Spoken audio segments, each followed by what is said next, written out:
Hello! Top of the morning to ya. My name is Bowenthius, and I am the Bone Wizard.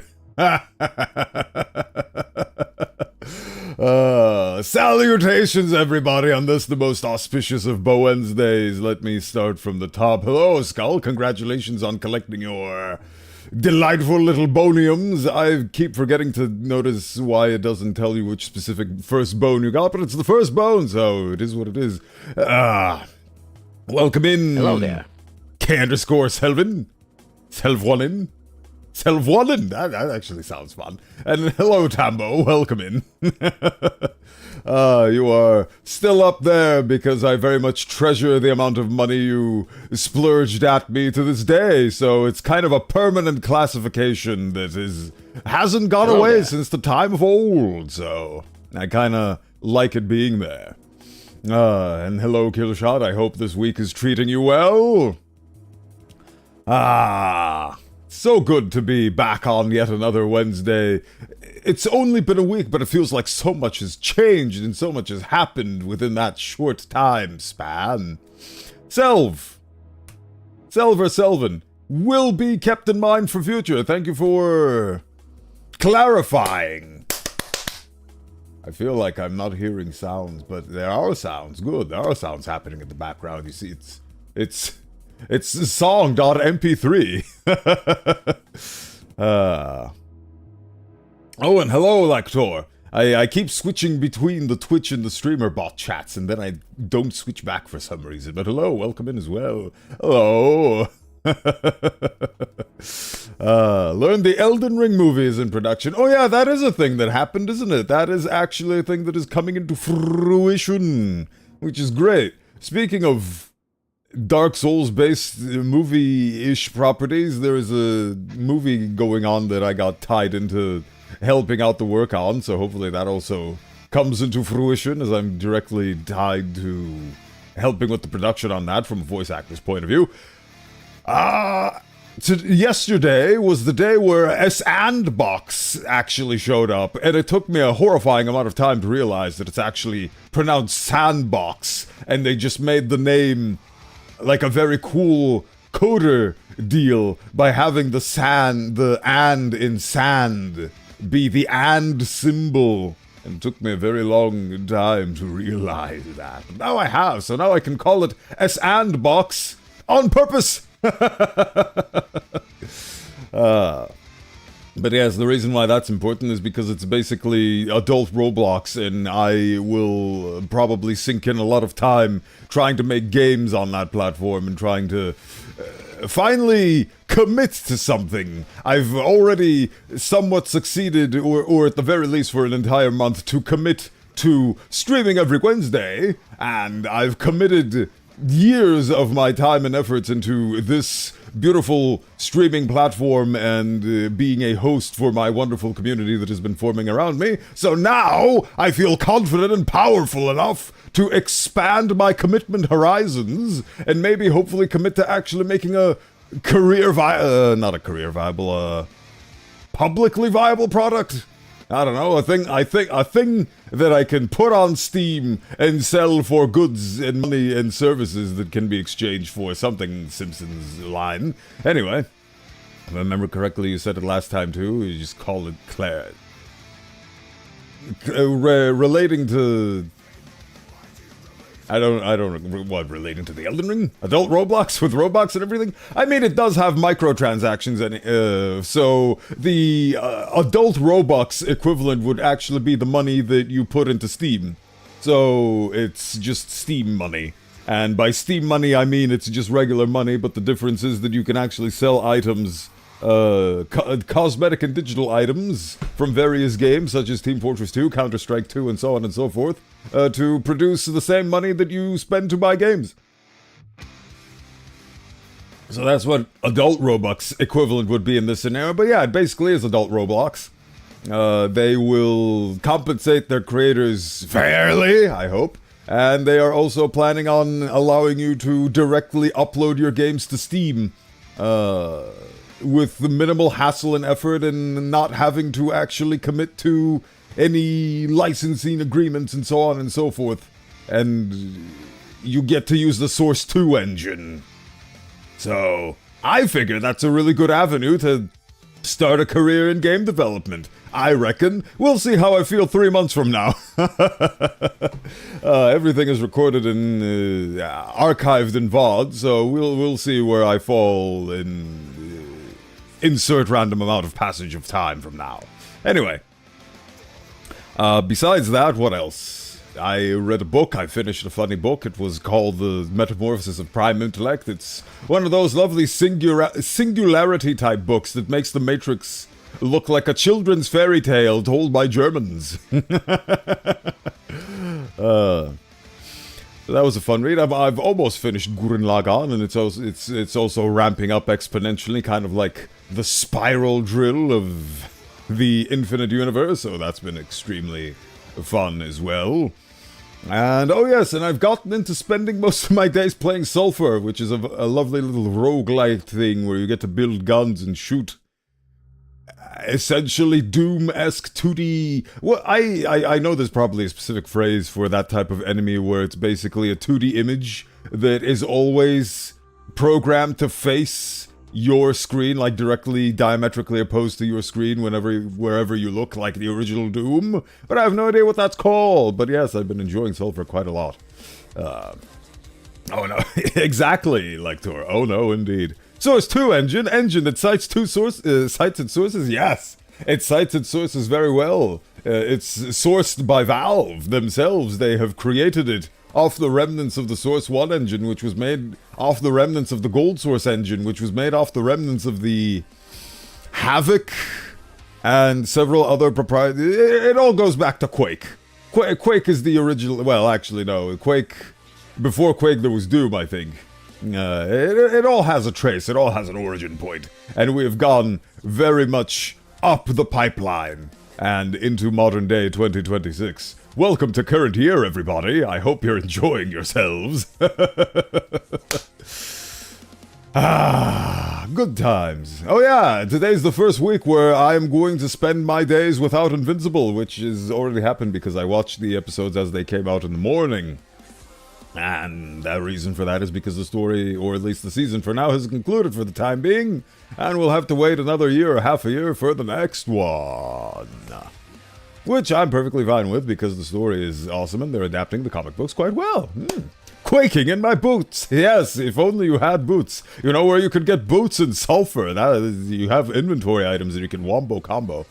Which is made of the remnants, of which was made of the remnants, of which was made of the remnants. The end is never the end, is never the end, is never the end, is loading.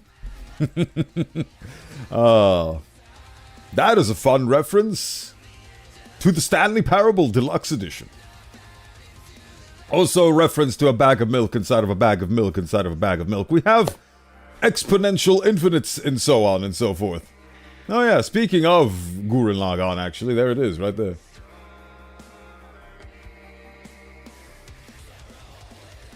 It's a beautiful song, which I love very much. It's been stuck in my head, and I love the fact that it's been stuck in my head. It feels so inspirational. I feel so energized to do things. And oh yeah, that actually reminds me. The biggest and most important reason why it feels like a lot has happened this week, from last Bowenthius to this Bowenthius, is the fact that I finally got around to working on the Bowenthius announcer pack. I like a pizza inside of another pizza inside of another pizza. Stuffed crust is what you're looking for, I believe. They have invented a pizza inside of another pizza. It is a lovely concept, but yes, the culinary arts know no limits and know no bounds. But yes, I finally started work on the Bowenthius announcer pack, the Bowenthius voice pack, the voice pack which features many a things which I have linked and showcased for Scion Sentinels and members of my Ko-Fi board, so... Look at what you have done, Selvin! Oh... Every time I read the name Miriela, I feel filled with a smug joy about how I managed to very quickly guess that one Wordle day. It was so fun to watch everybody mauled and seethe about, oh, this is such a weird, dumb word. It features the letter E 3 times. It's so impossible to guess. But I guessed it because I wrote greed and was like, what the hell has more than 2 E's? And then it clicked. The eeriness clicked to me, and I'm very happy with that. Will we eventually come across a situation where we get a game engine of Theseus? I mean, to an extent, that is kind of the source engine. Where they started off with an engine that wasn't their own, and they just kept modifying it and adding to it and building their own proprietary code on top of it, essentially doing the equivalent of replacing the original floorboards with new floorboards. And they've essentially made a completely new engine that is... It has little to nothing to do with the original components it was composed of. Now, on the flip side, to finish the Ship of Theseus, has anybody managed to remake the Havoc engine from the old planks? I can't think of any examples. Maybe it exists. Who knows? I don't. I'm not a pirate. I was gonna say I'm not a pirate. I'm not a pie either, but I'm also not a pirate. In this specific sense, you can redeem it for the token amount of points.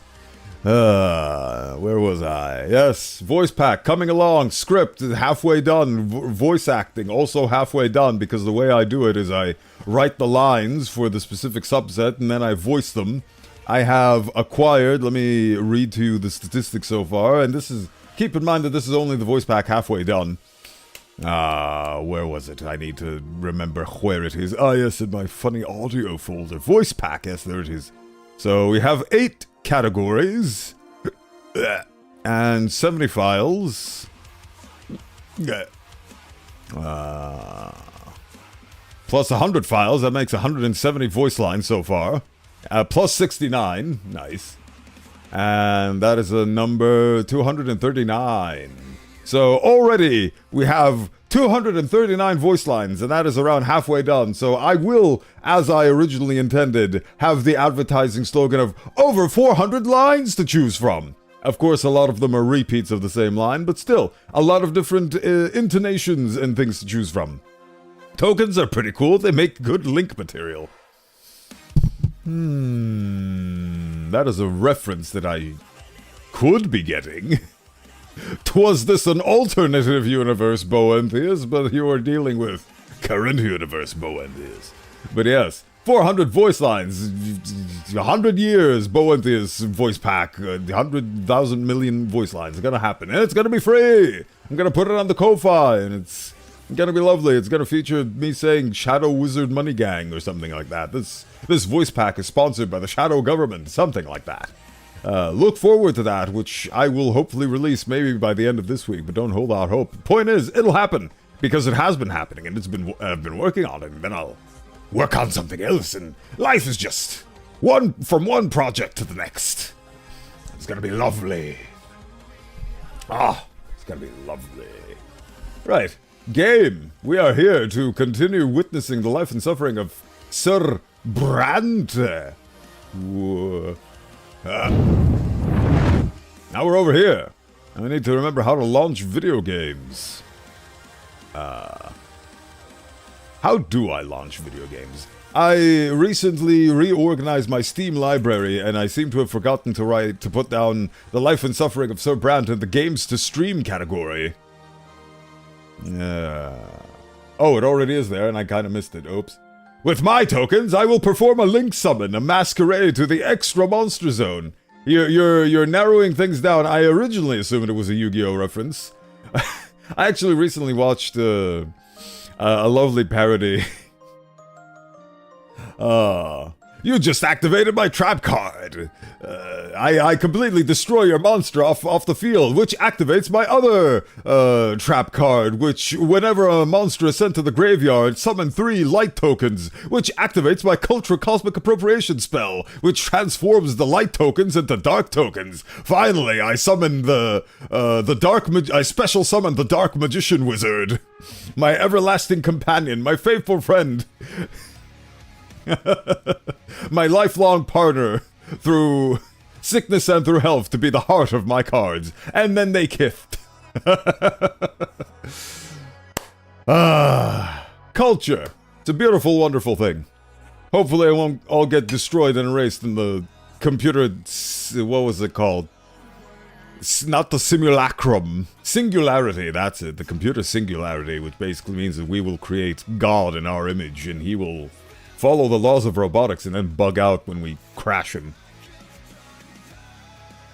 Summon from the grave my special card, Follower of the Bone Lord. It allows you to collect bones on the field, which transform you into a powerful monster capable of dealing an unspecified amount of damage. Haha. Life and suffering of Sir Brandt. Right. Let us continue the story. Thank you for the follow. It is very much appreciated. I'm glad that the impressions were good enough from that one raid you were a part of. Very much appreciate your support. Let's get right into it. Bah. So last we left off, we were... I think that's the first time this story has felt like choices don't particularly matter, because I felt like I was very much a follower of the new faith, and the guy that appointed me Inquisitor would have seen that and would have been like, you're not Inquisitor material, you're following the new faith. That's not right. But then again, you could argue that he's like, well, if he becomes an Inquisitor, he'll see how hard it is and he'll come back to the old faith. But I guess it was good to have that one woman there be like, no, he's not good enough to be an Inquisitor, he sucks. I felt like that was a good way to tie in our choices to the story that is being narratively served upon us. Selvin, not to be confused with Kelvin. Kelvin Elelvin. The arch nemesis to Benison Tennyson. At a mere 19 years old, this character has done so much for himself. I hope he's proud. But he's not, because he sees things through his own myopic lens, which makes him very much incapable of seeing the bigger picture and understanding the beauty and love that is hidden behind that myopic lens that is being fogged away so you do not see. He probably thinks he's a failure or something like that for reasons that only he can logically come to the conclusion of based on his own perspective and backstory. Casselvin. Names, a gateway to one's own self. Now let us have a fine book at the fine year of 1137. I really love saying the year for this for some reason. I don't know, it seems like history beginning at 1129 or something whenever we were born. It's a really fun concept. And also, it just, 1137 also rhymes and just does so very well. This is not on topic, but in other game I just found city where wheat, the thing you make bread out of, costs $50 and bread 30. I am confused.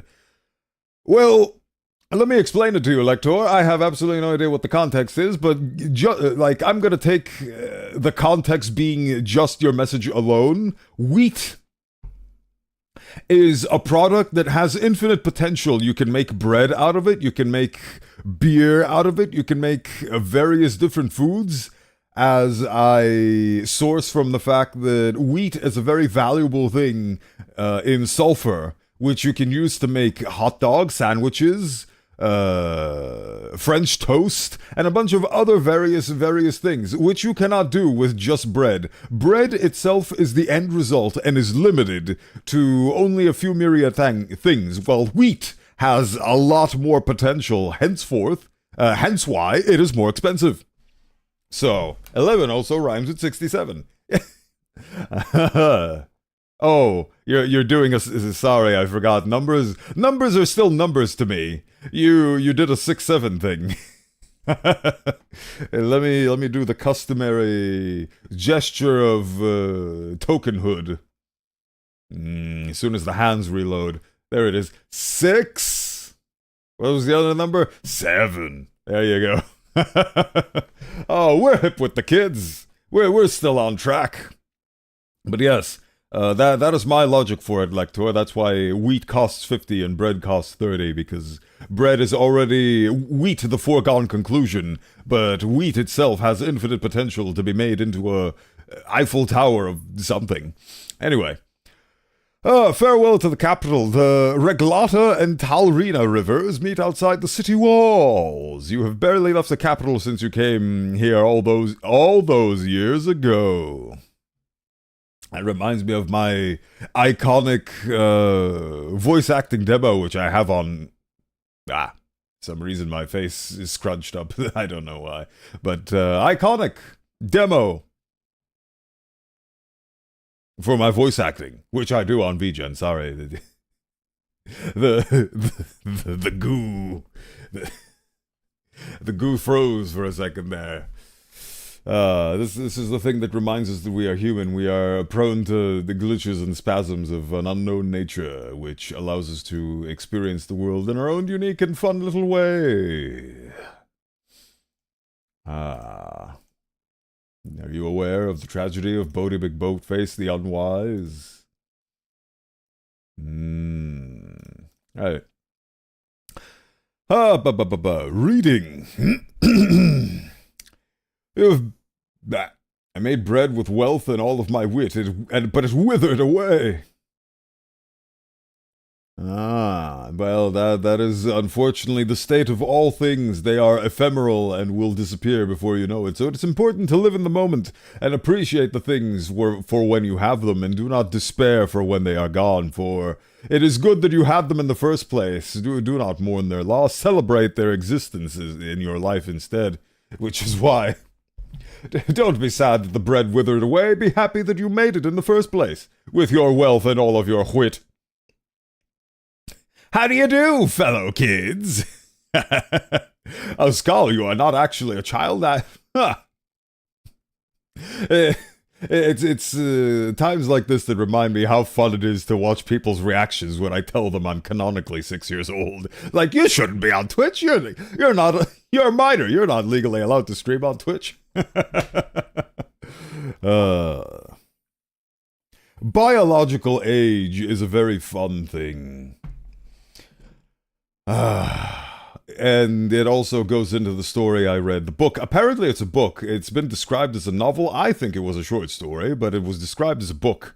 Published in 2002 by a not famous author named Roger Williams, who was born in 1966. Anyway, point is, that story featured a lot of people who were in body a certain age, but in mind hundreds of years old due to the events of the story. So... words and looks and all that good stuff can be deceiving. Trust with your perception. Trust with your intuition. Howdy, odd bloke. Welcome in. Thank you for stopping by. It's good to see you hanging about the place. Chronological and biological age are two very different things. Indeed, indeed. Very much so. I remember a long time ago having memories of people telling me that I'm very mature for my age.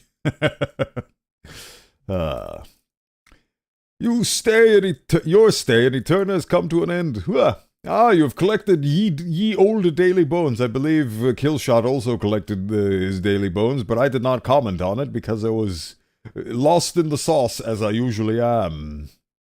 Yes. A bone total of 56, very nice. Last one was a cranial bone. Yes, I have a cranial bone. It's hidden behind the hood. Very, very important bone. Oh, it's Suarkal. Oh, long time no see, buddy. It's been a year. Back in Sweden, you got engaged. Oh boy. Oh, you've gone through the hero's journey, I see. Well, in all that time, I got a new model. I am an osteoporosis preventer, Vandor. Welcome in. Thank you for stopping by. Suarkal, it is so nice to see you once again. I'm happy to hear that your life has been progressing quite well. You got back in Sweden, you got engaged. Oh, it's lovely stuff, lovely stuff. I've been well. I went through facial reconstructive surgery, and now I'm here. It's a good model, thank you. I made it myself, as is with the previous one, and the one before that had a base template, but I still customized it to the point where you couldn't recognize the original model. Point is, this one's entirely made by me. Hands and everything. Congratulations, random citizen. Glory to the scions of Bowenthius, fellow scion. of the Bowenthius. Congratulations on your accomplishments. You receive 100 social Bowenthius tokens to spend at your leisure for your good conduct and your good life developments. This game is also very good. It is! I've been enjoying the hell out of it since I started playing it last year. I'm still playing it, and I'm very much enjoying the fact that due to my new schedule, streaming only on Wednesdays, that I'll be able to extend my ability to play this for many moons to come. China social credits. It's a good system. It's a good system. I know of different countries, even some in Europe, that actually have the same system. They just don't name it, and it doesn't have the same stigma as the Chinese one. It's a lot more subtle, but people are happy and people are satisfied, so who am I to judge? I think it's good. So, yes. Systems are only as powerful as the power we give them, so. Only have as much power as what we give them. But yes, these hands, I made them myself and I'm very proud of them. Very proud of them. Life. It progresses. Right, where were we? Oh, yes. A new operator of the bone total.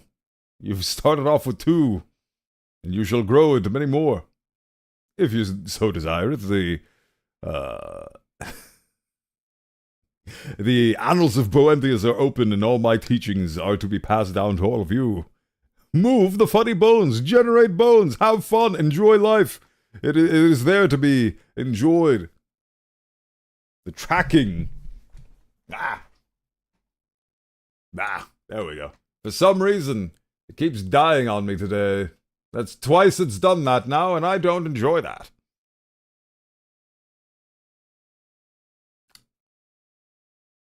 I'm going to assume it functions. Anyway. I have a system, trust the system, and if not, fight the power. Whoa, whoa, fight the power. That's another song that has been getting stuck in my head because I've been watching Gurren Lagann lately. Anyway. You arrived in the city as a funny little boy full of hopes and aspirations, driven by your family's expectations and a desire to live your life as you saw fit.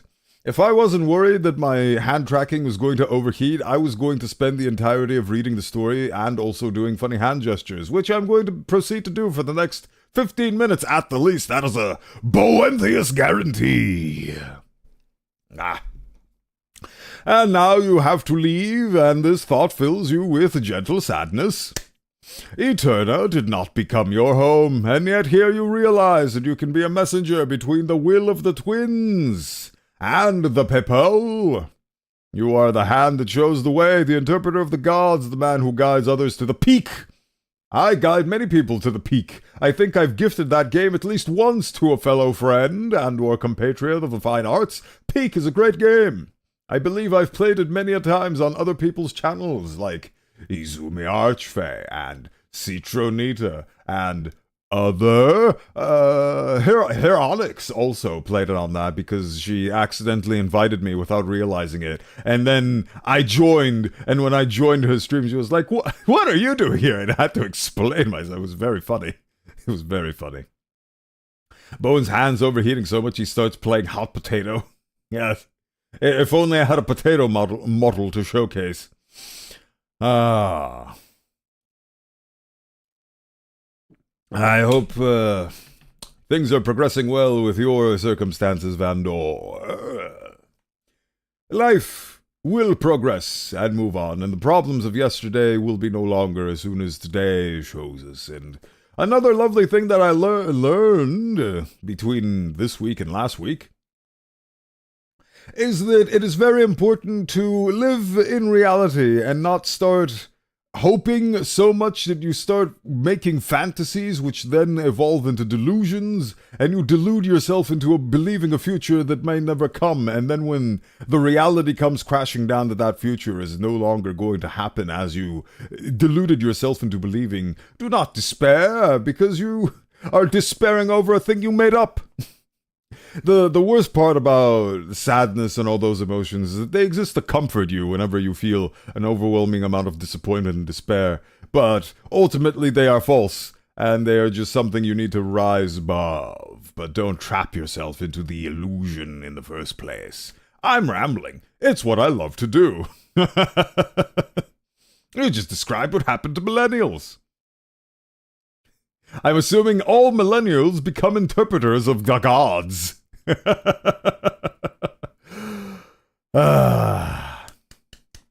Considering Bowen's love of potatoes, it's wild he has no model for a potato. I mean, I just don't think I'd have any use for a potato model, but I see your point. I do very much love potato.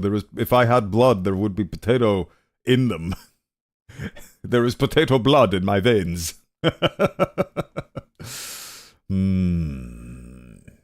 I wonder. Oh, I see what you meant with your comment, Vandor, yes. It is a trap that I've fallen into myself many a time with regards to my comments about fabricating the future and then being disappointed when it doesn't happen, but also with listening to the streamer talk about something and then you comment without relating to what they were talking about, like without including the context of their own comment in your comment, and then they get confused when they read what you're talking about and they try to pass it off. It's like, yeah, I agree, when they don't know what you're talking about. And that's because the streamer mind, and this is a phenomenon that I thought was ludicrous before I became a streamer, but now experience every time I stream, the phenomenon of the streamer mind, where we are regurgitating such verbal onslaught, for lack of a more crass term, that we immediately forget what we said 5 seconds after we said it. So when you have a conversation with us, we can immediately forget our own context, which we said 5 seconds ago. It's a very interesting phenomenon, and I'm trying to be better about it. But I do apologize when it does happen. Secretly, Bowen has a locket with a picture of a potato in it. That is a amazing digital circus skit. looking at my locket away from the screen, I made a promise, and I intend to keep it. And then the locket falls down and you realize it's a picture of a potato. Honestly, that would be a hilarious prop to have. Just a necklace with a locket, and you open the locket, it's just a picture of a potato with a white background. That is hilarious. Good times. Speaking of Amazing Digital Circus, it's a movie happening after next month, I think. That'll be fun. I'm not a streamer, but I don't have a clue what I did 5 minutes ago. I never did. Short-term memory loss is apparent in our current society because we are constantly being bombarded with short-term dopamine hits in the form of shorts and relevant content meant to hijack our psychological needs and yada yada. It erodes our brains, and it's a horrible thing that keeps persisting and happening due to the evolution of where the money goes, and it is not great. So it is very important to recognize, become conscious of those things, and try to avoid them where you can. Like the news. They make you depressed.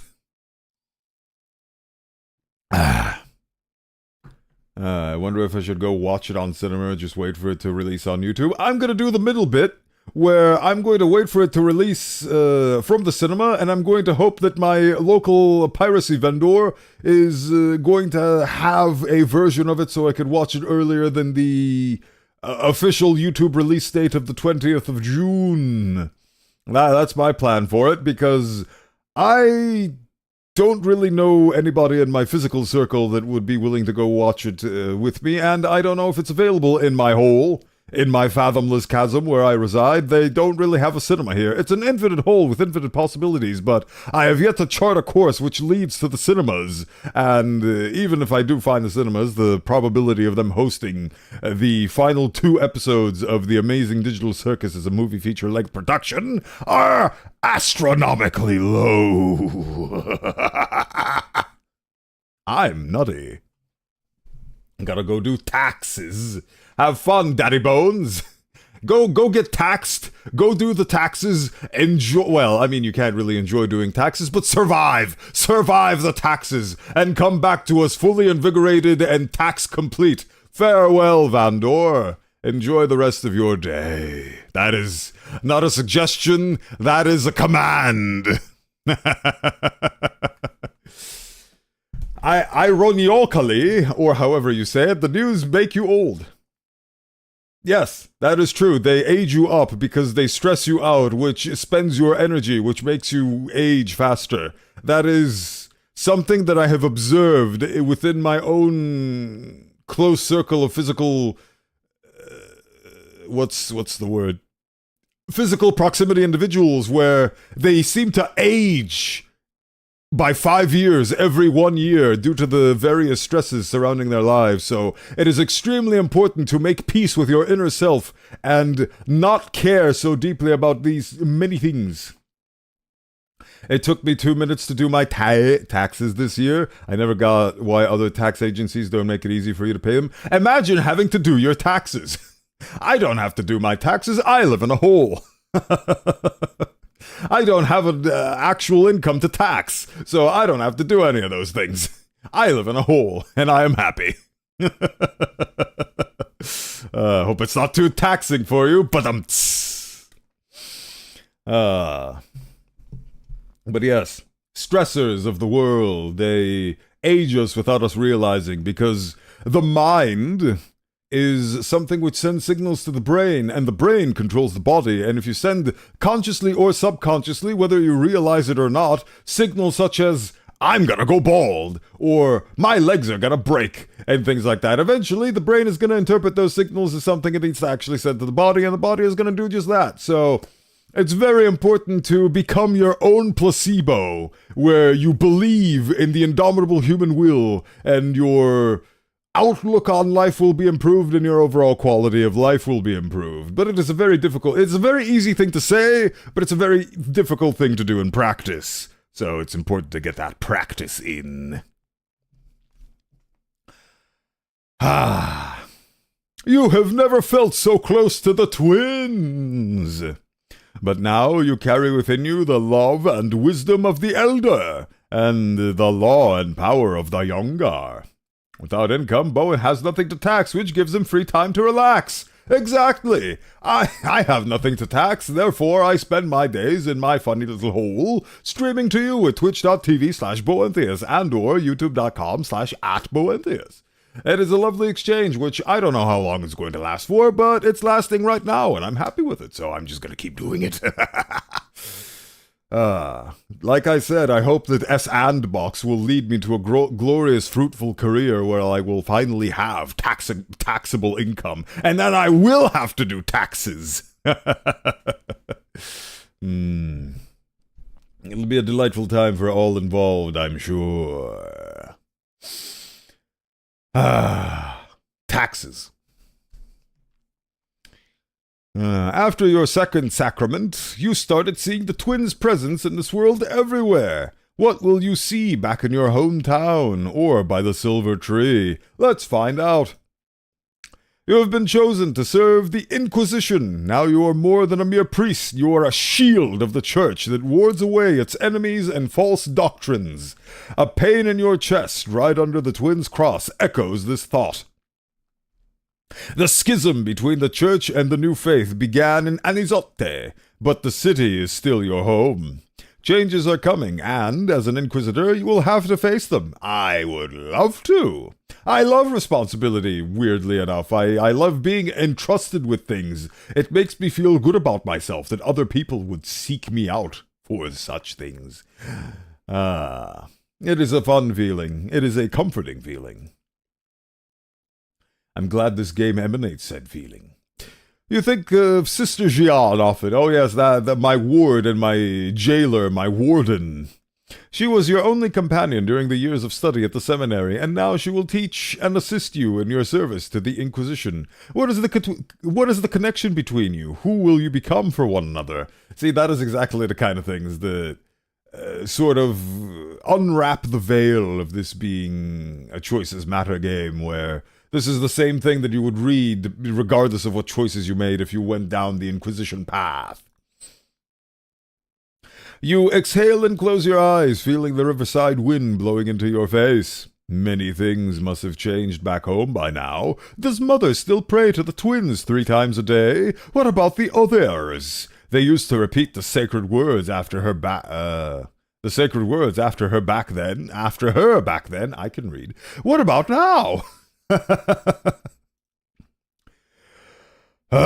Nathan probably follows Mother's example. Every letter he has sent you has been filled with elation over your choice of the priest's lot. Oh, it just dawned on me why it was important for my relationships to remain with all of the people.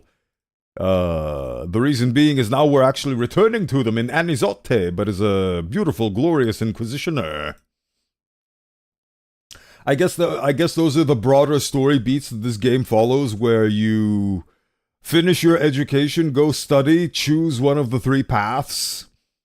But actually, I guess if we went down the Sophia route, I'm sure that she'd had some sort of secret mission for us and some sort of contrivance for us to return to Anizote. But I'm starting to see the branches and the main core of the story unfold before me. It's very fun. I keep hitting... Oh yeah, I forgot to turn on my funny... Make sure the router doesn't overheat fan. I should move it further away because I keep smacking it with my water mug. Anyway.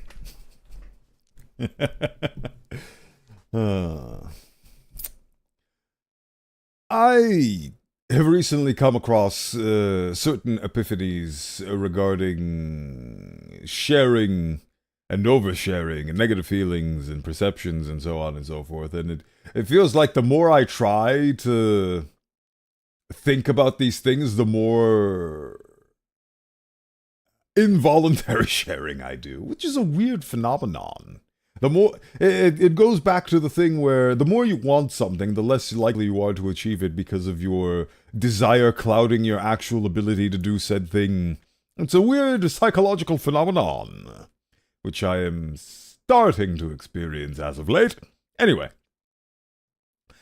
Nathan failed to enter the seminary of Anizote. He said he got too nervous and he wrote that he was ashamed of not being able to follow in your footsteps. Aw, Nathan, don't worry. Every failure is a brick towards success.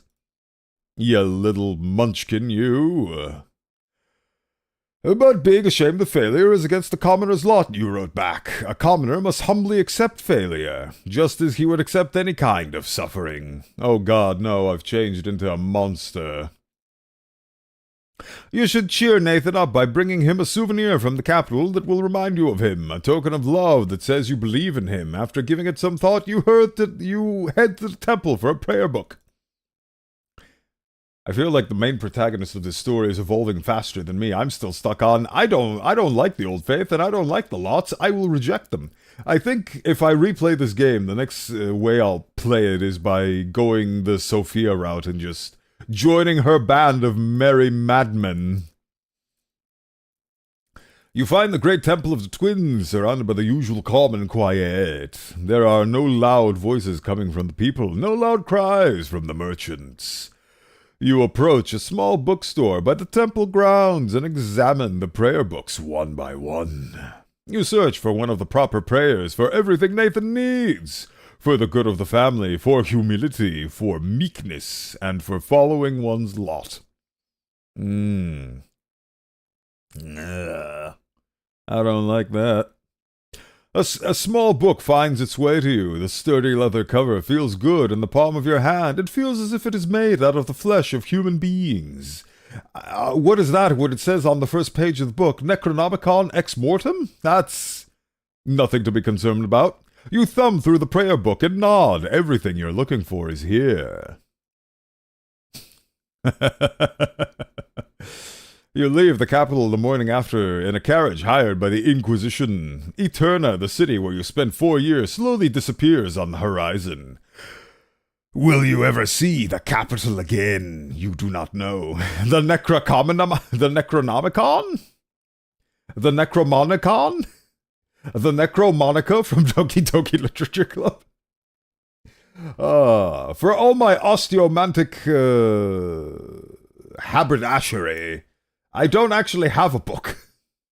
Everything that I know how to do and all of my osteomantic telepathy is all done from the heart. It's all intuition. Like Ubel from Frieren, A Journey's End. I very much like a vibes wizard.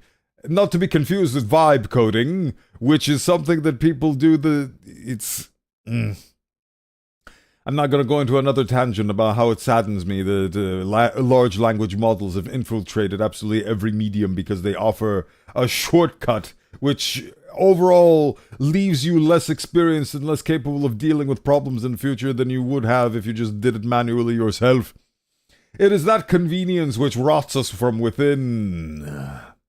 I would not have been the proud Osteomancer you see before you today if I let such models interfere with my own 3D representation and visual existence. Visual representation, yes. Anyway. The beauty of streaming. Prayer book is in your hands. Yes. Homecoming. The year is 1137. After 4 years in the capital, you return to your home city of Anizote. Necronomicon, a convention for necromancers. A demand. I demand Osteocon. That would actually be awesome. Osteocon would actually be an awesome name for a convention of doctors and bone specialists. It sounds just about as snobbish as what a convention comprised of doctors would be. Osteocon. A convention exclusively for necromancers and those gifted with the ability to manipulate the body and all of its various facets and assets. Spin doctors, with barbers count, they cut hair, which is a form of manipulating the body, but then you could extend the definitions to a lot of things. I'm talking about internal structures, and so on and so forth.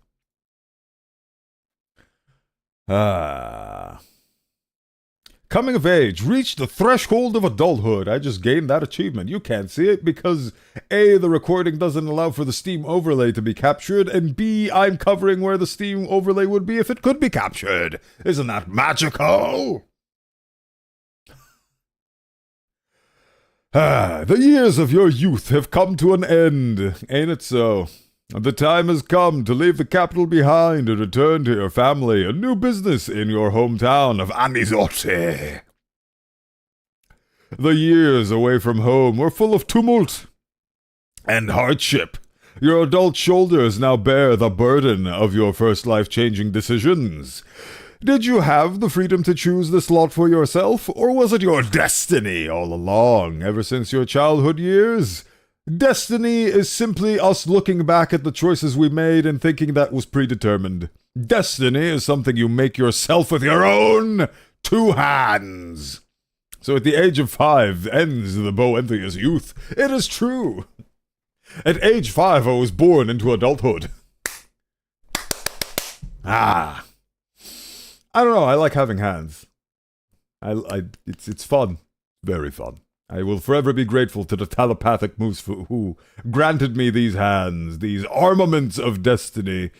I just wish I had some sort of tiny fans to stick on the thing. So actually, that's a brilliant idea. Why didn't I think of that before? I should just stick on tiny fans to this thing so I just have it on permanently. But then they'd sound, then they'd be audible. Your model is so sexy, not gonna lie. Thank you, Suakal. I don't believe you are here, but this is actually my 3.0 model, cries without... Oh yeah, you don't have hands. Don't worry, I will carry on the legacy of having hands. You can experience hands vicariously through me, Oskal. But yes, my original model was massive, rife with problems, and I wanted to make a new one. And then I made the new one. It was the 2.0. But then, because it was swayed by certain concept arts, I made it a really bad form of spaghetti lasagna that had a bunch of different conflicting conflicts that didn't really fit all too well, and I decided to remake it. And now I'm here with the 3.0. It started off as a tweak to the 2.0, and then it evolved into this.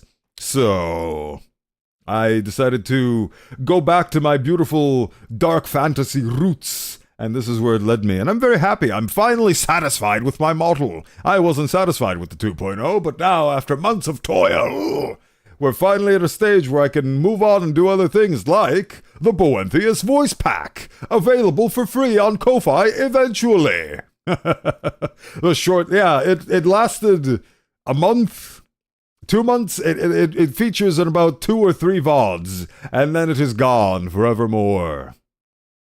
If I remember correctly, your original model was 30 meters tall. You do remember correctly. That is the case, because I was not aware of how sizing and scaling works. So my original model was the size of Godzilla and or King Kong and or the Eiffel Tower. I keep thinking about the Eiffel Tower for some reason. Maybe Claire Obscure is still stuck in my head. That was a fun game. Remember when that happened? It feels so long ago, but it was a year or 2 ago. Anyway.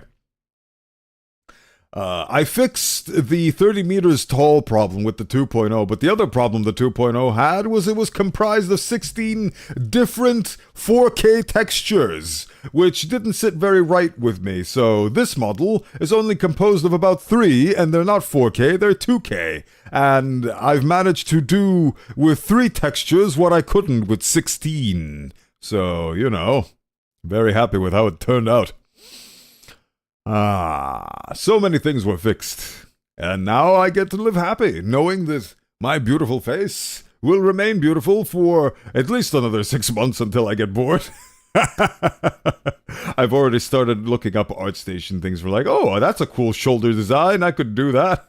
But I'm gonna try to calm down regarding that, because I have important things to do, which is make games and other such various things for you to enjoy, because I am primarily here to make you a little bit more comfortable than you otherwise would have been. That is the ultimate purpose for which you see Bowenthius the Bone Wizard rise from his hole every Bowensday at insert time zone. The time has come to leave the capital behind and return to your family and new business in your hometown of Anizote. The years away from home were full of tumult and hardship. All you can do now is follow the path that lies before you. Hell yeah! Let's see it. My destiny. Wait, does that mean I already finished the chapter? Oh god, there's so many things that I didn't do. I didn't die. I followed the path of the priest. I rescued the crazy witch. Any ideas for the plot of your future game? Yapped so much. Anyway. Multiple, actually. I have so many ideas cooked up. So, one of the ideas is a roguelike where you're basically the grandson of the grandson of a very crazy, not necessarily warrior, but like a gangster fixer. Has anybody ever seen The Magician, or I forgot what was that series called? There was an Australian show about a guy who does a bunch of illegal things and gets into all sorts of shenanigans. Mr. In-Between, that's what it was called, Mr. In-Between. No, I did not die. I know, this is the first chapter where I didn't die. That's amazing, isn't it, Lector? Am I comfortable? I must feel comfortable for Bode. Gotta feel comfortable for Bode. I gotta... Yeah, that's the problem with trying to force thoughts. Force thoughts or things, they don't end up happening. I'm not familiar with it. That's okay. So, basically, my first idea for a game is a roguelike where you get to relive the memories of a gangster shooting down all that oppose him, like an action movie character, but he's retired and old, and he's sharing the stories of his exploits over the course of speaking to his son, and you basically get to experience the memories as the game. And whenever you die or you mess up in the game, it can be explained as, Grandpa didn't remember that part of the story correctly, or Grandpa is slowly succumbing to his mental afflictions. So that felt like a really fun way to have a roguelite. Another idea I have is the bike one, where it's essentially like a vampire story, which is why you only go out and bike at night.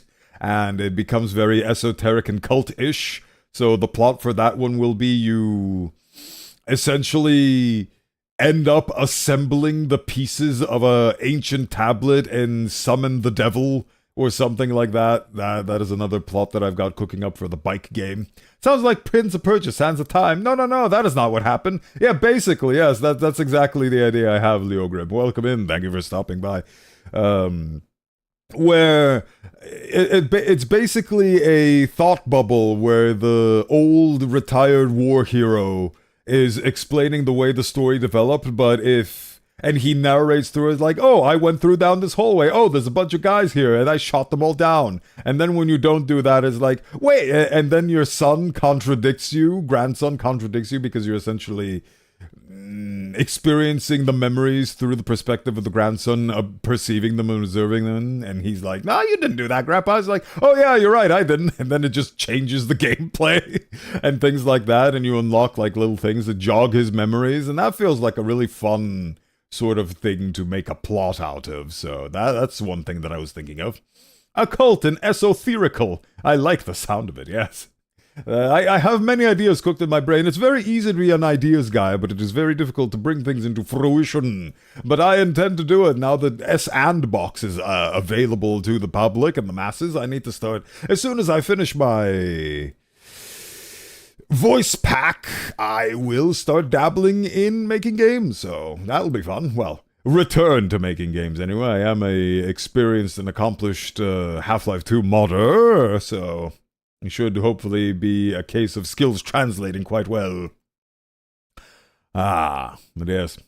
If you are comfortable, then I have done my job. If you are not, then I shall continue to try to do my job. It is ultimately my desire. I believe the word desire comes from I want or I don't have. Something like that. Right. I have become... This feels like I didn't do a whole lot in this chapter. I only became a priest, and look at all these things that I never did. I never collapsed the lotless, and I never put the lotless at charge. Oh, that's why, because I didn't outwit Felipe. Who the hell is Felipe? Huh. I didn't even encounter a Felipe. I guess this was... Are you seeing YouTube chat? Yes, I am. Why? Should I not be? I feel like I've been responding to the things you've been saying, Lector. What's up?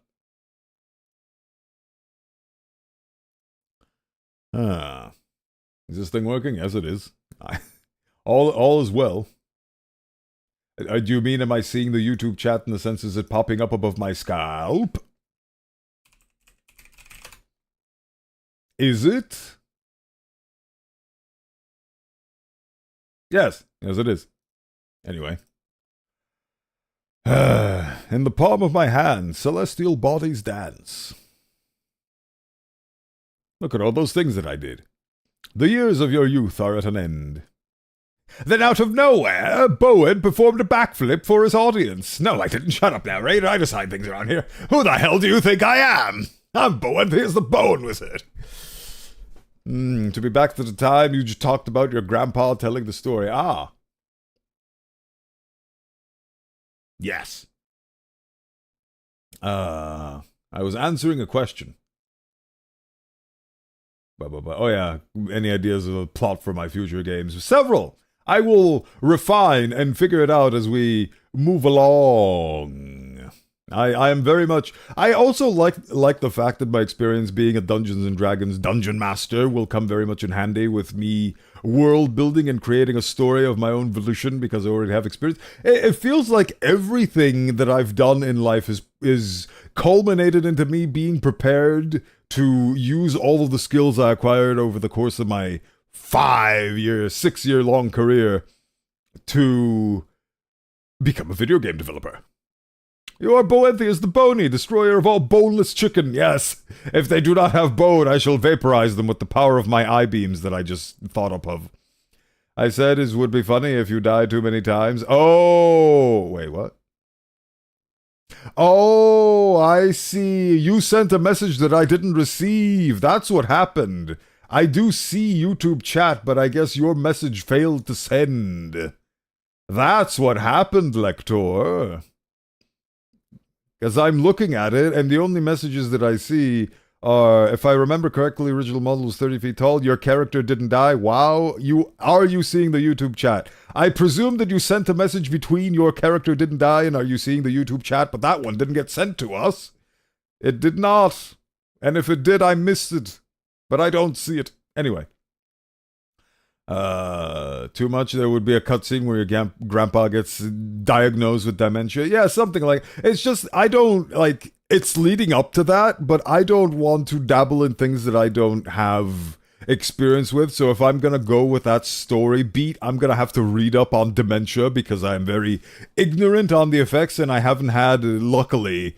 haven't had any personal experience with it, haven't had any family members or anything like that suffer from such dilapidating disease, so I wouldn't know the first thing about it, so I'd have to read quite a lot to make a story that is respectful and, yeah, just generally respectful towards that sort of mental affliction. So that is another thing to consider, because I wouldn't feel comfortable writing a story where I basically ad-lib real diseases that real people have suffered from. You don't want to dabble in dementia because you don't have experience with it, as far as I remember.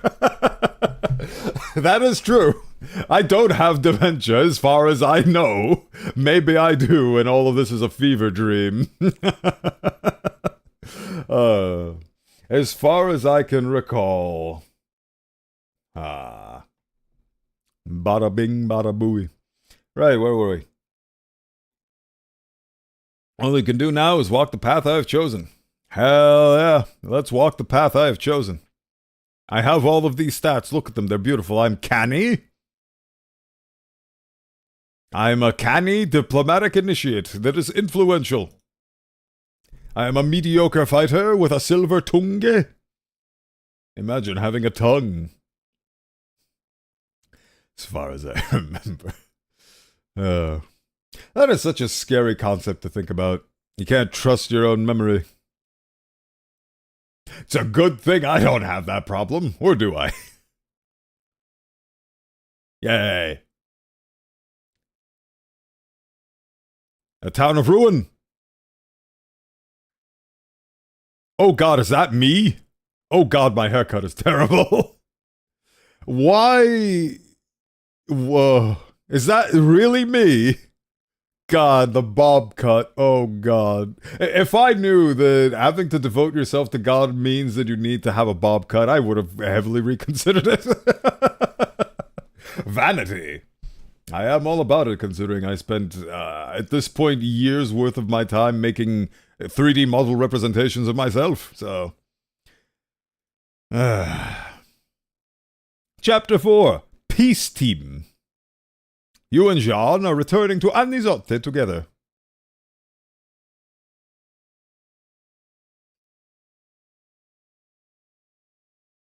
Who is this Bob you speak of? My memory works just fine. I've never had a stupid, stinking whatchamacallit. Exactly. I don't even know what the word means. Also, why isn't the narrative... Did I mute the...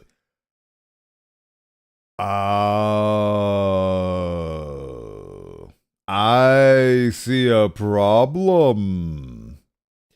This entire time you couldn't hear the game audio and it's been just me. That's not supposed to be. And that's weird that's... Huh. Why has that happened? Mr. the video game. Ah, there we go, now it works. Has that always been the case? Oh, well, it works now. Apologies. I did not mute the game. OBS decided that capturing the game's audio was optional.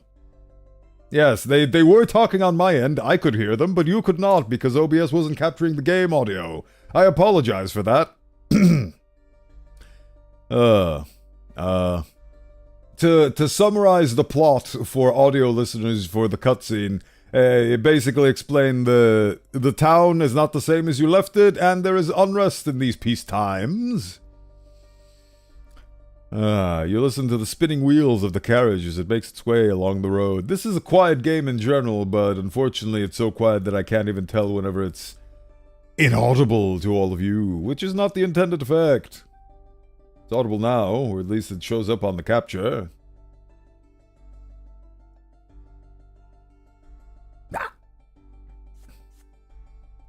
You see the land of McGraw through the window, empty, desiccated by ancient magic. Greetings, O Osteomancer of legend. How goes life? How goes suffering? Ah, hello, Deltor, and hello, Deltor. Welcome into Deltor. The life and suffering of Sir Brand goes well. We have been suffering by not having the game capture the audio properly for the past 1 hour, but now we have resolved that issue. Welcome in. Thank you for stopping by. I hope life has been treating you amicably. Have you had the time to see all the glorious fan arts that I have featured of you in the start and ending screen?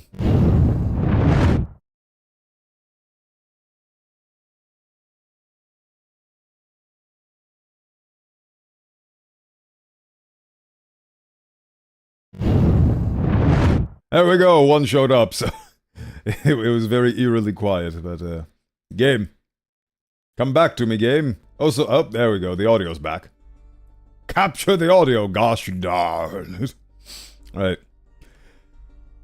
You listen to the spinning wheels of the carriage as it makes its way along the road. You see the land of McGraw through the window, empty, desiccated by ancient magic. It just begins. No. I was just showing Deltor the lovely fan arts that he made of me. I believe he is an exclusive artist because he is the only one of his kind to have made a Bowenthius 2.0 fan art during the time of the Bowenthius 2.0. That was a very, very short window, and he managed to get one out for me personally, and I will forever appreciate it, which is why I've immortalized it on the start and end screens, because I think it's very fun, very cute, and it is like a super rare, legendary Pokemon type deal, but it's me. It's Bowenthius 2.0, the rare, unheard of version that we don't talk about. It has been lost to ancient magics of a bygone age. You are home, but you are no longer the boy who took this road to the capital 4 years ago. You are looking back. You are coming back, a priest. Could your family ever have imagined that this would be the lot with which you would return? You begin your service with the Inquisition in your home provincia. You will be reunited with your family soon. Not the part of the family that beat me to death with a cane, I hope. He's 6 feet under, and I will keep it that way. I will use the power of God and anime to keep him down. Oh, Christ, look at this. Look at all of these beautiful things that I can do to the world. Is that a human heart? Ulrich bends to the city Ulrich bends the city to his will. With your aid, the new believers force Patriarch Cassius from his sacred post. Hell yeah, that is exactly what I want to do. Cassius faces the tribunal. You convict Patriarch Cassius in a holy tribune. No! Wait. Yes, actually. I believe that is exactly what I want, I think. Evidence against collapse of the Inquisition. Ooh. Shadow of the Will. You follow Ulrich on the path of the will until the very end. No! I refuse! I need to remember who the characters were again. Ulrich is the bad boy. We must put him on the pyre. And Patriarch... Larry the Patriarch. I forgot their names already. Oh, look at Sophia. I love how it spoils the portrait changes for me up on the screen. It's lovely. Nobleman of the Mantle. Oh my god, is that Tom? Oh my god, he's become beautiful. Holy no moly, he has become beautiful. Wow. Huh. It's so fun to see people age. Oh god. Oh god. Oh yep, that's me. Oh god. Oh no. Oh, the haircut is terrible, but hey, that's the life I've lived. Oh. Yep, he becomes even more of a jerk face. His face deepens and his lips become bigger and more fishy. I love how the portraits of my mother and father do not change. Nathan has become a bum. Gloria has become a sprigged young lady. The province. Right, so Cassius. Unknown opponent of the new faith. Yes, we must put him down. We must kill him. We must take him to the grave. So Cassius is our main antagonist for this chapter. I choose it to be this way. Yes, you did. His face does get even more mogged. Wealth of Magra, the church struggle for power. Order, yes. Occupation, Inquisition power. The order is strengthening. Tolerance, surveillance of faith. Power of the new faith. Yes, I need to add points into this one. Represents how many people in the province accept the new teachings about the twin gods. The higher this tolerance is, the harder it is for the Inquisition to suppress these teachings. Yes! Yes, good! Good, yes! Downfall of the Inquisition. Yes, I must kill the... I became the Inquisition so I could kill the Inquisition. He does not believe in Miku. Kill him. Exactly! The almighty Miku who believes that you should choose your own destiny and be the main driver behind your own life. We must destroy all who oppose this belief system. I love being a zealot. My family has moderate means. Stefan is still the heir to the throne, but he's probably gonna die. I don't know, let's see. Okay, so... Beautiful. It's very evident how loud the Miku Miku Mortis is when I compare it directly to the program capture for the game. Speaking of, should I turn this up a bit? There we go. I turned it up. I think that's fair. It used to be very low. It's higher now. Keep your friend close and your enemies closer. Maybe this is the wrong I mean, it like, I understand why you said it, and it makes sense in the context that you said it in. It's more of, inflict changes from within the institution that you wish to topple, as opposed to from outside. This is why I could never get with Sophia, because she differs from me, in the sense that she is working outside of the law, while I became a proponent of the law, and now I'm changing the law from within. Even though we both believe in the same thing, which is to not have the lots dictate our lives. Ah, here it is. Torch of the New Faith. The new believer zealots exact vigilante justice against the enemies of their doctrine. Hell yeah, I need tolerance of the faiths at 10. That's what I aim to do. Ulrich bends the city to his will. Hell no! With your aid, new believers force Patriarch Cassius from his sacred post. Yes! That is what I need! The new faith persecuted. Oh, I already completed things like that. Follow Ulrich to the path of the will. Cassius faces the tribunal. Unnobled by the sword, the Brandt family becomes the hereditary dynasty of nobles of the sword. Its status passed down from generation to generation. Ha! Ha! I care not for such things. Ah, see, I knew it. You succeed your elder brother Stefan as the heir of the Brandt family. I knew this was a thing! Favored by the Overseer, the Brandt family becomes the hereditary dynasty of the sword, earn the favor of the Overseer Gaius Tempest, and a place in court. Family falls apart! The Brandt family is no more! Oh! Oh. You are the Inquisition, because else it would be called the Outquisition. Duh! See, exactly! We're on the same wavelength, Leogrim. I was never able to get a noble. I imagine it's probably difficult, which is why I instead decide to preach about God. It's something that, based on my play of this game and my demeanor in general, it's something that I'm really good at. Here, let me try.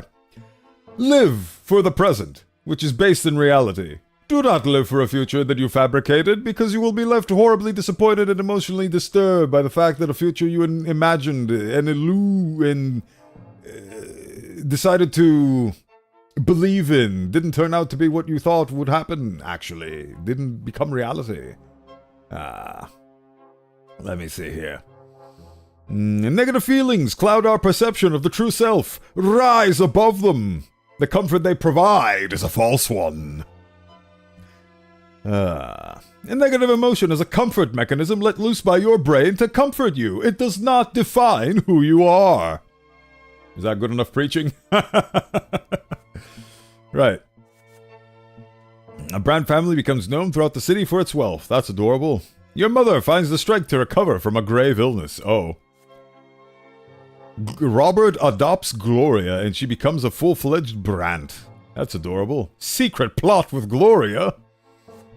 Branded by dishonor, the Brandt name is dragged through the dirt, never to recover. You find a way to unite the Brandt family and end all the strife at home. Oh, you see Thomas off to his new life, far from all the danger and chaos. Oh yeah, I forgot, Thomas is old now. Financial well-being of the Brandt family is decimated. The Brandt family earns great renown, becoming the newest eminent dynasty in Anizote. So many things to do, let's do them. Let's do them all! Let's simultaneously be rich and poor at the same time. Right, you're coming back as a priest. Let's see what we do with our priestliness. The most important events that may happen to the House Brandt at the end of this chapter. Ennobled, favored by the overseer, heir of the family, yada yada. Events that can happen to the Brandt family in this chapter. Yes, I read all of them. I love how Thomas is essentially a part of our family now. Deeds that you can accomplish on your chosen life path. Hell yeah. Wait, what the hell is this? You participate in the enigmatic ritual of a long-dead race. Huh.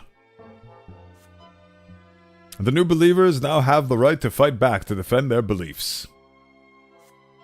Hell yeah. You now have irrefutable evidence of Cassius's apostasy, the key to bringing the Patriarch down. Collapse of the Inquisition. The Inquisition loses authority and respect in the province. The order is too weak to make Cassius face the tribunal. Oh no. Oh no, I actually need the Inquisition to be strong in order to usurp the Patriarch. The new faith faces ruthless persecution throughout McGraw, with no hope for reconciliation between the two doctrines. Oh no, there's a failure point in this. Oh no. Occupation screen is now available. Continue. Yay, we get to play the game. It is the year 1138. Great bait, mate. I rate 11 out of 38. The air in the carriage is stuffy despite the blinds that shut out the sun. It will take time to get used to the heat again. The scorching days are followed by freezing nights. Such is the desert in wintertime. Jean has changed drastically during her months away. Nani? You struggle to begin a conversation with her. She has developed hatred for us in her dark, blackened heart and soul. 1138 no longer rhymes with 11. It's true! We must take back 1137. Ha!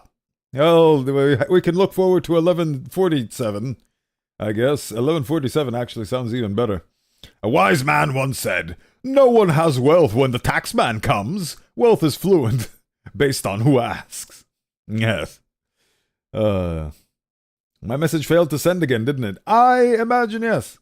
You got both 10 and 0 money in one game? How is that possible? Is that what you meant? That is amazing you managed to do that. I'm glad that this game has that many possibilities. You can never tell. It's really difficult to tell when a message did not get sent, or when the streamer didn't read it, or... Could be both, who knows? In the end, she is the first to speak. Let's see what she looks like now. Exactly the same as before. She has a distaste for my face. Yes, it did send. Yes, I did read you talk about 10 to 0. 10 to the power of 0. It's time I told you of our mission in Anizote, Brother Bowen. I won't tell you how, because it would be so... Yes, don't tell me how, but I'm glad to hear that it is possible and that you did do it. I'm glad that you had a nice experience of this game. And why has the Inquisition decided to assign it to 2 recent seminary graduates? The Inquisition considers me sufficiently prepared for this mission, and I vouched for... You vouched for me? Okay. Based on my choices and how much you hate me, you would not vouch for me, but you know, let's go along with it. Maybe she thinks that I can... Oh, she's trying the I can fix him route. She's doing the... Oh, I see. She's doing the I can fix him. But again, that doesn't make sense. That don't make no sense to me. Jenny. Oh my god, I just realized her name is Jenny. Oh, Mama always said that I'm gonna meet a girl named Jenna in my lifetime and she's gonna try to teach me the word of God. Endless Possibilities is just a nice video game with me. Say, dumb ways to die. So many dumb ways to die. Dumb ways to die. It's true, isn't it? Wealthy? More like wealthy. Yeah. Go and visit America, the land of the fee. I read that once. America, the land of the free. The R is silent. America.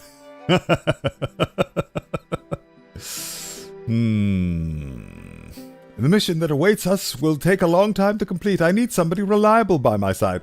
How have I shown you throughout the course of my choices in the last chapter that I've been reliable to you and your cause? You know what? I'm sure you'll explain it.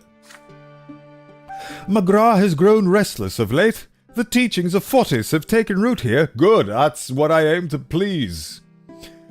The local priests reject their duty. They tell their congregations to seek their lots within themselves. They claim the teachings of Saint Isatius are lies. They are. Saint Isatius. Don't they see they are marching straight to the foot of the pillar and dragging their flock along with them? I guess in order to set up the next chapter, going from the previous chapter, they can't really have you be radically different. So I'm starting the chapter where I chose to be a priest. And that's still a choices matter aspect. It doesn't really account for how I chose to be a priest or how that would affect the characters around me. For example, Jeanne, who is very much of the old faith and should, hypothetically, hate my guts because I'm completely opposed to her belief system, and I am here to enhance the new faith rather than try and disband it by being a part of the Inquisition. So, that is a bit of a, not necessarily a plot hole, but I guess a limitation of the game itself. It can't really account for me putting forth my desire to be a new faith guy in the last 5 years of my life as Sir Brandt. Wealth, fame, power! The Pirate King Gold Roger obtained this and everything else the world had to offer. In his dying words, wrong narration. You are reliable, like any good reliability. I am such a reliability. But Jenny, I will never unsee her. Hello, Damabo. Hi, I have this game but never played because I'm lazy and only saw a couple videos in it. Anyways, where are we in the story, if I may ask? And sorry for a lot of text and questions.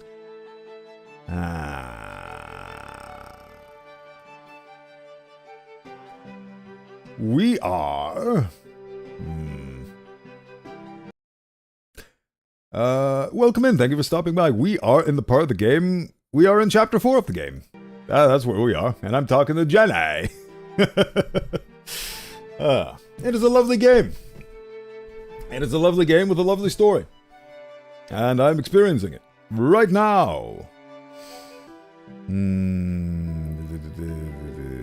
Right. But that's not all. The church received an anonymous letter denouncing Cassius, the Patriarch of Magra. Good. For enabling all manner of sects and heresies in the province and blaspheming against the gods. Oh no. This report must be investigated, and should we find proof of this guilt, we are to remove Cassius from his post and defrock him. Ugh. Needless to say, this will not be easy. Oh, so that's our mission. Right now, the Magran... Oh, so it's a... we're being a detective. The Inquisition is weak, respected, neither by the nobles nor the clergy. Until they recognize our authority, they will be unlikely to obey us. Funny path of the priest. Cassius has been patriarch since Fortis' demise 5 years ago.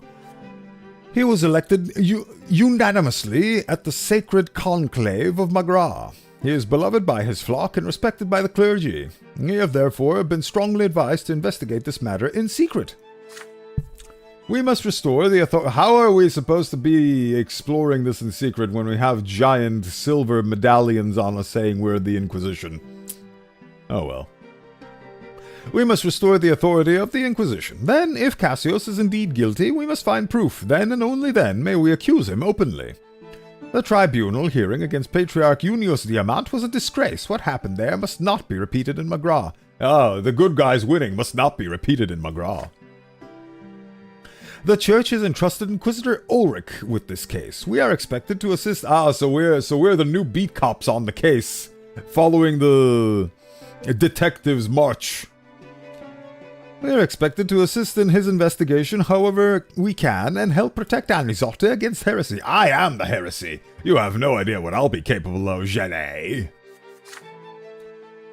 But I think we should be wary of him. Father Ulrich is a ruthless man and a zealous inquisitor, overzealous at times. They say he has burned entire villages to the ground for the sake of the true faith.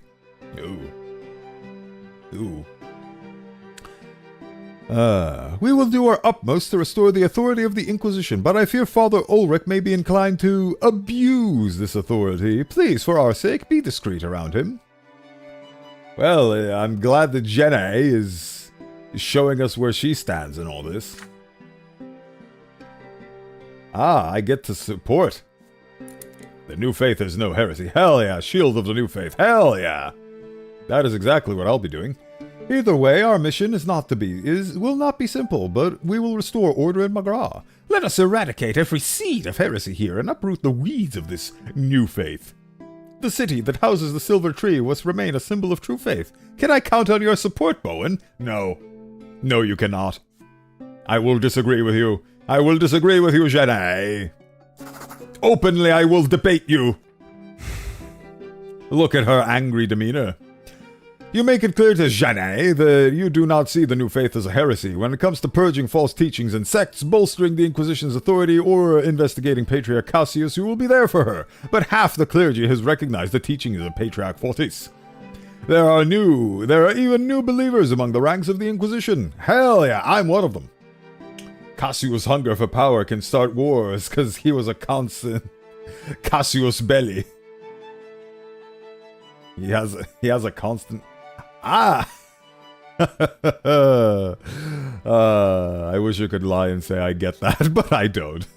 And it's funnier to me that I don't, because it feels like it's a clever reference.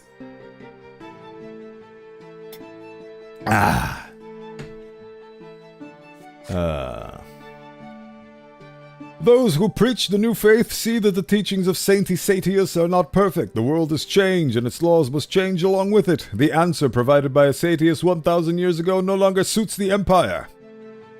The new faith is an attempt to resolve this contradiction. Yes, we must grow and evolve our beliefs and our teachings based on new information and new circumstances. We cannot expect the old ways which have worked to work always. They must evolve and adapt because we are beings of change. And if we do not change, we will rot and we will perish. And that's bad. You don't want to rot and perish now, do you? I hope not, anyway. That would be bad for your overall being and ability to contribute to the world. Which is not something you have to do, but would be nice if you reached a potential where you could.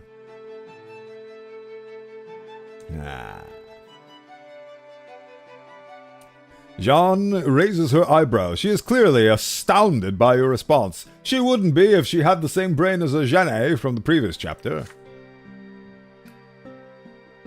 Well, at least you are honest with me. I can only hope that you will think differently when you see those who defy their laws firsthand. I defy my law firsthand. You greatly underestimate the threat their dogma represents. Let chaos reigns. I will paint so many anarchist symbols on the walls before this is over. Hell yeah, look at this shit. Oh, hell yeah. Jenny sure has many things to say. Oh, anyway, I hope Jenny's words will help us move forward. I have high hopes. The info Jeans provides us. I hope Bowen remembers everything important Jennifer said to her. We can't forget anything crucial from John. Ah yes, John Inquisition is who we're riding the cart with. The walls of Anisote finally appear on the horizon. A challenging mission awaits you on behalf of the Inquisition, but first, you are going home. In service of the Inquisition, you started your work as an Inquisitor of Magra. That is me. The game was... Did you see the little loading screen that the little loading icon that my cursor turned into? That was fun. John.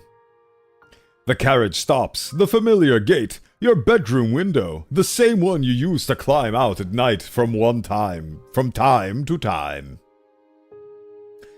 Ah, the well-tended garden with its imported soil, delightful greenery, and mother's beloved violet irises. The porch you used to jump off of when you were little. I remember that. I believe that is also the same porch where the ant story happened. You are home. You touch the handle of the front door. Casus belli is justification for war. Ah, I didn't know that. Is that Latin? I'm gonna assume that. Well, I mean, Cassius is Latin, so yes. Right. So with that context, the hungers for power can start wars because he has a constant he has a constant justification for war. We will overthrow him. He looks mean. Look at him. He is a meanie. I do very much appreciate how Latin still remains the forefront of our lives, even though it's technically a dead language because of the myriad uses we have for it. Also, it's really cool to just use it. It's a fun language. It feels very cool and mystical. Had I magic spells or the need for a vocal proponent to them, I would probably do them in Latin. It's when someone makes fun of your weight so you declare war because of belly. That's honestly, Suakal, that is also where I thought that was going.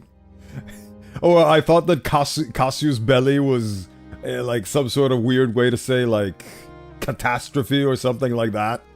But yes, Cassius does indeed have a very big belly. He can't help it. He is of the elite. If Latin is a dad language, what is a mom language?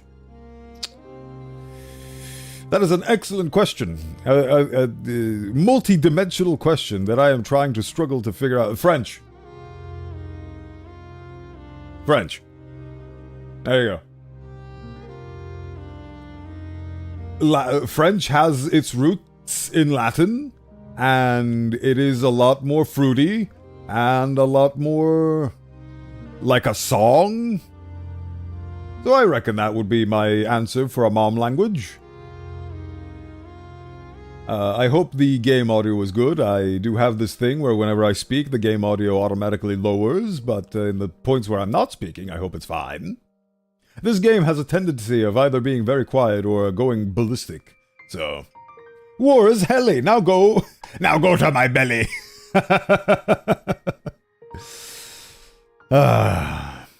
You touch the handle of the front door and halt for a moment. It has been 4 years since you left for Eterna. Get inside my belly, 'cause war is helly, Jenny. Have you guys seen Forrest Gump? Great movie, recommended 100%. A beautiful classic that spans the test of time. It has been 4 years, but it feels like yesterday. The air inside this is cool. As usual, Father cannot stand a stuffy room and insists on constantly airing out the house. Oh, so that's what it feels like. I'm actually the opposite. I live in a constant state of stuffiness. Oh, oh my god, he's... Oh, I cannot believe that is Nathan. Do you remember Nathan? Oh, that is so silly. He looks so silly. He feels like a character from The Witcher. He feels like Gaunter O'Dim if he would have hair. Oh, what a silly Billy. Nathan's shaggy head. Oh, it's Mal the Tank Man. Hello, Mal the Tank Man. Welcome in. Thank you for stopping by. 'Tis I, Bowenthius, your host, your liege, your bone wizard, standing at the ready. I wonder if Jellyfish thinks if war is hell. Jellyfish is gonna have a rude awakening. I still can't get over the portrait. It's so silly. It's such a silly I understand it completely, but it's so silly. Oh, this is the path where you definitely should not care about vanity. 'Tis I, your tank man, at your service. Ah, your service is always appreciated here, tank man of the Mal variety. Of the Mal specification. Ah, cannot believe this. I will never get over the haircut. Even he has a better haircut than me. Nathan's shaggy head peeks out from behind the sitting room door. Your younger brother is the first to reach you. Crying out with joy. He embraces you tightly. Nathan is now as tall as you are, and his hair almost reaches his shoulders, but he still has the same lost look in his eye he had when he was a boy. Look at how much 4 years can change a person. 'Tis alas, the bowl cut is the fashion of the time, especially for priests. It is a terrifying fashion to behold, and it is mine, unfortunately. This is my true lot in life, which is why I must rebel. If I do anything in this game, it's to make the bowl cut not the standard for priests. That is my lot in life. That is my true lot in this game. Right. Your younger brother is the first to reach out to you, crying out with joy. He embraces you tightly. Nathan is now as tall as you are. Oh, yes. You're finally back, Bowen. Home just hasn't been the same without you, and look, you're wearing a cassock, a true priest. I'll never be one, unfortunately. I didn't get into the seminary. Well, that's okay. Even boy failures have value. Now, this is the type of haircut I would never go for if I had one. Exactly. If I had the choice of hair, that is a haircut I would never be caught dead in, or alive for that matter. I do not respect the bowl cut. It is a subjective opinion of mine. If you like the bowl cut, then that is perfectly fine. Let the things that bring you joy bring you joy. The bowl cut does not bring me joy, though. He stares at the ground guiltily. You show him the prayer book you bought for him by the Great Temple of the Twins back in the capital. It singes and feels warm to the touch. The eyeball inside the cover moves and follows Nathan as if it always knew that it was its destiny to be wielded by such a force. Bowenthius. The Bowenthius. Fortunately, Bowen, the bowl cut gives no soul to the sweetness of joy. For you, but I'm sure there's people out there that do enjoy the bowl cut. I can think of Chi-Chi from Dragon Ball Z that had her son with a bowl cut for quite some time. I'm sure there are people in this world that genuinely enjoy and appreciate the bowl cut. I'm just not one of them. Wait. Yes, Lactor? This is the first message you've sent. If you have a bowl cut, can you eat from it? That depends. Is your skull and bones a delicacy and or a thing that you would eat? Was there mental capacities? I did not consider these. I did not consider those people. Is their mental capacity clearly lacking? Let us not disparage against the differently opinionated Mal. It is okay for them to hold their faiths and their beliefs, as long as they do not hurt themselves or others. It is perfectly acceptable for those people to like the bowl cuts. If it brings them joy, then let it bring them joy. Like I said, as long as it ain't hurting nobody. Bowen wouldn't be caught dead with a bowl cut unless someone goes to his corpse and glues the bowl cut wig to his head. See, this is exactly why, when I perish, my body is being sent straight to the moon. That will be my tomb. My moon tomb, if you will. Let it be written in my dying wish and, last will and testament. That. Did I miss anything? Bowl cut. Yes. The bowl cut. He stares at the ground guiltily. You show him the great prayer book. It flinches and pulsates with necronomic power. May the light of the faith shine in your eyes forevermore, brother. And Nathan clutches at the prayer book and nods with gratitude. Mother walks out of the sitting room. Yep, she looks exactly the same. I guess 4 years don't do much to the aged ones. Nathan runs to her and she leans on his arm as he leads her to you. Mother's back is bent. She has grown pale. If only that could be showcased in her portrait. And a thin web of wrinkles covers her face. She can barely stand unassisted. Oh. Unfortunate. These are the troubling telltale signs of the illness your brother and sister mentioned in their letters from home. Slowly, she embraces you. You press your face into her shoulder, breathing in the nearly forgotten, dearly beloved smell. You hug your mother and smell her impassionately. You smell her with impassioned action. Mother holds your shoulders and studies you for a long time. You've been away for so long, my son. But it was all for good reason. I am so very proud you chose to follow the priestly lot. Never in my wildest dreams did I think my own son would bring the twins' teachings to the world and save other men's souls. If only your younger brother was like this, and Stefan can bite my shiny metal ass. To think I held you in these arms not so long ago. Mother's arms are thinner now. They feel nearly weightless. Again, hope that was showcased. See, they made a new portrait for her. Why didn't they make a new one for dearly beloved back-crippled mama? I demand more portraits. Bada bing, bada booey. Gloria walks up to you next. She is dressed in men's clothing, including culottes, a frock coat, and a necktie with a massive pin. Okay. She is almost unrecognizable in her new attire. There are dark circles under her eyes, as though from lack of sleep or frequent tears. Her first words to you are dripping with sarcasm. Did she turn into the suck? Remember that time I saved her life multiple times? This is how I'm greeted? Well, hello there, my brother the priest. Can't say I expected that. You'll be the one watching over our souls now, I suppose. Oh god, she's an angsty teenager. You offer a composed response. You will always be ready to help Gloria if she finds herself in need of spiritual guidance, but you are not just the priest, you are also her brother. But hiring an artist for another portrait is expensive. I mean, yeah, I understand it. I get it, but it would have been nice. It would have brought this game from whatever my mental score of this game is at the moment to my mental score of this game plus 0.1, which, you know, that's a bonus. But I do understand that amount of work may not have been justified.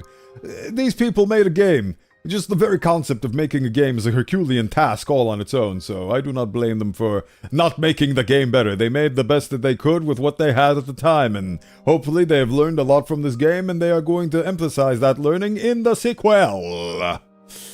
The Life and Suffering of Prince Gerion. Available now on not really... It's not out yet as of the time of this recording. Gloria breaks into an involuntary smile. Immediately, her angsty teenager facade is broken by my unscrupulous will. She finally lets her feelings show and embraces you.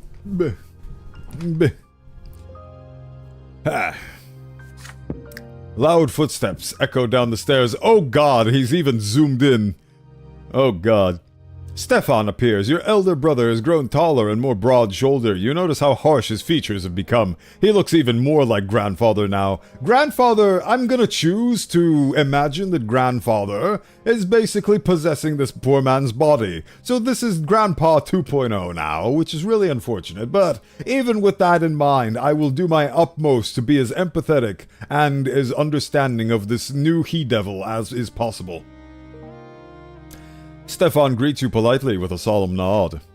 Greetings, brother. It's a shame you returned with a cassock rather than a sword. But at least you weren't left a commoner like our youngest brother. You may not have earned a noble lot, but your cause is important to the Empire. The Brandt family welcomes you. Oh boy.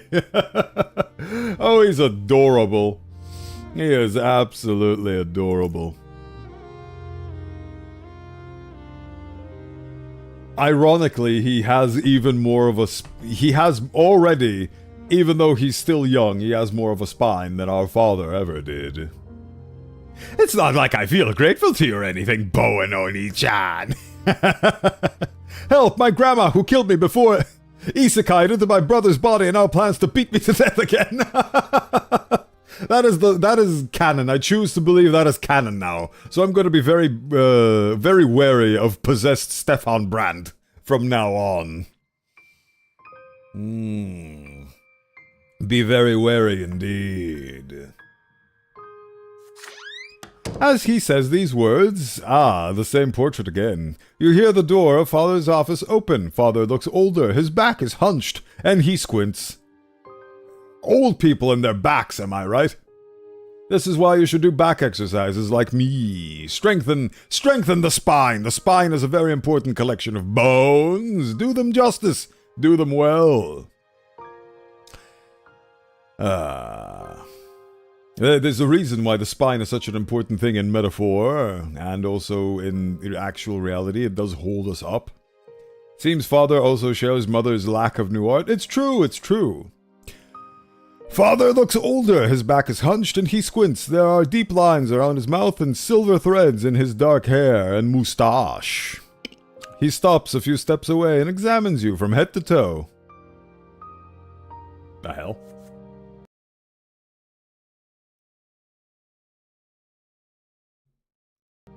Sometimes I hear noises, and I do not know what those noises pertain to.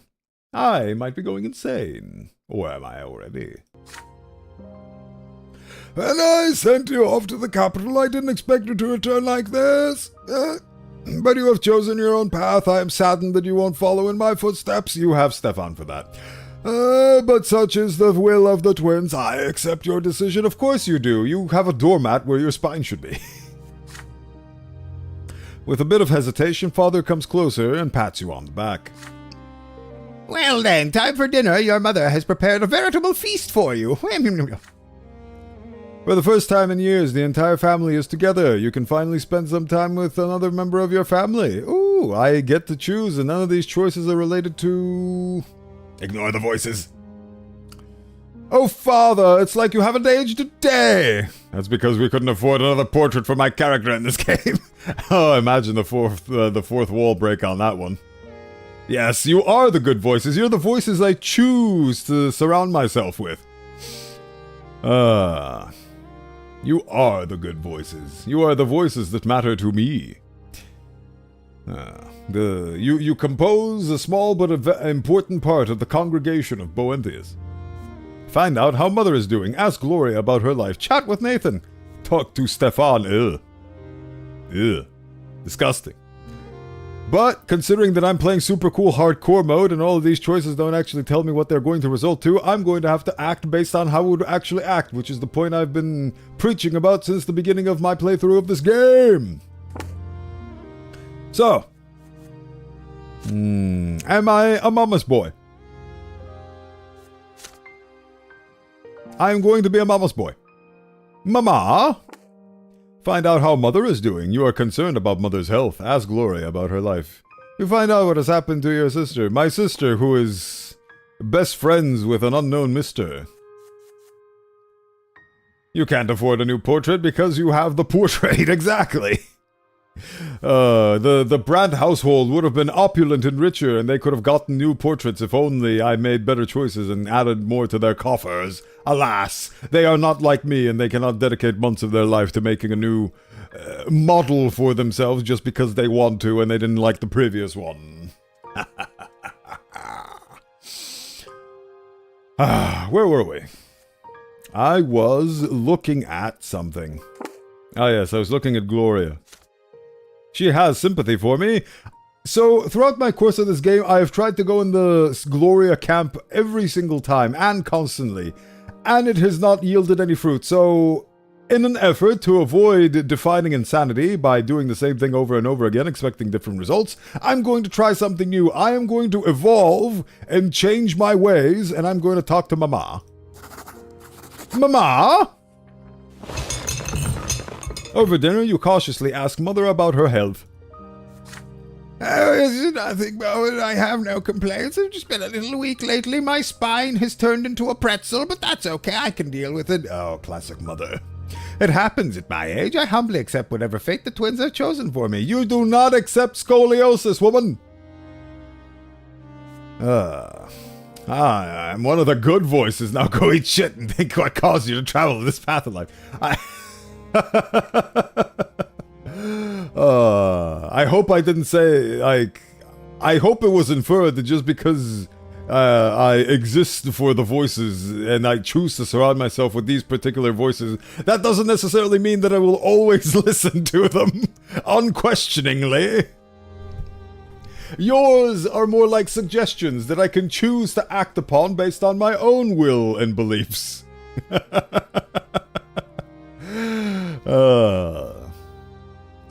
Bowen is an inquisitor. Aren't those the people who hunt down and kill heretics? Correct me if I'm wrong. My experience of any inquisition is the ones in 40k. No, that's fairly accurate.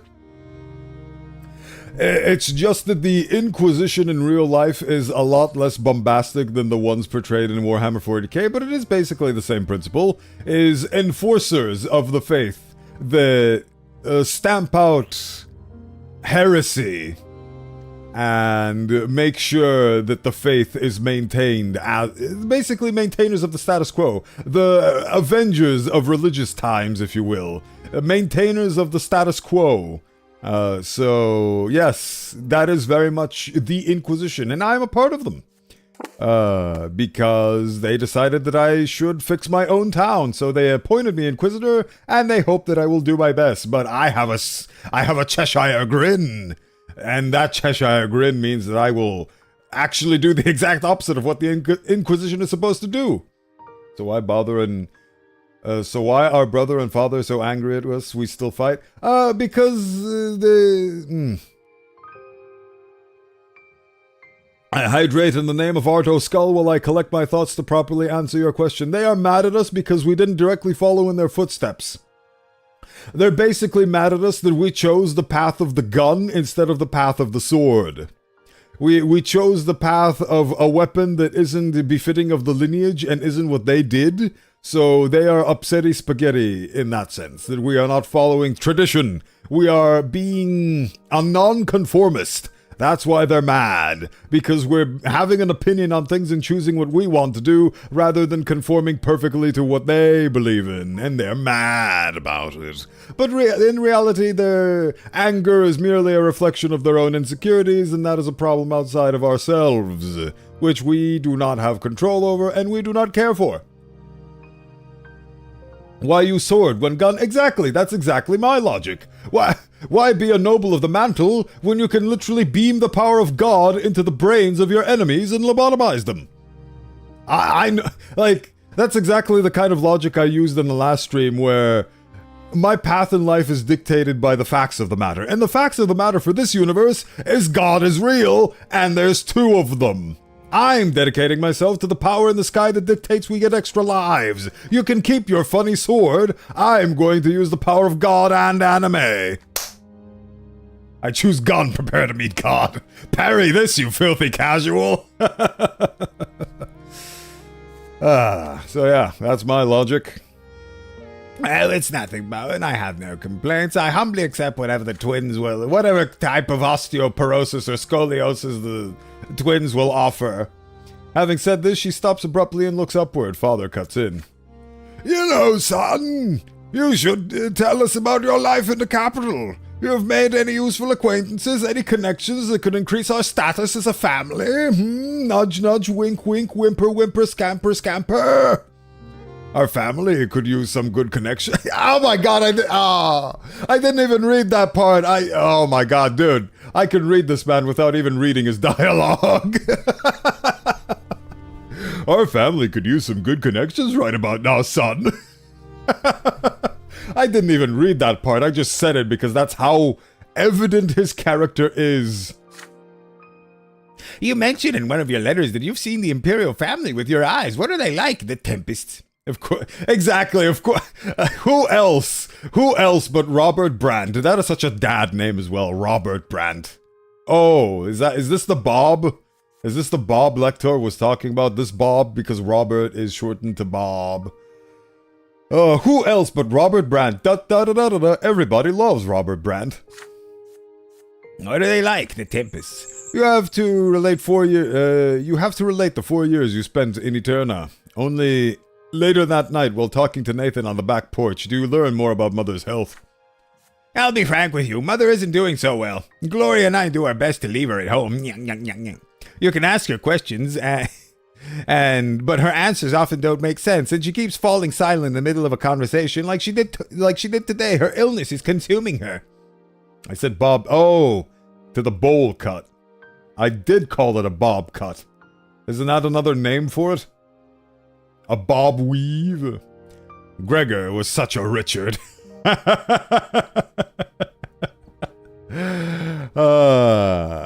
I get that. You're calling him a cock. Oh, Richard. I love this. Your grandfather passed away and departed to face the twins' judgment. He will be facing that judgment for the next 10,000 years, you can mark my words. Yes, Mal. I explained the joke before you did. I still don't understand how some of those names became nicknames of what they are. Like how Robert goes into Bob or how Richard goes into Dick. Well, Dick, your name has special meaning. Like what? Like penis, Dick. Well, no, that cannot be. If you guys get that reference, you get a quarter. Old Germanic names have always been weird. Ah, yes, Germanic names, of course. You know, if Mother passes, she may not be reborn. I dread to think what will become of Father then, and of Gloria. Oh, so this is how the family falls apart, with our mother dying. Richard, Rick, Dick. Ah, that's how... That's the Pokemon devolution. Dick evolves into Rick, which evolves into Richard. The final evolution. What's the mega evolution of Richard? Ultra Richard? Ricardo? Germanic names? Legasp. Did you know that the Western civilization was birthed in Europe? Do they have germs? Thank you for ruining the word German for me. I will never unsee that the fact that the word germ is contained in the word German. It upsets me greatly how Nathan has like a 5 o'clock shadow in the face. Like, dude, is shaving does exist, but unfortunately Nathan is depressed. How old is he? I can't tell. Actually, no, there's a history, isn't there? Where's the history? Map of the Empire. Where's the history? History? When the hell was he born? Nathan's birth. Oh. The year is 1123, so Nathan is currently 15. He's 15 with a 5 o'clock shadow and depression. That's how years work, right? Yes, that is how years work. He's 15. Ah. He's 15 and it is very deep. Look at this man. Look at this man. I love this. At 15 you oh my god, this actually reminds me of a quip from Death Note in the second part of that, where one of the characters says something along the lines of, I'm 15, it's high time I start... No, I'm 14, it's high time I start living my own life and go out on my own, he says as he leaves to join the criminal underground and basically become head honcho of it. I'm 15, it's time I start living my own life. Pokemon names are so fun. Ekans is snake backwards, and Arbok is cobra backwards, and then there's Muck. Listen, if your Muck comes out that way, consult with your nearest doctor. Dude must have fallen into the whiskey keg as a child. He looks 15, but he's actually 35. Oh, poor guy. See, this is actually what we were talking about earlier, how certain life events can age you up, so you're actually older biologically than you would be chronologically. This is another such thing. Nathan has been bogged down so much by his boy failure status that it has artificially aged him up. See, this is why it's very important to keep good thoughts in your brain, because if you have bad thoughts, it will artificially destroy you. Don't do that. Be happy. Just be happy, Lamau, or otherwise your body is going to be physically crippled by your own subconscious. And don't be scared about that fact, which will generate even more stress. Be happy about the fact that everything is all entirely up to you, because external things do not matter so much. It's all about the inside, baby. Exactly, don't worry, be happy. If not your nearest Pokemon Center, the poor guy's been... The guy's next to the Pokemon Center on the bench with a whiskey bottle in his hand. And then Gloria, the whole family's gonna fall apart. Gloria has had it hard too lately. Stefan has treated her like dirt for the last year. I think he plans to drive her out of the house so her origins won't taint the brat reputation anymore.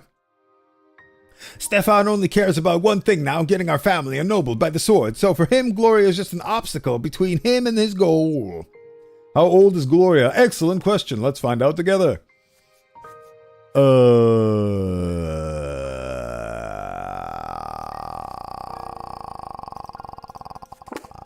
Gloria is an ancient being. The illegitimate daughter of your mother and Lydia. I think she is... How do I learn? I was born in 1118, and sister was alive. Our sacrament. At which age do sacraments happen? I guess... Stop scrolling down, gosh darn it! I'm gonna say that she's in the ballpark of around 20 years old. What timeline is this? Why do we have gun? When I said gun, I was talking metaphorically. I don't actually have a gun. The gun I was talking about was the Holy Book and my ramblings about Christ, who in this case is a pudgy man with a beard and a skinny man. That's the twin gods of this world. My weapon is the weapon of God. My weapon is God's word, which I believe is stronger than any sword. I don't actually have a gun. I'm sorry, Mal. I don't think you actually get a gun in this game unless it goes into the future enough where they invent gunpowder. But it is the year 1138, so... I don't know. We're finding out the story of this game as it progresses together. I don't know what happens. Lector knows what happens because Lector bought this and played this in the time of my hiatus. Alright. Gloria, so for him, Gloria is just an obstacle. Cool. Yay. You spent quite some time in silence, gazing at the radiant stripe of the shining pillar as it grows more luminous against the sky.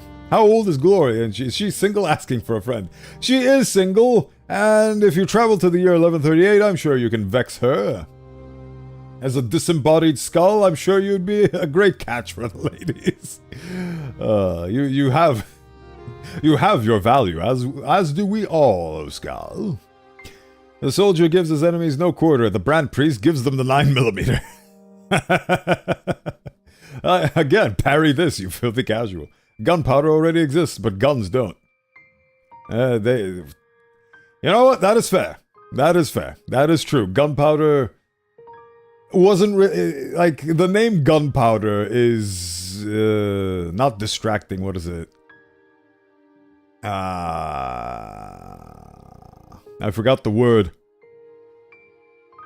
Not demeaning, not distracting. I can't think. It was black powder before. Oh. I'm a lurk now. Bo and Tankman is gonna sulk in the corner now for lack of firearms. My condolences for your loss of firearms, Tankman. But thank you for stopping by and take care. Hope you have a lovely rest of your day.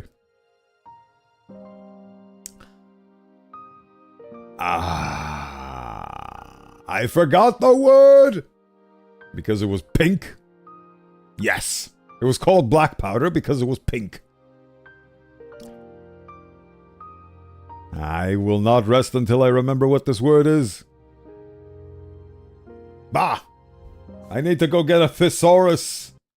Where's my thesaurus?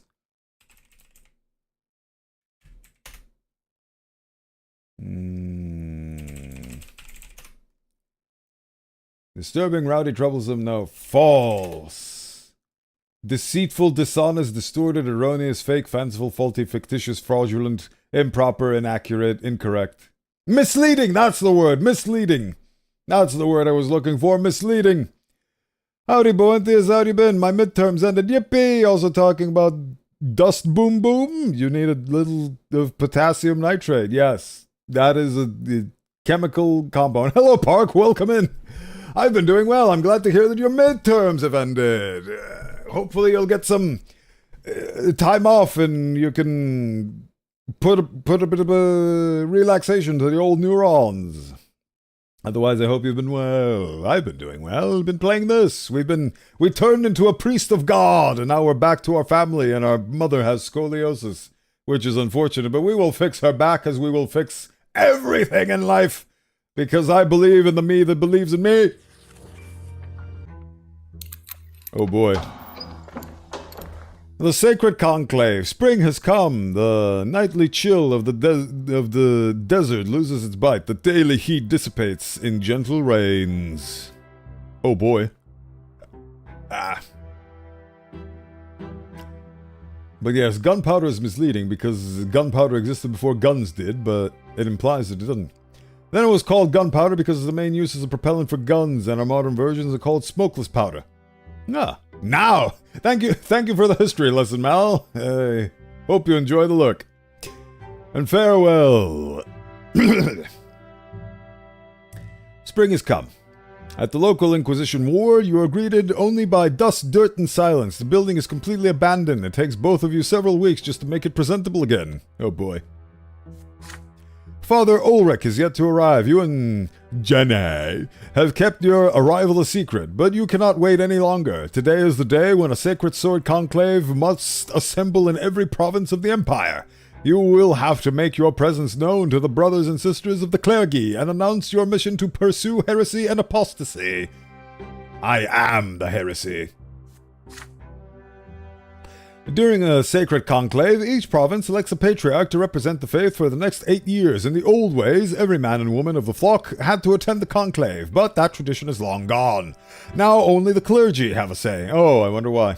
Priest of God, my faith has become the forge for you need to hammer the heretics and sharpen faithful. That is a very accurate estimate, because I am, in fact, of the Inquisition. With my iconic Inquisitor's bowl cut. Ah. But hey, that's okay. I intend to dismantle the Inquisition from within and establish the full brunt of the new faith upon the hapless fools. Alright. Conclave Day is a sacred day indeed. On this day, the twins themselves descend and reside within the temples of the Empire. They bear witness to the chosen patriarchs of each province, the holiest among equals, the men who will speak to the gods themselves on behalf of their flock.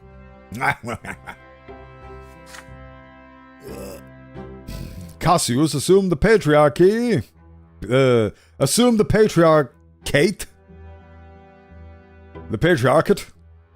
Patriarchate.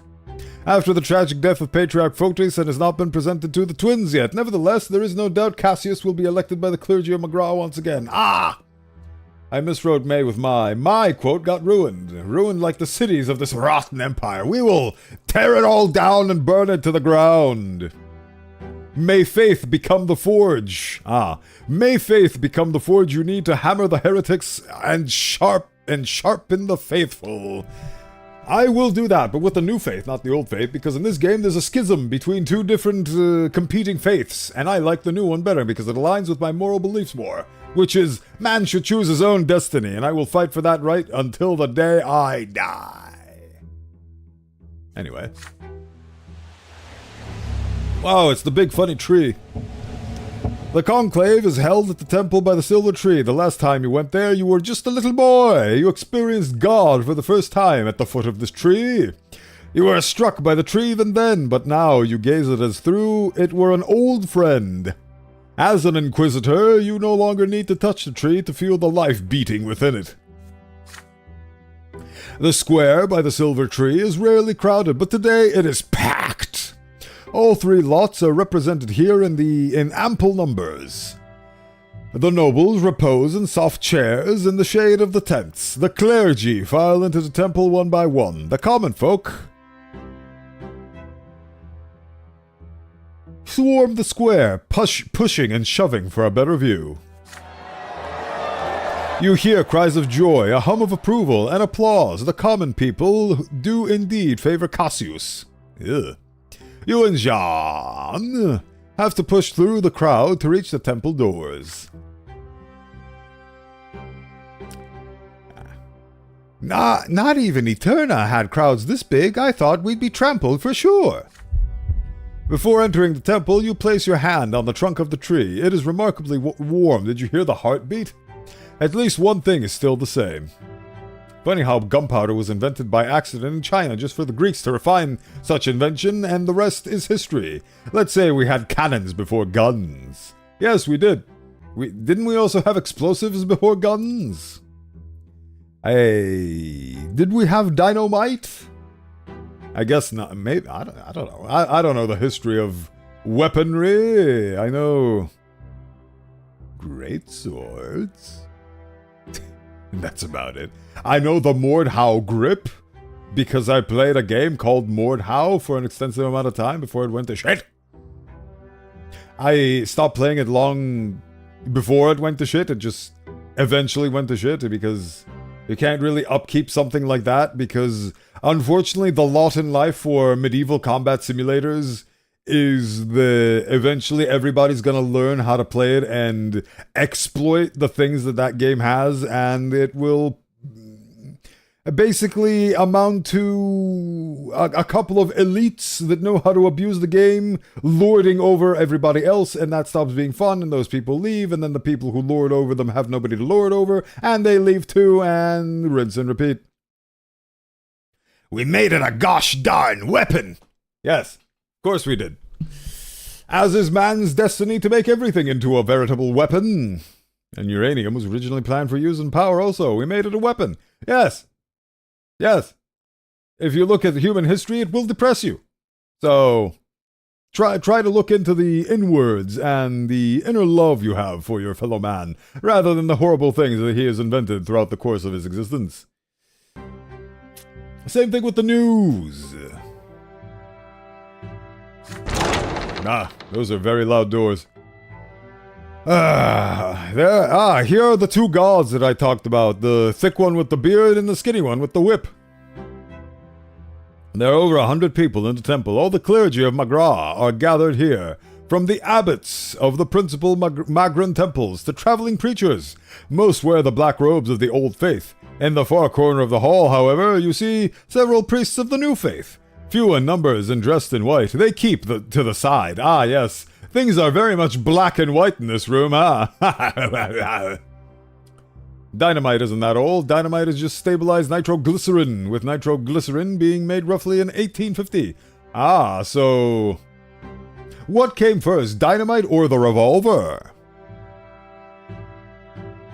Bowenthius got it right. They did have grenades, but it was also predictable. It was so unpredictable, despite many tries. They became cannon ammunition before World War I made the first known grenades we know.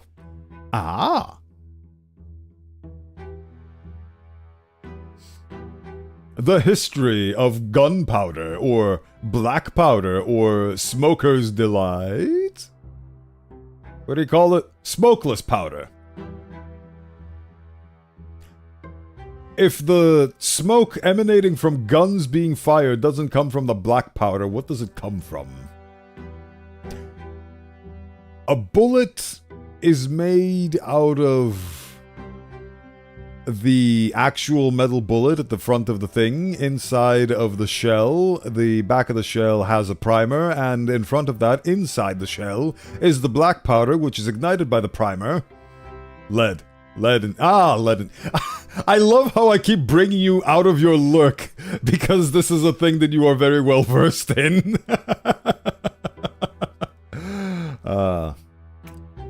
But yes, I forgot there's other components to it, and I guess the heating up of the metal as the bullet is discharged from the firing, and also the little component primer thingamajiggy, which is very complicated on it. So I think there's also paper in there somewhere. It's been a while since I looked at the anatomy of a bullet, of your standard bullet, I mean. There's many non-standard bullets.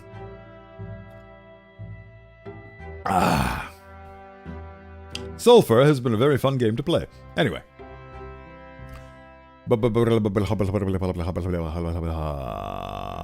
Oh yes, New Faith. So, black, old faith, white, new faith. Can I go sit with the white? This will break Lector's heart, but China did use gunpowder as a weapon first. Due to less war and more stability, they started to use gunpowder for fireworks, because China invented the first flamethrower. Oh! I thought Germany invented the first flamethrower and called it a Flammenwaffe and used it in World War I, and it was deemed a war crime. Huh. The more you learn. But yes, I am familiar with China's invention and usage of gunpowder, especially in fireworks. I believe there's a story of the first astronaut being a Chinese noble that basically had a bunch of his servants strap fireworks to a chair, and he sat in the chair, and they lit the fireworks and stood back, and when the fireworks went off, there was nothing left. The chair was gone, the noble was gone, and the tale was told of the first astronaut in space. They never found the body. He just exploded. Your face so sexist, war crime. Ha, got him. Thank you, I appreciate it. I have come a far way since the original inception of this face. I changed my tracking from camera to phone. I updated the actual face tracking, so it's a lot more smooth now. And also, if you can see my funny bubbly effect in the back. It actually follows... It doesn't follow, it stays static. So you can see it move when I move my funny little head. It's a very fun effect, and I'm very proud that I managed to figure out how to make that work. So yes, I have a very sex face. Thank you. It's the culmination of all of my efforts as a 3D modeler and a user of the Poyomi shader pack. The smokeless powder is crammed inside of a cartridge either made out of brass or steel if you're cheap. The primer is stuck by the firing pin. Ah, that's the thing. I kept calling it the firing pin, the primer, which ignites the powder, which rapidly expands the gas. Oh yeah, gas. That's probably what the smoke is. Push the bullet out of the barrel. That's how a standard bullet works. There's also shotgun shells. Yes, shotgun shells are instead a bunch of tiny little balls and pellets inside the thing, and then it explodes in front, and it does, well, there's also slugs, which is just a single giant ball instead. My favorite guns are shotguns, and I feel like I'm probably the best versed in them because they make for a killer gameplay mechanic. I love gun that just absolutely shreds you, but you have to come up real close and basically discharge the weapon in their face for it to be effective. That's my favorite type of gun, which is I love shotgun in games. I think he didn't go up to space, he just went a few 100,000 meters and exploded. Probably, but legends are born when you strap rockets to your chair in, I don't even know which year it was, probably the 13th century. The first flamethrowers were primitive and very short. While effective against cavalry, it wasn't effective against polearm and shields, until Germany made the modern Flammenwaffe.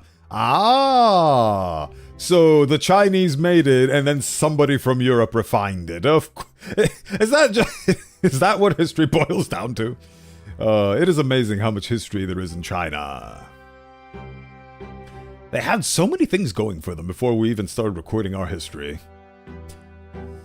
And then there's the madness that is gyrojet bullets. Ooh, that sounds like its own thing. It can take up another page. The difference between the ancient Chinese flamethrower and the World War I German flamethrower is that the German flamethrower spits the liquid fire, while Chinese flamethrower is a quick burst of fire. Ah! I assume that they invented the flamethrower in China because they wanted to have their dragon ceremonies have actual fire-breathing dragons, which is really cool, and that's probably not what it is, but I choose to believe that's me being a vibe historian. That feels like it would be a fun thing and a fun reason for them to invent the flamethrower. I also like shotguns in games, especially charged shotgun in RimWorld. Yes, that is a modded thing. Did they add it in the base game? Probably not. Also, the flamethrowers are not war crime. That is a misconception. Ah! The flamethrower enthusiast rallies behind the rights of flamethrowers. They're not a war crime. They're just misunderstood. They singe your flesh and burn you to a crisp. They're just misunderstood. It doesn't really hurt that much to get third-degree burns over 80% of your body. Just ask Keith from Left 4 Dead. Oh, boy. By short, I mean the flamethrower only lasted like 5 to 10 seconds. They were huge, heavy cannon barrels. Oh, so they weren't small and portable enough to be put in a dragon festival. Glad to be learning so much today. It is an educational. I mean, there's a lot of people that follow the annals of Bowenthius that are also very much historical gun and such things enthusiasts. So it's nice to learn from them. They are the voices in my head, and the voices in my head are very well versed in gun. All this because I said that I wield gun instead of sword. I do believe to remember the flamethrowers are more likely to suffocate first than die by... with flamethrowers, you're more likely to suffocate.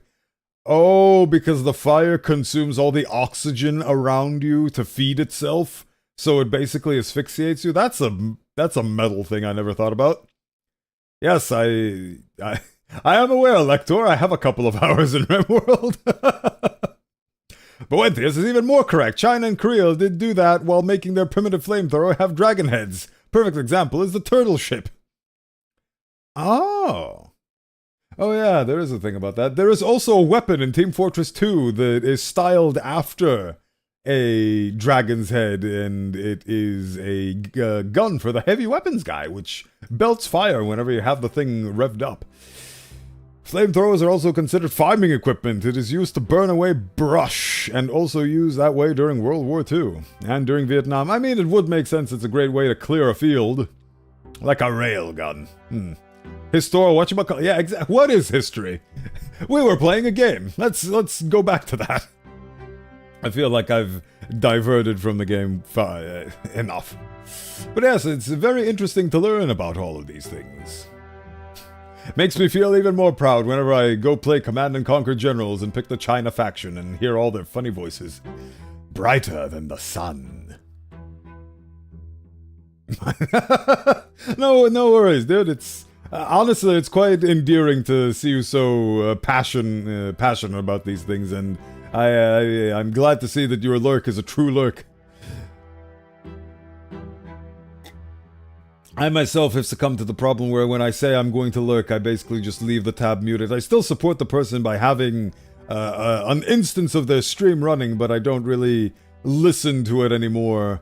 My form of lurking is just doing something else while I'm listening to the stream. Like my modeling, or my level design, or the voice pack that I'm going to be writing for. Something the US learned, but many countries still avoid. The shotgun for some reason. I don't know why, but literally every country barely used the shotgun apart from America. I mean... Again, correct me if I'm wrong, but that probably has something to do with the trench gun being an absolute boy shredder during the First World War, where it was such an overpowered thing and such a brilliant strategy to just literally do exactly what I love doing in video games, which is run into the tight corridor with a shotgun and then flank people and basically manage to get close enough without them realizing, where you basically destroy them by discharging a shotgun in their face. And that's what trench guns are for. I believe after World War I, they enacted a lot of laws and rules about certain things to not be used because it's inhuman. War is perfectly fine and humane, but using certain things like mustard gas, no, that's a step too far. Like, I feel like, this is my hot take, but I feel like all war is bad. Not just the ones with BB guns, but also the one with the nukes. Leave it to America to make guns specifically to clear small enclosed spaces such as the trench gun and the trench sweeper. Exactly! Those are the things that I was talking about. Story of Bowen Brandt and the Jean Grey sure is something else, it sure is. The portrait of Bowenthius. This is my lot in life. Right, you and Janai sit in the front row. The others eye you with curiosity and suspicion. You catch your names among the whispers that fill the temple. It seems your arrival was secret to no one. See, exactly. We're literally coming around with giant Inquisitor stamps on our foreheads. What do you expect the people to say?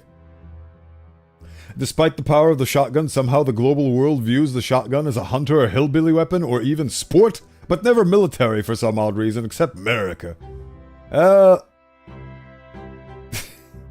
Well, see, I don't mean to sound rude, but I feel like the reason why it's recognized like that in America is because all of the three things you mentioned overlap with the American military. So, the American military is composed of the hunter hillbilly sect.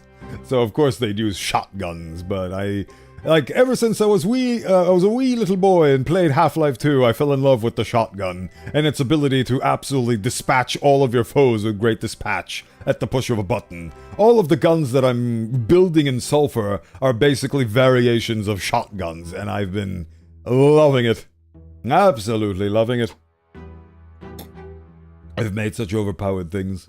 It's brilliant.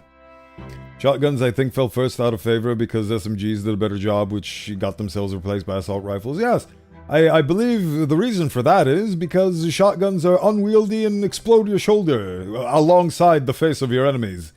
But SMGs are very easy to use and output a lot of bullets in a short time span, and then assault rifles are just an evolution of that, where they have bigger bullets and can shoot farther. So, makes sense when you look at the evolution of war.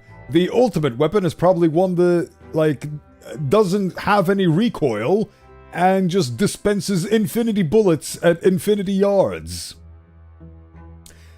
Assault rifles become the main weapon in so many countries because people realize trying to shoot 7.62 by 50mm rounds rapidly hurts, and they go for the intermediate rounds. Yes, bullet go bigger and travel further, which is bigger than a pistol cartridge but smaller than a full rifle round. They found the sweet spot where they basically loaded the SMG with 7.62 and then just called it an assault rifle. Because that's basically, in my headcanon, that's what an SMG is. It's just, instead of submachine, it's high machine. Oh, they really put the ass in assault, don't they? There is so much fear in them, so much hatred. Do you think they're hiding something, or has someone poisoned their minds against our order?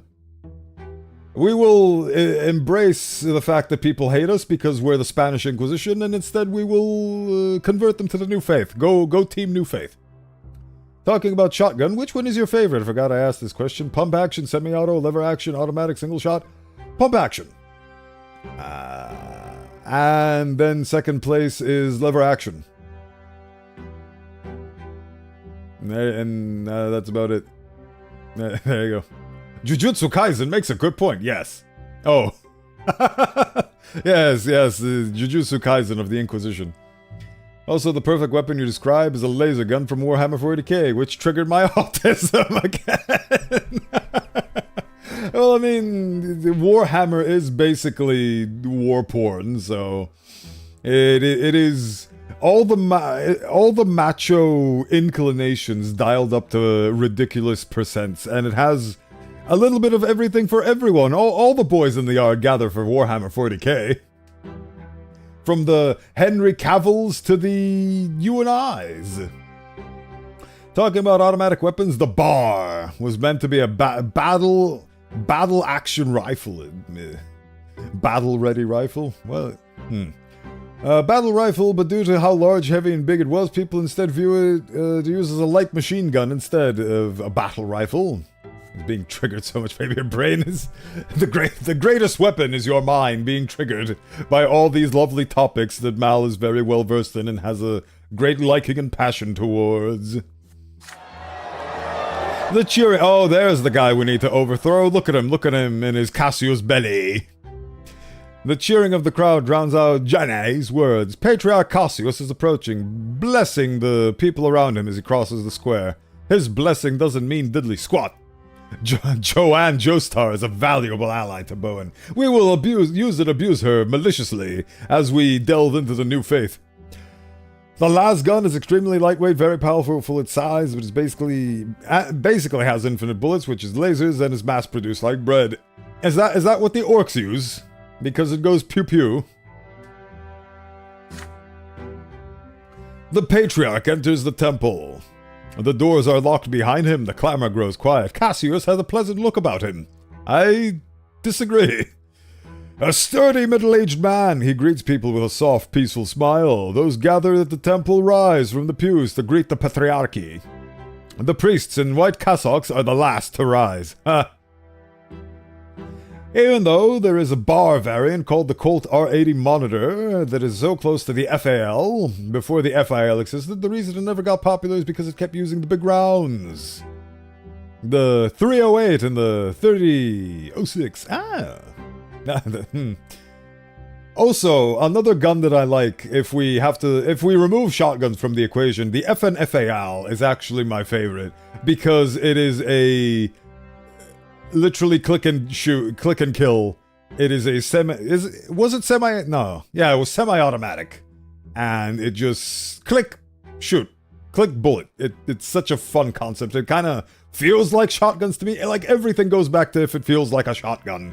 And the FNFAL is just a shotgun, but at long range because it's an assault rifle. It's very fun. I loved it in Call of Duty Black Ops, back when Call of Duty Black Ops was the only Call of Duty with the title Black Ops in it. How goes the saying, the last gun is versatile, powerful weapon, but merely any universe, but in 4K. In the world of 40K, it is a flashlight.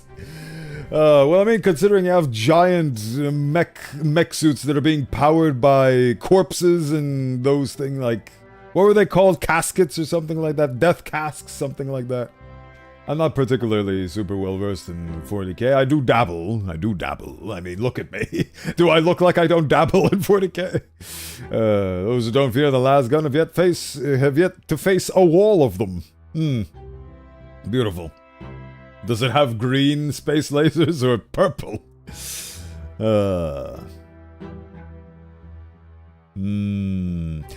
Bar is also the name of my funny custom revolver that I made up for my meme. It's I forgot what it stood for, but it's what did bar stand for my gun that I made up? I forget. Hold on. We need to find the bar. Blender bar.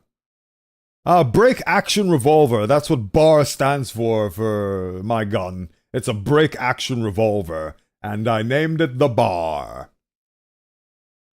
You should look how the Colt R80 Monitor looks like. You'll see how it could have potential being a military service rifle, only to be reduced to the size and weight of uses 7.62 or 5.56. Let me, for posterity's sake, let me Google Colt R80 Monitor. I feel like I've seen this before.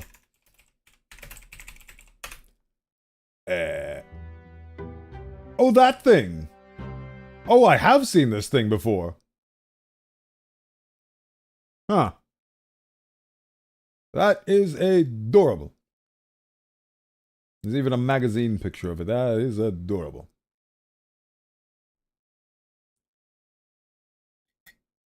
That looks like it would cause damage to your spine if handled frequently enough.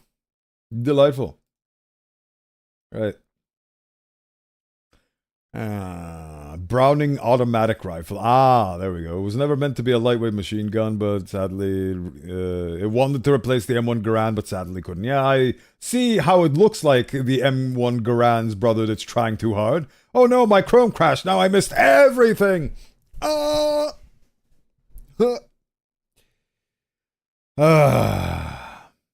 Patriarch enters the temple. The doors are locked behind him. Cassocks in white are last to rise. Oh, look at this guy. One of them, a priest of considerable age, catches your attention. You are struck by his clean-shaven face and the uncannily sharp look in his eye. The trim of his cassock is embroidered with gold, and his hands rest upon a long staff to help him stand. Did you get the orc shooters thing? No, I did not, but I assume that orcs would be using laser guns that go pew pew pew because they are a very simple fungal people like that. That is Father Leonard. He's been the abbot of this temple for over 20 years. He doesn't look like he's 20. He looks like Rick Sanchez. I remember him as a wise and kindly man, but my sorrow for him knows no measure. Photis's teachings have clouded... so he's the guy I'm supposed to support. The patriarch greets the audience with a dignified bow, and everyone takes their seats. Cassius slowly ascends the stairs to the altar of the twins and kneels before their images. The images of the one with the beard and the one with the whip. There, the words of his prayer echo throughout the temple. Jenny Arbuckle, better start pulling some miracles out very soon.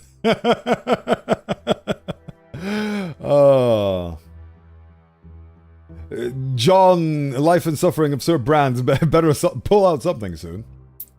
Orc used chutas, which is a scrap in the shape of a gun, which literally works on hopes and dreams. Oh. Oh. Yes, you did. You did. Oh, I didn't read that part. Yes, orcs use chutas. They work on hopes. I mean, yeah, they basically... ironically, orcs in the Warhammer 40k universe follow the Gurren Lagann spiral power logic, which is entirely driven by faith and belief, which is why when there was a funny story about how when the Inquisitors or whoever they were fighting ran out of bullets, the humans just started going pew pew and like doing finger guns at them, and they believed that they were getting shot and they fell over. Orcs can be so fun in that universe. Not gonna lie, I'm a big lover of the M16A1, the one with the smooth handle before they change it with that weird cylindrical handle. I miss the rectangle and triangle one instead. I also, due to the fact that I have a very long history in Counter-Strike, I'm also familiar with all the different variations of the M16. Yes, it has many different forms and many different types.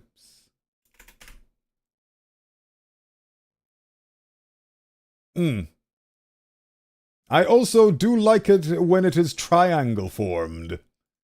I very much... It feels the triangle form is a lot more fit to purpose, as opposed to the cylindrical version being more standard issue, I suppose. Ah, I didn't talk about orcs, I'm still talking about guns. No, Mal! Oh, sorry.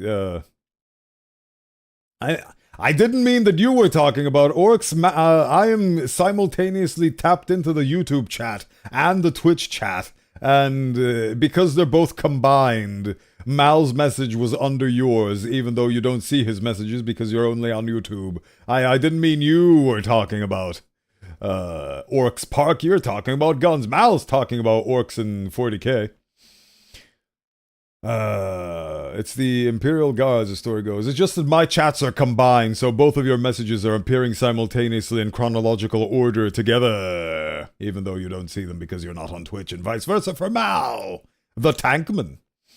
It's the Imperial Guard, story goes. Guard army, it's fighting a horde of orcs, and eventually... the Imperial Guards, that's the Imperial Guards. Ran out of lasers, and it just goes pew-pew, and the orcs just get killed. The story is also possibly not canon? Possibly. Again, I'm Mal. I have taken... No! Oh, God. We now have Park the Tank Man and Mal on YouTube. Anyway, let's continue the story.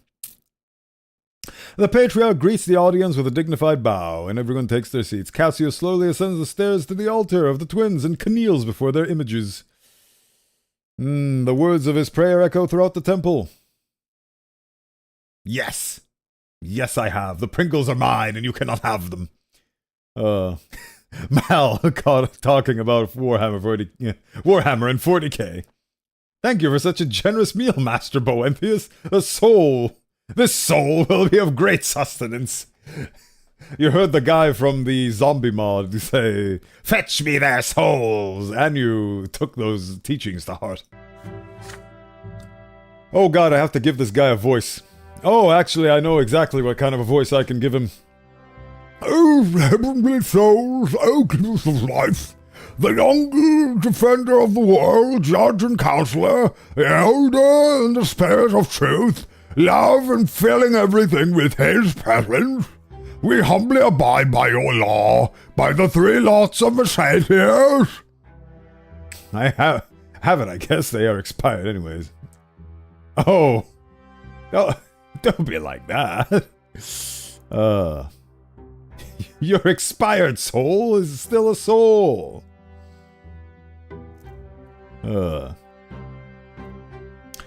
We humbly abide by your law, by the three laws of the faith here.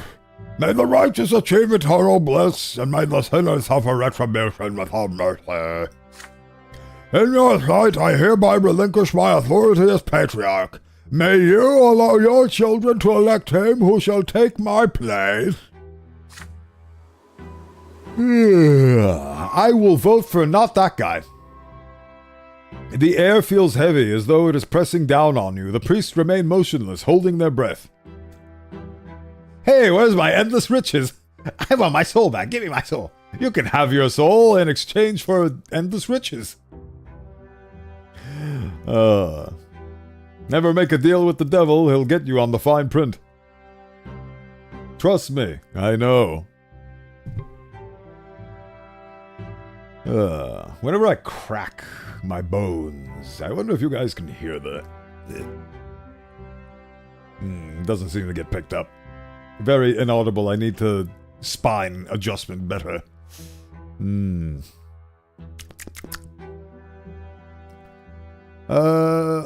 incredible, all-consuming silence falls upon the room. In this silence, you hear the faint patter of footsteps across the temple. The moment slowly passes. The illusion fades. The air becomes light again. A staff taps against the tiles. The leader of the new faith approaches Cassiusius. Father Lenart, abbot of the temple at the Silver Tree in Anizotti, a new believer, he offers guidance to his flock and provides aid to the poor.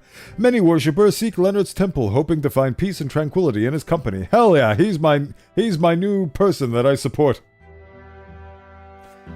We have seen their sign. The twins are with us now. I, Father Leonard, abbot of the Temple of the Silver Tree, declare the sacred conclave open. Crackling bones, I see. Bowenthius, the master of skeletons, will take your calcium away. Cause the calcium gives him power. Unlimited power. It is true, I am... it is my shield, it is my defense, and it is my strength. The bones that I surround myself are the very essence by which I define the Bowenthius, the bone wizard. So yes, I can, but I do not take away calcium unconsensually. So, and also I teach you guys to generate and control your own calcium, so I feel like it's a win-win situation for all. My comment of guns got deleted by YouTube. That is unfortunate. Instead of calling them guns, you can call them puns. The flamethrower was the best pun in all of war. I only serve the imperial truth, which says that there is no gods worthy of worship other than mankind itself. Yes! Do not worship me as a god, said... said the Emperor of Man. They started erecting statues of him in his honor, and made temples and started worshipping him as a god. Oh. Poor guy. All he wanted to do was elevate his species to the next level. He didn't want to get revered as a god, even though all of his actions point him towards being one. Kinda like Simone the Digger. I loved his Simone the War Criminal arc. That was good stuff. Well, I said I also love the bolt-action rifles like the Mauser, Kar-98K, Mosin Nagant, and the Lee Enfield, delightful things. Can't forget the Springfield rifle as well. Beautiful guns, I tell you, beautiful. That's the fun thing I love about guns. As somebody who loves visuals, I would love to have a collection of guns, not for the purpose of shooting. The whole fact that they discharge metal in your skull at very large velocities, it doesn't really appeal to me so much as the design of them. They just look really cool. And if I could have, like, replicas that have just had the shooting murder bang bang functionality disabled and they're just there as wall decorations, I would love to have them. I know that's a thing that exists. I can't afford them. I can't afford to have that, but it's a great thing to think about and fantasize over. Long sticks that go pew-pew. Yes, I really love the craftsmanship and the way the long sticks look. They are very nice. There's so many engravings on certain guns. Like, there's so many double-barreled shotguns that have such very nice engravings on them, and I would love to have a wall mounted full of them. Boomsticks. Yes, those. Boomsticks. We have seen their sign. Would you please join the rest? Well, I mean, not the short-barreled one, but the long-barreled ones, yes. And yes, those are the ones I'm referring to, Mal. Guns are beautiful, and they can be appreciated without their destructive force being in play. With a smile, Cassius does so. And so the conclave of Magra must elect the patriarch to speak to the twins on behalf of our fae for the next 8 years to come. Speak the names of those who are worthy. Yes, Lector. By the way, what? Even though I want to dislike the Arasaka rifle for obvious reasons, I have to give them credit. I have to give credit where it's due, despite the caliber they used. It was outdated, it was on par with the Mosin Nagant and the Mauser. I have never heard of the Arasaka rifle. It sounds like something from Cyberpunk. Oh, because it spells Arisaka. I have never seen this thing before in my life. Neat. Bolt action. Delightful. Arisaka rifle is the standard for the Imperial Japanese. Ah, that's why I've never heard of it. All of my gun knowledge comes from Western media. So, my Italian Spaz 12s and my M16A1s and my AK-47s, those are very popularized guns in Western media. Wait, you dislike the Arasaka but like the Kar 98K? Oh god, the two different sides, the YouTube side and the Twitch side, are going to engage in debate now. Fun fact, during the Korean War, the North Korean troops used the Arasaka rifle, and once they ran out of ammo, they changed their barrel to use the Mosin Nagant ammo. I mean, adaptation and evolving. The Emperor of Man says the same as Jesus. Yes, all of his quotes, all of his tweets are in the temples of the Emperor of Man. Jesus said not to build temples of him, and then it is now engraved in the temples the people built of him. Jesus was an exceptional person. I wish that his teachings lived on more so than the notion and idea of him. During the Korean War, yes. Yes, the Emperor of Man is very much a messianic Jesus-like figure. It is true. Poor lads, they just don't want to be worshipped as gods. They want to do the best they can by the species they love and appreciate, in this case humans, and they ended up being treated as more than human as a direct result, which is ironic and sad. Right.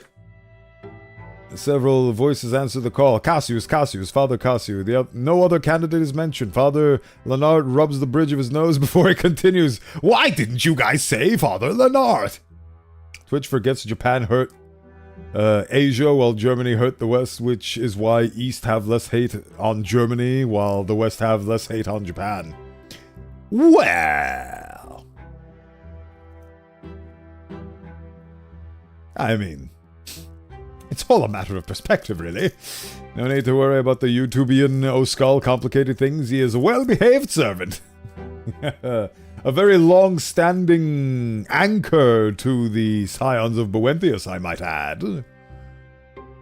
Where were we? So, you have spoken the name of Father Cassius. I hear none other. Then let us begin the ceremony. Feed me. Oh, you delightful little gremlin. The acolytes give every priest 2 stones, 1 black and 1 white. An enormous bowl is brought to stand before the altar of the twins. Once the stones have filled the bowl, Father Leonard begins to count them, dividing them into 2 piles, either side of the altar for all to see. I count 1 black stone for each new believer here. Does that mean that all the others must trust him without reservation? What? I count 1 black stone for each new believer here. Does this mean that all the others trust him without... Who's him? What, Cassius? The twins remind... I mean, they are... symbols of things. There's 2 Buddha statues, the fat one and the thin one. I mean, it's possible the people who wrote the story got their inspiration from that. I do not discount that theory at all. What was that? Did Utubian Skull make a noise? He skittered across the floor, shuffling around, trying to make way for the treats, because he is malnourished and desires the precious. Another fellow skeleton? Let us take over the ranch of the calcium makers! The humans have hoarded such creatures that produce calcium. We must bake such valuable resources. The calcium. My heart goes out to Park, who, through no fault of their own, is confined to YouTube. And it feels like the poor lad is isolated over there, but the Lector shall keep them company, I hope. I guess this is what happens when you split the community this way, but hey, it is what it is. I accept both parts equally, and without bias. Then let the will of the sacred conclave be done beneath the watchful eye of the twins. Father Cassius shall be our patriarch, he shall be the voice before the twins, and our mentor in this earthly realm. Cassius steps before the altar, the soft smile still on his face. Before the image of the friends, I accept my burden as Patriarch of McGraw. May the wisdom of the younger and the power of the elder grant me strength in this The priests rise from the pews once again to cheer for the new patriarch. Father Leonard raises a hand, calling for silence. Brothers and sisters, this conclave is concluded. Drinking shall be done. I have been yapping a lot. Hey, Miss Twitch, they left because they knew their update would make them pay even more fees to Korea. Everyone knows which update I'm talking about. It was nightmare for regular Twitch streamers. Yes, I will do the stretch and the hydration. I don't know why, but I really hate Cassius. Is it because I'm giving him a disgusting fat voice that makes him sound like an emissary of Nurgle?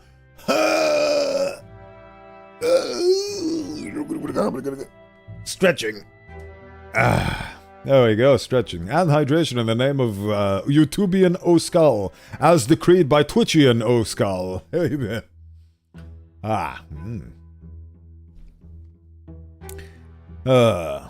Real shame.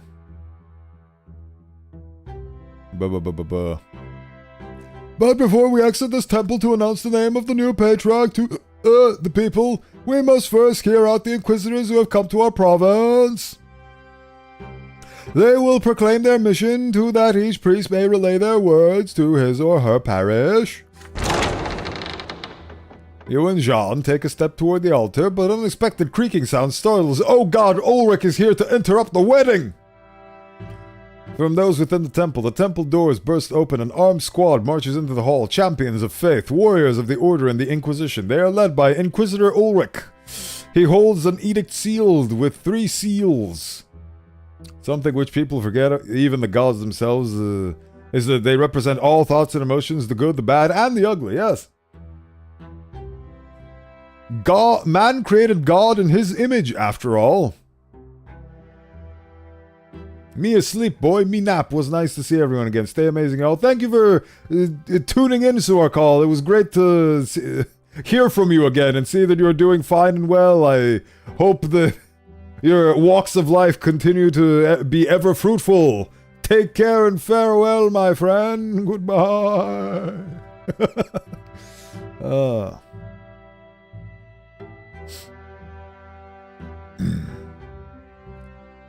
He is in fact not evil, just values all life equally, from the smallest bacteria to the biggest of virus. So if you die of a disease but it births billions and trillions of bacteria, it will be well worth it. Gotta say, World War II American guns were a bit overkill. Like, a fully automatic rifle that shoots 3006 and 308 rounds, that's like shooting a bolter. Well, I mean, sometimes reality is stranger than fiction. It's Father Ulrich. What does Papa Uganda Knuckles want this time? Ah yes, Uganda Knuckles is here to show us the way. Who dares violate the laws of the sacred concrete?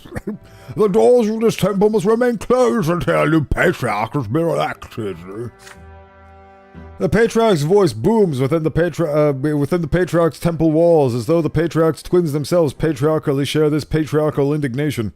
And yet Inquisitor Aldrich only raises his eyebrows in response. He has two of them. But Patriarch, the conclave is concluded, has it not?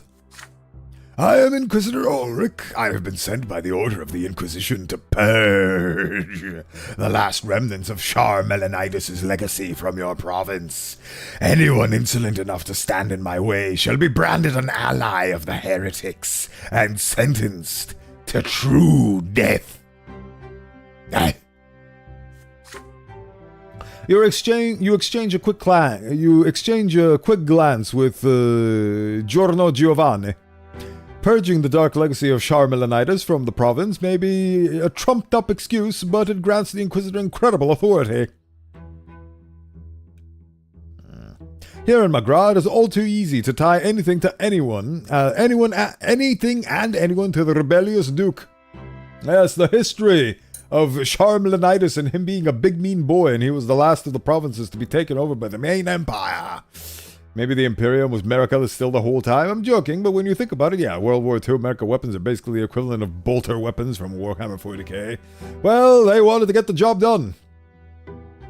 Tzeentch, for example, may be a cruel and devious trickster, but he is also the scourge of the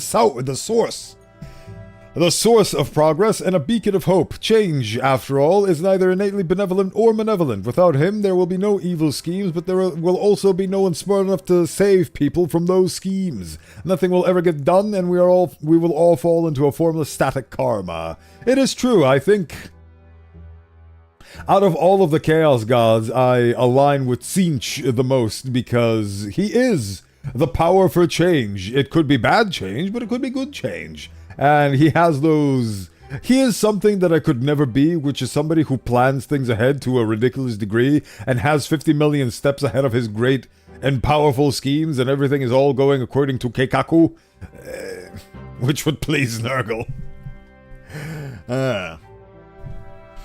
And I feel like if I were to aspire to any of them, it would be him, because he feels like he is the most bound by...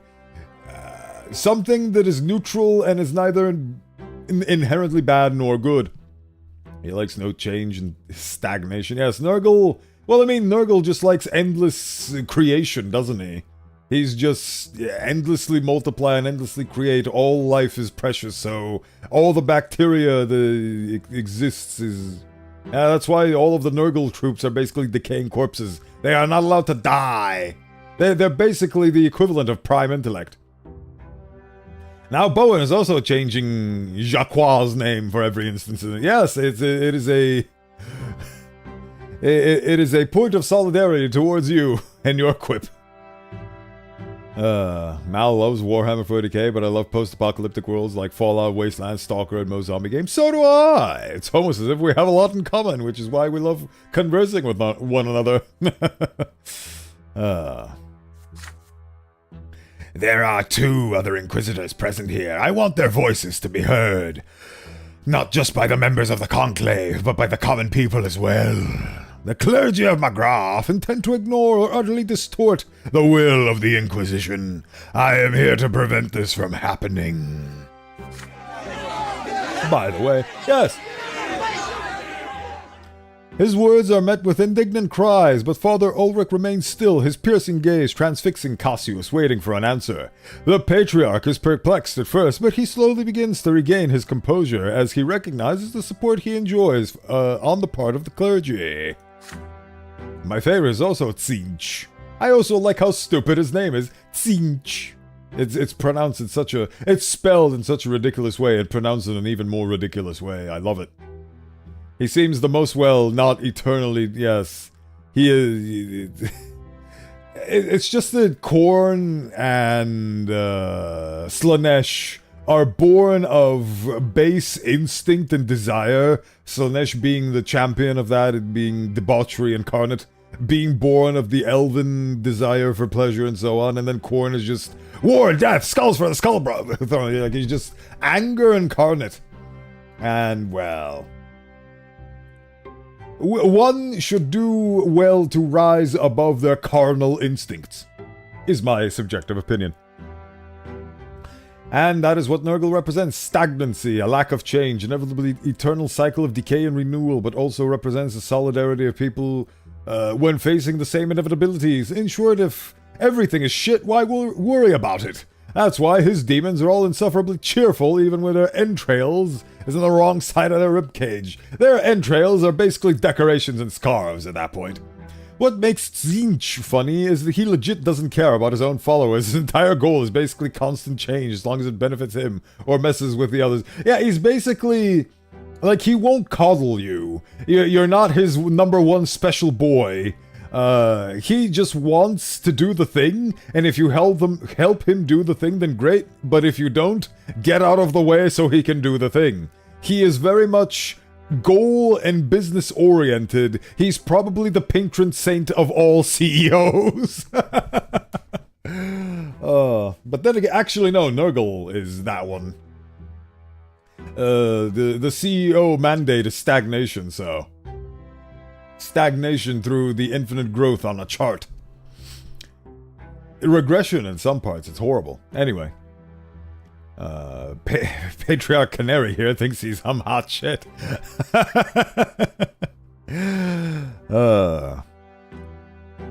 You have no right to bring strife to this house from the twins. Magra never required the attention of the Inquisition when I was its patriarch, and nothing has changed. Our congregation's faith is The confidence in his voice grows. The other priests support him with shouts of encouragement. Inquisitor Ulrich takes several steps towards Cassius. Those are powerful words, Patriarch. The Order of the Inquisition wants to determine whether or not they are true. If they are, we will leave Magra.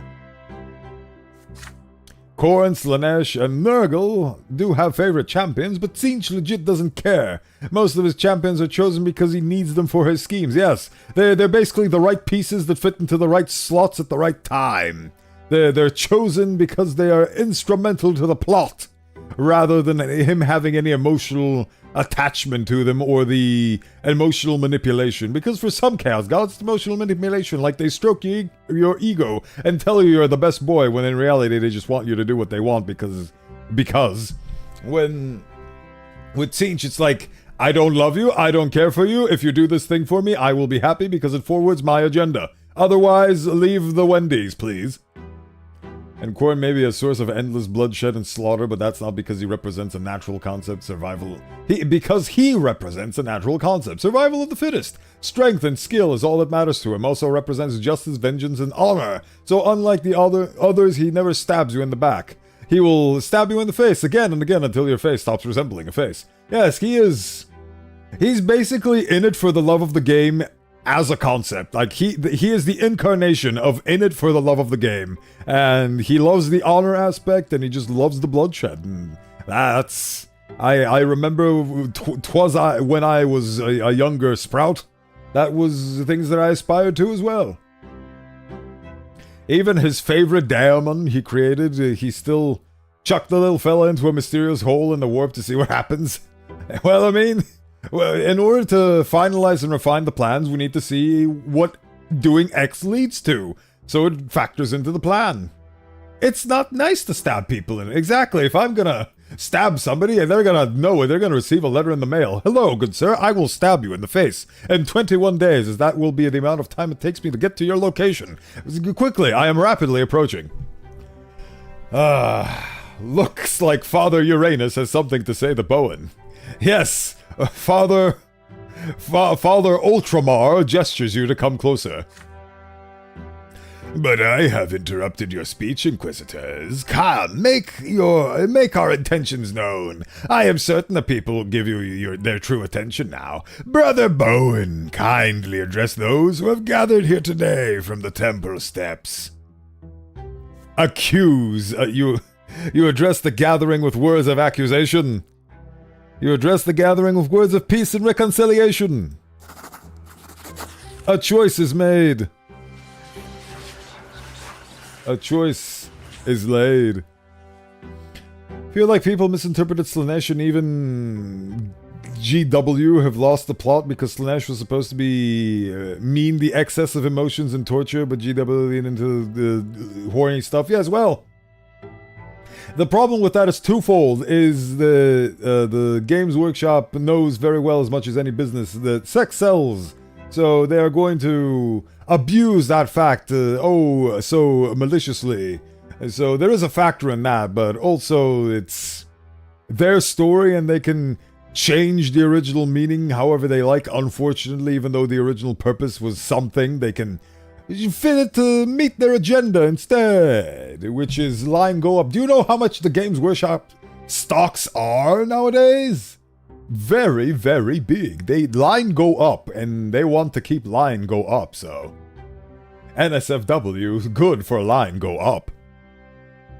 Slanesh is my favorite because he is the most ironic. Slanesh may be cruel and torturous fiend that breaks minds and inflicts untold suffering, but they also exude joy, freedom, and expression, and the liberal beliefs. Yes, they are literally all of the emotions. They are the White Lantern. They are every single emotion on the spectrum. And they basically all the neurons plugged in to experience all of the things, just the ecstasy. They are the word ecstasy incarnate. Down with sex sells, up with sax wells. Yes. Saxophones. You stand up to the steps of the temple, the crowd watches your face distraught, the clergy stare at you back, weary and alert. It is through the entire city has gathered to hear you speak. Slanesh is excess of emotion, excess of feeling, pain and pleasure and joy and sadness. Exactly! All of the excesses. Slanesh went from extreme emotions to Rule 34. I feel like Slanesh was real. If Slanesh was real, they'd get angry for being portrayed this way. That Korn would feel the anger of Slanesh and be flabbergasted. Justice for Slanesh. They did my boy girl it dirty. They did my representation of emotional excess dirty. They just made it horny. That's not what it's supposed to be. Horny is just a small part of the spectrum. But horny sells. If Korn is guns and war, then Slanesh is brothels and sex. Hear that, liberals? Your belief is a chaos god. That is a joke. Thank you for stipulating that it's a joke. I was going to take you seriously and ban you on the spot. Can you tell that what I'm saying is also a joke? The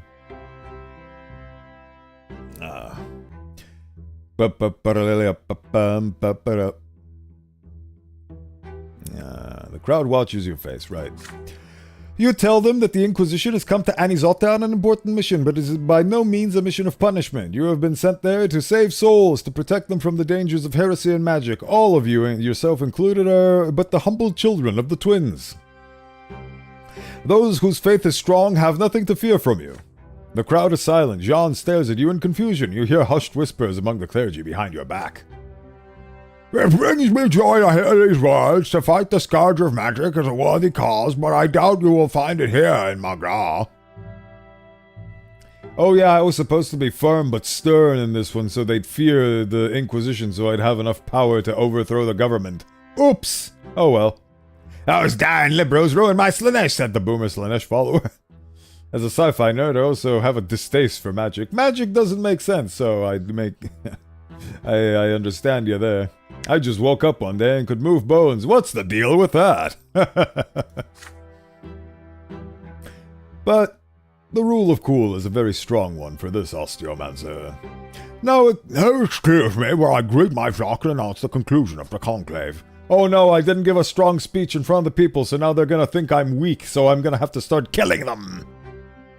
It seems today all that you see is violence in movies and sex on TV, but where are those good old-fashioned family values? If you compare the first season of Family Guy and the plot points and the characters and the latest season of Family Guy, it is an entirely different show. It just wears the same skin. Imagine. It's a terrible thing to behold. You breathe a sigh of relief. Only when you return to the Inquisition ward. The Inquisitor Ulrich is not pleased with you, and he makes no effort to hide it. Family Guy used to be. I was told to act as your mentor, but first thing I will tell you is this. You must cast away all fear and indecision. They are luxuries you cannot afford. We are the servants of the twins. We are their shield, their sword of punishment. We are the ones that must be feared. Inquisitor Brandt, You were supposed to show our strength, but instead you showed only weakness. you're supposed to remind the sinners of the inevitable punishment that awaits you. You're supposed to strike fear into the hearts of the apostates, to show the flock that we are here to root out all heresy and sin. But instead you made it seem as though our mission will not affect them. Adorable. You two will handle the affairs of the Order, while I investigate the Patriarch's schemes. Dismissed. Hell yeah. Oh yes, okay, that was the right choice. I need brownie points with Father Leonard. Good. Hell yeah, okay, so that was the right choice. I was second guessing myself there for a second, but no, this is the right choice. You never solve things through fear and strength for long. It is a temporary solution, and it always backfires in the end. It's not a solution that leads to progress and change. Well, if you don't like fantasy, there is an anime where a modern army absolutely wipes the floor with a fantasy one. That sounds like a fun premise. I see the value in all things. Fantasy, non-fantasy, it all has value. You just have to find it. Why do you want brownie points? Do you like brownies that much? I love brownies, actually. Brownies are, there are two things in this life that I treasure above all else with my ability to perceive human taste. One of them is potato, the other thing is chocolate. You know what brownies are? They are chocolate distilled into a beautiful form, which I very much appreciate. So yes, I very much love chocolate brownies, to be specific. Deltor chimes in because Deltor is quite well versed in all of the animes. I finished reading my one book, so now I'm that much closer to starting up the, what is it called? The Faraway Paladin. I still have that tab open and I'm very keen because the art looks really good. So I'm very interested in starting that, but I have to finish Gurren Lagann first. If you ignore the obvious Japanese propaganda and favoritism. Ha! Propaganda. I love it. What was I talking about? Yes, brownies, love them. Chocolate. That is my life. It is something that I very much enjoy. Hell yeah! Reputation went up. Sick. I made the good choice. The clergy re-elected Cassius as the Patriarch of Magra. We will assassinate him and install our Lennart boy. Hey, I just had brownies. They're still in my fridge. Enjoy them. Enjoy them in good health. They are a beautiful thing. You come back home after a short stroll through the city. As soon as you set foot in the house, you are greeted by Stefan, who invites you to have a talk in Father's office. When you enter the room, Father has a heap of letters in front of him and is signing them one after another. Son, Stefan and I must discuss an important matter with you. While you are in the capital, our family formally petitioned the overseer to grant us the nobility of the sword. We have 3 generations of noble blood already. We have the right to make our nobility hereditary. Wow. My favorite dessert is cheesecake. Also, I think I know that anime. It's Gate, isn't it? Yes. Yes, it is. Deltor said that it is Gate. I don't like it because it's very gate. It gatekeeps. It keeps the gate. Obvious Japanese propaganda. I've heard that. But also to answer your question, like Tor, I want brownie points with Lennart because he has New Faith. Everybody in New Faith is who? Yes, I did do it. Yes, I did do it. Yes. By it, I'm talking about getting more closer with the New Faith people, so that is the goal. Your grandfather took the first steps towards the nobility of the sword as soon as Stefan was born. And now we are on the brink of becoming the Elbrants. If Overseer Gaius Tempest and the nobles of the province deem us worthy, We will receive a hereditary title. All nobles of the Brandt family remain noble forever, as will their descendants. How many religions are there in this game? I suppose 3 or 4. So there's one that believes that your fate is determined from the moment you're born by the lots, and that you are cursed with whatever you're born into. So basically classism, the religion. The other one is the twins are not classism, the religion, and instead it's pro-choice. So one religion is pro-classism, don't like that one. One religion is pro-choice, we're doing that one, it's called the New Faith. And then the third religion was about weed. We discovered it randomly in a hidden thing. It's like a thing about casting off all the things and living in, what's the word? Hedonism. Hedonism is the third religion. And the fourth religion is everybody that's pent up with the current religion and wants to burn everything down. Those guys are called the Lawless. So, I guess those guys are more a rebel sect than a religion. So, 3. I knew it was Gate as soon as I heard fantasy versus modern military, because I think they are the only anime. Well, there are some manga and that have a mix of technology and magic. They are sadly small. I like settings that blend technology and magic together, kind of like Solo Leveling. I like that one. Good stuff. Loved it. So the anarchist. Yes, Selvin the anarchist.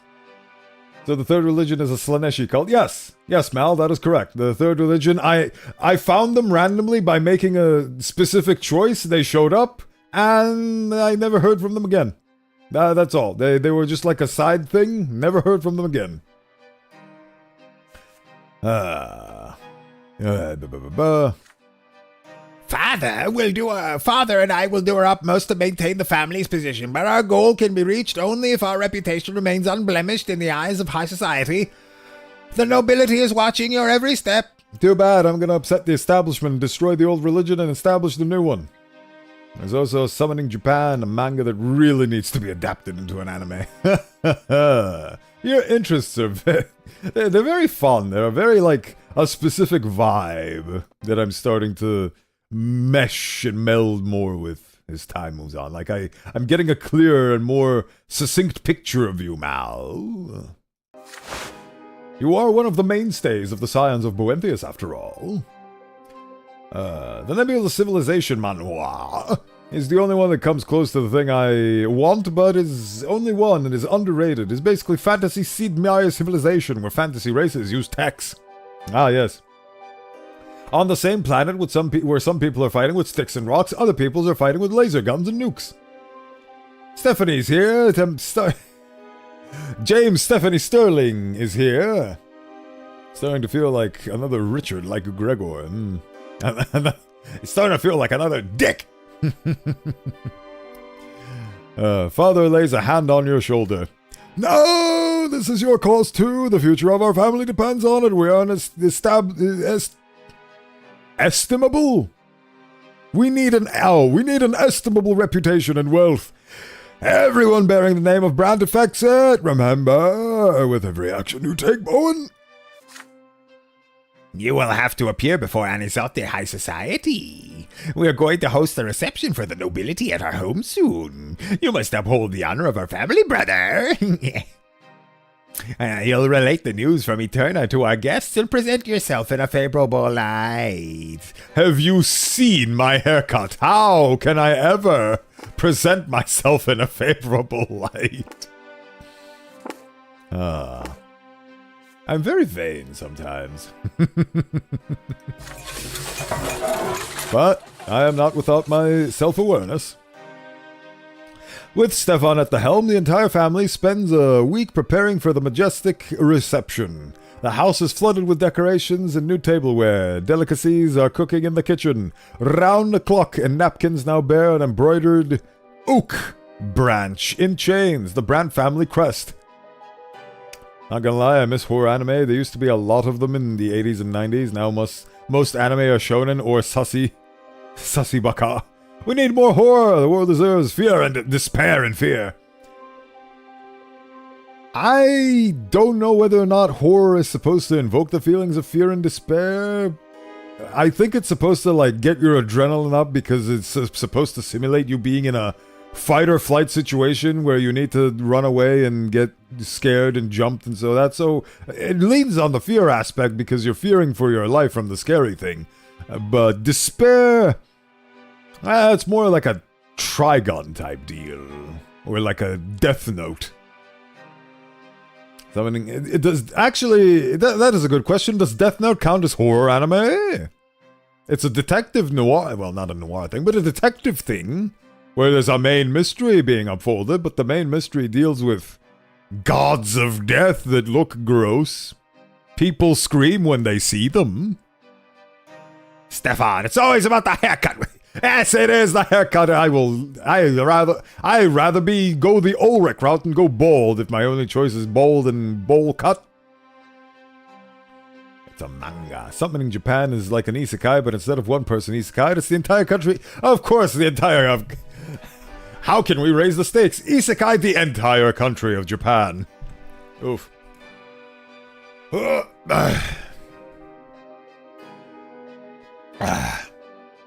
With Stefan at the helm, the entire family spends a full week preparing the majestic reception. Gloria is the only one to neglect the common clause. Cause? Were it up to me, I wouldn't be seen at this hypocritical gathering. But I don't want to let Sir Robert down. He's the only reason I plan to stay for the event. The evening of the reception has come. Dignified conversations and the clinking of glasses fill the house. Among your guests are many high-born, powerful people. Your father and Stefan dance from guest to guest, making sure no one is overlooked. Isn't there a series where everyone but one dude gets isekai'd? Ugh. I believe that person's name was Adam, and he eventually finds Eve, and they start a beautiful family together. I don't know, I haven't read that book. I wouldn't know. Oh, there's Augustine. Yeah, wait, what was his voice was... His voice was... Young... what was I... Young Bowen? Yes. How splendid to see you. That's his voice now. So, what was your time like in the capital, dear boy? You exchanged pleasantries with a high-placed relative.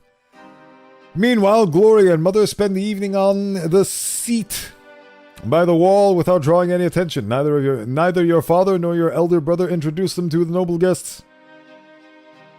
I'm watching a manhwa where everyone between the age of 18 and 30 gets isekai'd and has to fight till a massive number of 5 remain. That sounds like a fun premise. Just imagine if the genesis is just an isekai trope. I laughed so hard from that bow, my mom burst into the room worried. Yes! I am hilarious, and you will laugh at everything I say. Horror is sweet as wine and fulfilling as bread. Let us feast on the terror of people's heart. Their singular heart. There's only one heart spread across the entirety of humanity. Let's drink their tears of despair. Let us enjoy the beautiful orchestra of screams and fear. How's your time in the capital like, dear boy? Yes, absolutely. Meanwhile, Gloria and Mother are ghosts.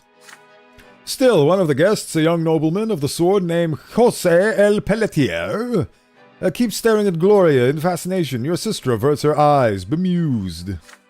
Oh god, he is horrifying. Lady Gloria, you're a true gem of the evening. You look so marvelously daring. Can I do a... Hold on. Hey, heavens... It's been a long time since I tried making a French accent. I need to channel my inner spy from TF2. I can't do it. I can't put too much pressure on myself. I'm 100% human, not a Drukari. I believe you, 100%. Everyone else but me got reincarnated in another world, and now I'm lonely and stuck in this world for the rest of my miserable existence known as my ordinary day-to-day life. That would be a horrible existence, I think. I don't know how long I'd last, but it probably wouldn't be more than a week, to be honest with you. Summoning Japan handles modern meets fantasy very well. A lot better than Gate. Which is why I think it needs an anime adaptation. Well, the only anime adaptation I'm looking forward to is the continuation of Black Clover. That one was so good that I just kept reading the manga. But then the manga stopped and now I miss it. I miss it. I guess what I want from Black Clover is what I'm already getting right now from Gurren Lagann. Except Gurren Lagann dials it up to 11 in terms of the ridiculousness.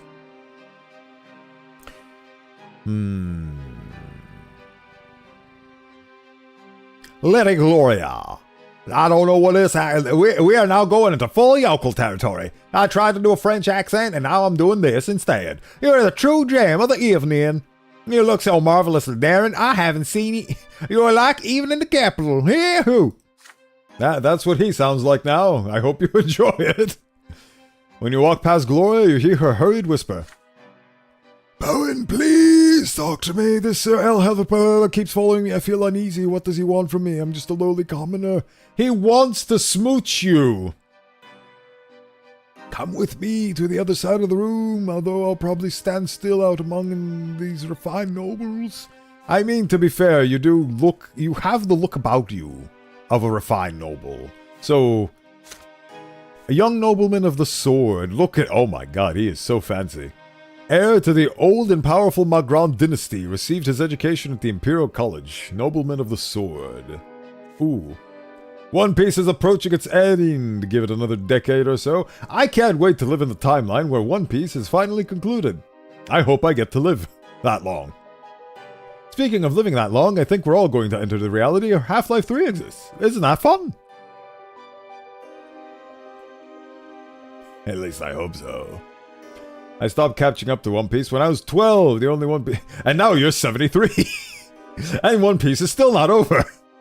The only One Piece content I consumed is in the form of the anime edits. There's a special thing about this game.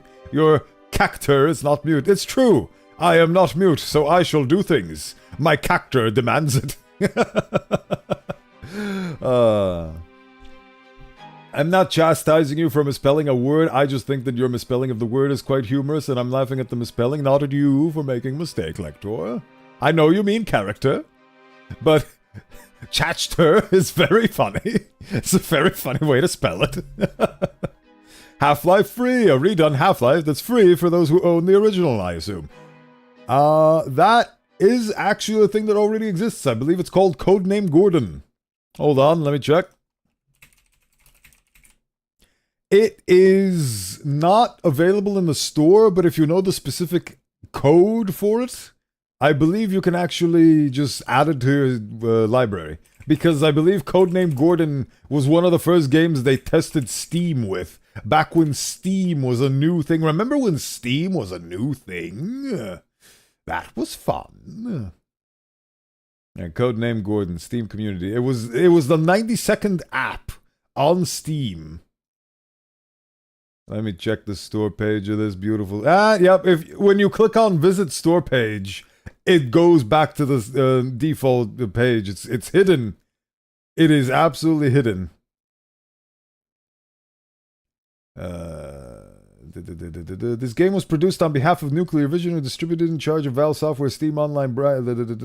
This game has since been removed from Steam storefront due to the developer's bankruptcy. Oh, here we go. If you just type in Steam install 92, and there you go. Open up your web browser while Steam is running and type... Yeah. Hold on. So, that exists. So if you type that in, if you put that into your browser while Steam is running, you get a game called Codename Gordon. It's fun. But what if I want the whole thing? Well, then you're gonna have to wait for full life, Half-Life consequences. Look, it's Durante, the painter. I wonder what brought him here so far from the capital. It would be fabulous if you could paint our family portrait. We should all be on the canvas together. We're one big happy family, after all. Oh boy, look at all these beautiful... What? Oh. Talk about your victory in the tournament. Wine glass in hand, you cast a look across the crowded room. It is time to choose how you will spend the evening. Present your mother and sister. Even though they are lowborn, your mother and sister deserve the attention of the guests. Yeah. I feel like GTA 6 is doomed. There's so much hype around it, and with the wait, when it's finally out, we are going to be disappointed in some way. GTA 6, this is my headcanon, by the way. GTA 6 is what Half-Life 3 was really afraid it was going to turn into. Something that was so incredibly hyped and so unbelievably expected that it could never measure up to the hype. And that idea absolutely crippled Valve to the point where they couldn't make a Half-Life 3 until everybody had forgotten about Half-Life 3. So now only the old guard of the Half-Life franchise cares about the third game. And the problem is that GTA 6 is a very famous property because it's one of the most highest grossing video games of all time in the big charts next to Minecraft or whatever. So it is impossible for people to forget about GTA 6. So the hype is going to turn into disappointment and scorn, and it is completely unavoidable and inevitable. No matter what GTA 6 is, it will be a disappointment, I can guarantee you that, because it's been hyped to oblivion as the second coming of Christ. So, yeah. With regards to the game choices, I like the idea of sharing the news from the capital. You display your knowledge of the metropolitan life to the guests. I need above 10 diplomacy. Is getting above 10 diplomacy a difficult bar to reach? I never won a tournament, so...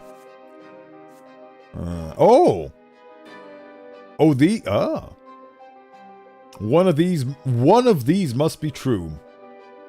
You persuade the renowned painter Durante to paint a portrait of the Brandt family. I am tempted, but I'm scared now because Lecter said paintings cost money. They do!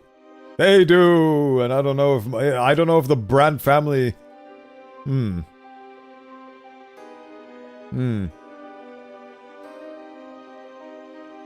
Getting above 10 diplomacy ain't hard. Yeah, I thought so. I don't know which Twitch chatter mentioned all of those mangas, but he just mentioned all the ones I don't like. I'm not saying you can't like them, just I don't like them. More power to you. Yeah, see, that's exactly my stance. Other people can like things. I don't have to like the things other people like. I can like the own things I like. The Brandt family deserves a portrait! I feel like I'm swooned to pick this one because eloquence is a stat that I care for. So maybe it will help for us to have a cool, sick family portrait. If anything, I'm curious to see what that leads to. If we can have a cool painting. Where were my funny stats? Nope. Aha. Here we go. Your ability to instill faith. Yeah, most important to the Inquisitor. I need that. So hopefully that will help in that regard. Oh yeah, it says purchase a family portrait. But I don't have money. Well, I mean, we do have a moderate means, but is it worth taking the financial hit? Is it worth taking the financial hit? I don't know what the future holds.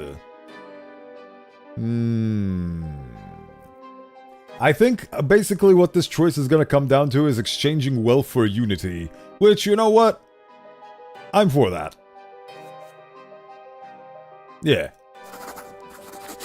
I can already see the video essay titles. GTA 6, a mediocre mess that failed its audience, yes. I also gotta go. Tomorrow I have classes. I enjoyed time on stream. Remember to consume the calcium and stretch thy bones! For more flexibility, hope you stream more days. Maybe someday, but until then, thank you for stopping by and thank you for your time with me today, Park. I hope you have a lovely day and survive the classes. I will stretch in your name. Take care and farewell. Hold on, let me get the wave out.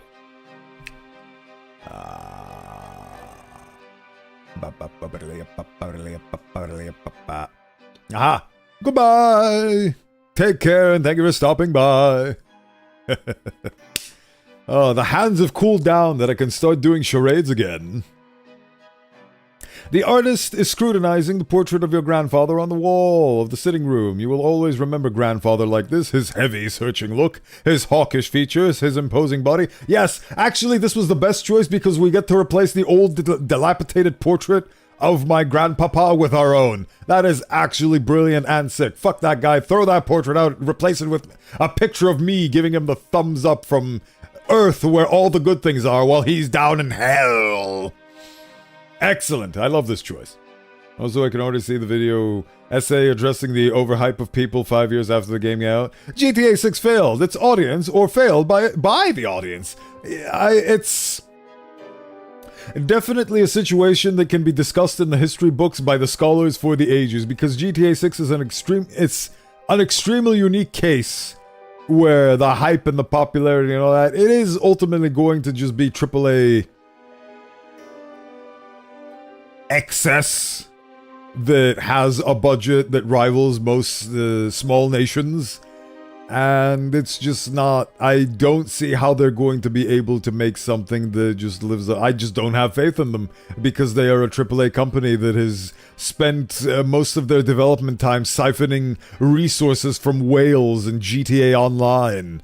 And those are not the kind of people I trust to make an actual artistic experience rather than something that generates money and takes it from the wallets of people.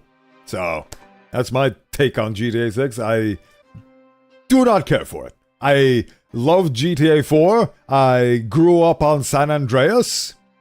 But 5, I played it. It was an okay experience. And then that was... They decided instead of making games, they could make money with GTA Online. And that's where they've been.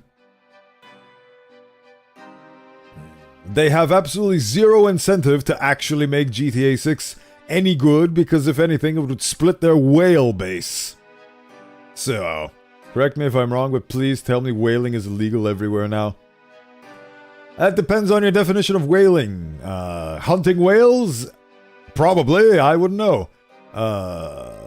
Stealing, well, not stealing, but basically psychologically manipulating people with very, very deep pockets and very big bank accounts to giving you thousands upon thousands of their hard-earned schmeckles so you can single-handedly support your free-to-play online casinos through their pockets.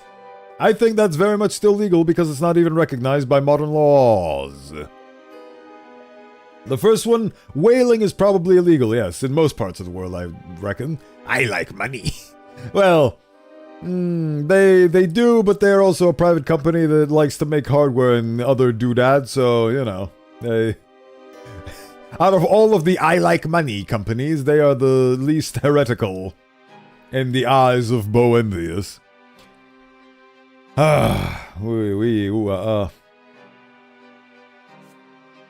You always remember grandfather for being a butthole. As if by pure chance, you pass by Durante and mention that the portrait was painted by a local artist, but surely Sir Durante's skill would be incomparably greater. Would he be interested in painting a group portrait of the entire Brandt family? At first, Durante politely declines. He must head back to the capital soon, and he has no time to spare for painting. But you remonstrate that you will pay any price. Oh, God, no. Okay, so this is the story of how I bankrupt my family by by asking for a fancy commission. And his work will be seen by the higher society of Anizote. Durante eventually succumbs to your persuasion. You spend the night negotiating with the painter. A proper portrait will take a fair amount of time to paint, and Durante's prices are high. Oops. Oops. This is the story of my life. Destitute but happy. Convincing your family turns out to be just as challenging. Gloria will not pose in a dress or put her hair in a bun. Nathan also has to be forced to cut his hair. Stefan insists that he must be drawn to the right of his father, with Gloria behind them. Eventually, you succeed by helping your family... Oh boy. By helping your family reach a consensus. The portrait is perfect. Your parents look dignified hand in hand. Stefan stands proudly to their right. You, in your best attire, are to the left of them. Gloria brings some life to the painting with her unruly hair and daring outfit. Even Nathan seems to belong there. The portrait is proudly displayed above the fireplace in the sitting room. No one else in McGrath has a portrait by Durant himself. This will emphasize our position. Oh, I'm glad Stefan is happy. Mainly because Gabe still runs it. That is the day his death will be the end of PC gaming. That is a very pessimistic take, and I do believe in the indomitable spirit of the human soul, so I have faith that our life does not end when Gabe's does.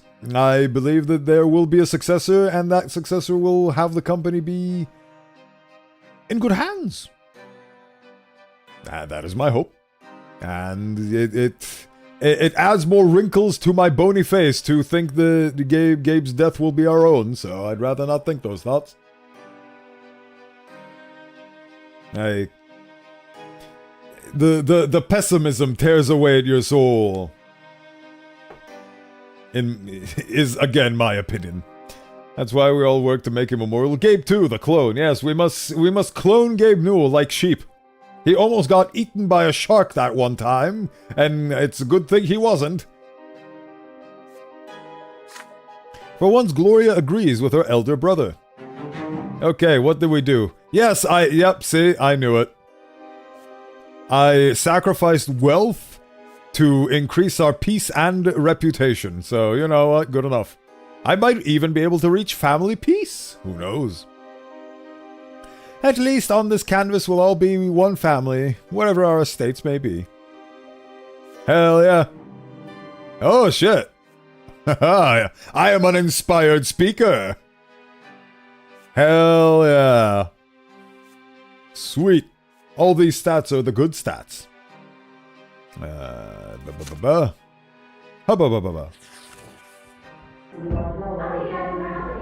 Gabe 3, though, will never come out. Gabe Alex, on the other hand. You are 805 correct. I am hosting the radio show 1805 correct. Except, listen, being broke means nothing next to family and peace. I wanted to tell you, it's a good thing that you didn't tell me. I was gonna pick that choice because I felt like picking the diplomacy choice was a cheap thing, and I felt like I wouldn't have capitalized on anything. And I saw the portrait one needs eloquence, and I needs the eloquence stat. So it's a really good show of character that you resisted the urge to tell me, Lector. Keep it up. You're doing great. See, you can watch something without immediately chiming in by spoiling certain things. You can do it, I believe. See, you did it. I'm so proud of you, my guy. I'm so proud. Good job. You did it. You did the thing by not doing the thing. By not doing the thing, you did the thing. The Brandt family has been uneasy for several months now, with father traveling all over the province for his judicial duties. The animosity between Stefan and Gloria has grown into a full-blown feud, stuck between a rock and a hard place. Your elder brother tries to use his position as heir to keep his sister in check and make her behave in accordance with her estate. Gloria repudiates his authority. Their fights rock the house on a daily basis. Eventually, after returning from his latest trip, Father gathers Stefan, Gloria, Nathan, and you in his office. His somber look portends a difficult conversation. Stefan gazes at his father defiantly. Gloria is poised to lash out and run away. Nathan quietly keeps to the side. Children! For a long time now, our family has been striving to become nobles of the sword. Every noble member of the Brandt family will gain a hereditary title. This is your grandfather's dying wish.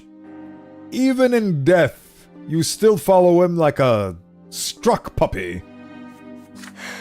Gloria sighs loudly. I feel like if the year 1138 allowed for it, she would have colored hair, piercings everywhere, and torn clothes. Then why am I here, Sir Robert? She's right, this is a Brandt matter. Wait until I finish, Stefan. I am still the head of this household. If you are truly so concerned about honor, show your father some respect. It can't be helped. Not all of us are noble, but now we must be united as never before. We must work together to protect the family reputation and the wealth of this family. But you, Stefan, perpetually humiliate Gloria. Father, all I'm trying to do is put her in her place. You know perfectly well the consequences of my attention Gloria might attract. Of any attention Gloria might attract. Our every step is being observed. The nobles will make pariahs of our family for all eternity if they remember Gloria's filthy origins and your reckless marriage to Lydia. That is... Oh, wait, no, that is not them. Oh, yeah. Ugh. Father acts like a struck puppy. I have been struck to death, and I learned from the experience. He has only been threatened with strikes, and he has bent the knee wholeheartedly. Father turns red in the face, but with considerable effort, he remains composed. That is so. Our grandfather did everything in his power to remedy your mistakes. Please, Father, don't repeat them. Gloria speaks up. I'm just trying to live, Sir Robert, but Stefan wants to lock me in a cage so nobody will ever lay eyes on me. Lay lies on my eyes. I'm the prize.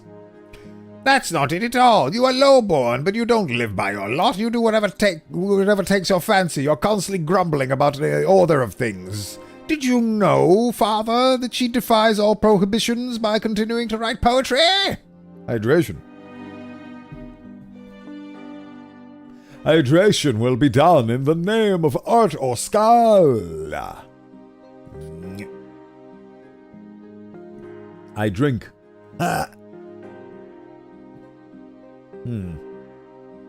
Maybe it's high time I when I make the new mug, I think I'm gonna put it in this hand rather than this hand, because it looks like I'm doing this when I actually drink like this.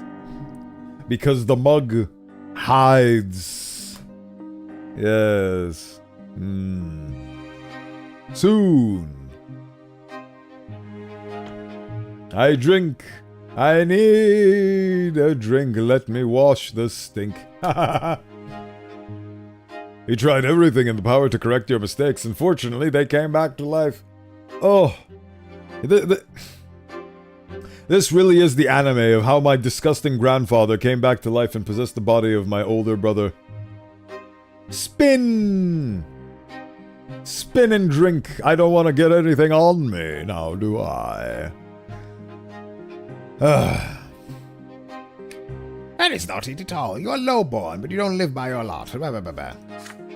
As far as you're concerned, anyone who contradicts you is an insurgent. When will you grasp the idea that you may not argue with a nobleman? I am the heir of this family, and my word is your law. Purple with rage. Oh god, he's turning all the colors of the rainbow. Purple with rage, Father slams his fist on the table. It is rare to see him so furious. Oh, he actually has a spinal cord. That's good. Both your elder brother and sister instantly fall silent. Frightened, Nathan shrinks into a corner. Hold your tongues, both of you. Let Bowen speak. He has witnessed your quarrels. He should know best which one of you is in the right. Oh.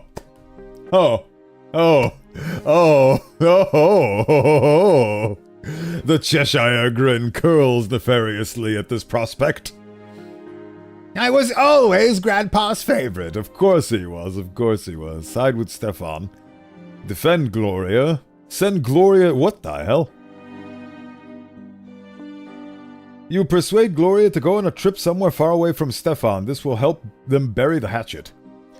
Your younger brother's words will help settle the dispute. Ooh. That's interesting. Conditions met. That's interesting. Huh. Well, I don't want to become destitute because I feel like the portrait was expensive enough already. So I feel like I'm actually going to appeal to Nathan. Because that uses theology as well. Your younger... You want me to speak up? Nathan will speak up. I'm deflecting the responsibility to him. Look at him, isn't he beautiful? To everyone's surprise, you turn to Nathan. He meets you look. Ah, we have another classical literary jape and problem here. He meets you look with a quizzical gaze from under his unruly hair. You point out to Nathan, and he has studied that he has studied theology. After all, according to the holy teachings, you should. How should a brother and sister act? Nathan is embarrassed and replies reluctantly. Gloria refuses to accept her lot and live like a commoner. I understand her, but the gods will neither understand nor forgive her. Nathan is transfigured, his face lights up, and his voice is suddenly strong. You, Stefan, don't understand your lot completely either. Ruling does not mean being a tyrant. Ruling entails taking care of those beneath one's station. What? Are you trying to teach me how to live by my noble lot, you dimwit? Yes, he is. You side with Nathan. The prophet Asatius himself interprets the noble lot as taking care of the other estates, so if Stefan uses his power to humiliate people who displease him, he is violating his lot. Wasn't he the one who spoke to you about nobleman's duty to protect his family when we were searching for Gloria in the far corners of Anisote all those years ago? Exactly. We have caught him in a trap. His own hypocrisy laid bare. Do not look at me with my bowl cut. Listen to Nathan with his nice long hair. Exactly. He has the better hair. He is more charismatic than me by looks. Stefan frowns in displeasure but has no response. Next, you turn to Gloria. The low-born lot is suffering. Gloria must remember that. However unfairly Stefan may treat her, she ought to bear it with patience and humility. Your sister just purses her lips in response. We have to live by our lots. No mistakes are allowed, isn't that right, Bowen? You peer into the eyes of your younger brother. They are filled with a strange sorrow. What is he trying to say? Enough. I can handle my lot myself. Stefan marches swiftly out of the office door. Gloria follows. So, my solution was to side with neither of them, because they both suck, in different measures. One is being a rebellious teenager, the other one is literally being the polar opposite by being Grandpappy's whipping boy. It is amazing how the same family has managed to create two complete polar opposites. Circumstances, am I right? I've heard it over and over again since I was a child. Suffering, patience, so this is how I'll live. If it so pleases the noble brands. Haha, knew it. After the conversation in your father's office, Stefan and Gloria stop fighting for a while. Your home is peaceful at last. Or is it just a calm before the storm? Ha ha! Ha ha! One more for family peace. One more and I will achieve harmony. Hell yeah, I didn't intend to and I didn't mean to, but there it is. Hell yeah, more theology. Soon I shall be the prophet. Hell yeah, all the stats keep rising. I am now 21 years of age. Ah. Two powerful lords have been struggling for power in Magra for over 2 years now. The new overseer of the province, Gaius Tempest, cannot seem to rein in the obstinate spirit of Archduke Tarquinius Milanides. I'm here now on my mobile device as I'm about to consume some sustenance. I hope it's good sustenance, and I hope that you enjoy it, my friend. The mobile experience is not a great one, so I wish you good luck in handling it. Unwilling to accept that he is no longer the overseer of Magra, the Archduke still stubbornly continues to assert his right to rule the province. Most of the Magran gantry, who swore allegiance to him generations ago, remain loyal to him even now. Gaius Tempest has publicly demanded that the Archduke recognize the overseer's rule as legitimate. Ugh. So much struggle for power. There's a fun song that's playing right now. Oh dear boy, I am the voice that will and the will of Emperor Ultras II in the province of Magra, all lands, deeds, and titles notwithstanding, Archduke Melanitis must obey his sovereign will and heed his decree. I hereby extend to the Archduke an offer of peace. Should the Archduke cease his insubordination, his lands, deeds, and titles shall remain his own. Two tyrants wants to be tyrants. Yes, the two tyrants clash. Who will come out the victor? Let us find out together. The Archduke's response to the Overseer was openly defiant. Oh god, he looks evil. He looks actually evil. Since the He is evil. Since the days of yore, the land of Magra has belonged to the Melanitis dynasty. We are part of the Empire, and we are the Emperor's loyal servants. However, our dynasty will not stand for such intrusion upon our lawful rights and privileges. Never before has an Archduke been stripped of his right to represent the Emperor's rule in his own province. So do not forget, Sir Overseer, that the highest noble families of Magra have sworn fealty to me alone. Did you like that Dr. Claw impression? It hurts. Neither the Archduke or the Overseer will relent, but both are too powerful to be readily disposed of. The bad blood between the two Archnians has festered for too long, and the common people have begun to pay the price for their strife. Great voiceover for the character. Thank you. Thank you. Stripped of the Overseer's tax privileges, the Archduke Melanitis has decided to impose his own levy upon the citizens and villagers of Magra. The commoners are now forced to pay taxes twice, first to the Overseer and then to the Archduke. This double burden is too much for the common people of Magra to bear. Many have refused the second tax outright as a lawless measure, but the Imperial Legion, led by young Dorius Otten, is ruthless. Eagerly and without mercy, the Legion soldiers collect the Archduke's due in the cities and villages alike. Oh boy. Oh boy. The struggle for power. Delightful. The discontent is a gathering. Ooh, a gift for the family. Ooh, what's this? This last year has been an ordeal for your family. The pains taken to be ennobled by the sword, the close attention of the city aristocracy, the squabbles between Stefan and Gloria. It's all a mess, isn't it? Archduke Melanitis? More like, oh goddammit, bro, and I was going to make a remark about Dr. Claw, but you beat me to it.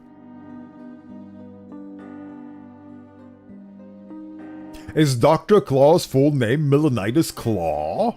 Melanitis Declaw? The only thing that comes to mind from the name Melanitis is Meliodas from Seven Deadly Sins. But yeah, I've always had the Dr. Claw voice in the chamber ready to go, but I never had the occasion to use it. But that guy's portrait just looks straight up evil. So, you know. He probably sounds like this when he talks to himself in the mirror. Ha ha ha. I'll catch you next time, Gadget. Next time. It pays to not have vocal cords, so I can basically make whatever voice I want. Forget I said that. The pains taken to be ennobled by the sword, the close attention to the city aristocracy, the squabbles between Stefan and Gloria. The Archduke is evil. He sure is.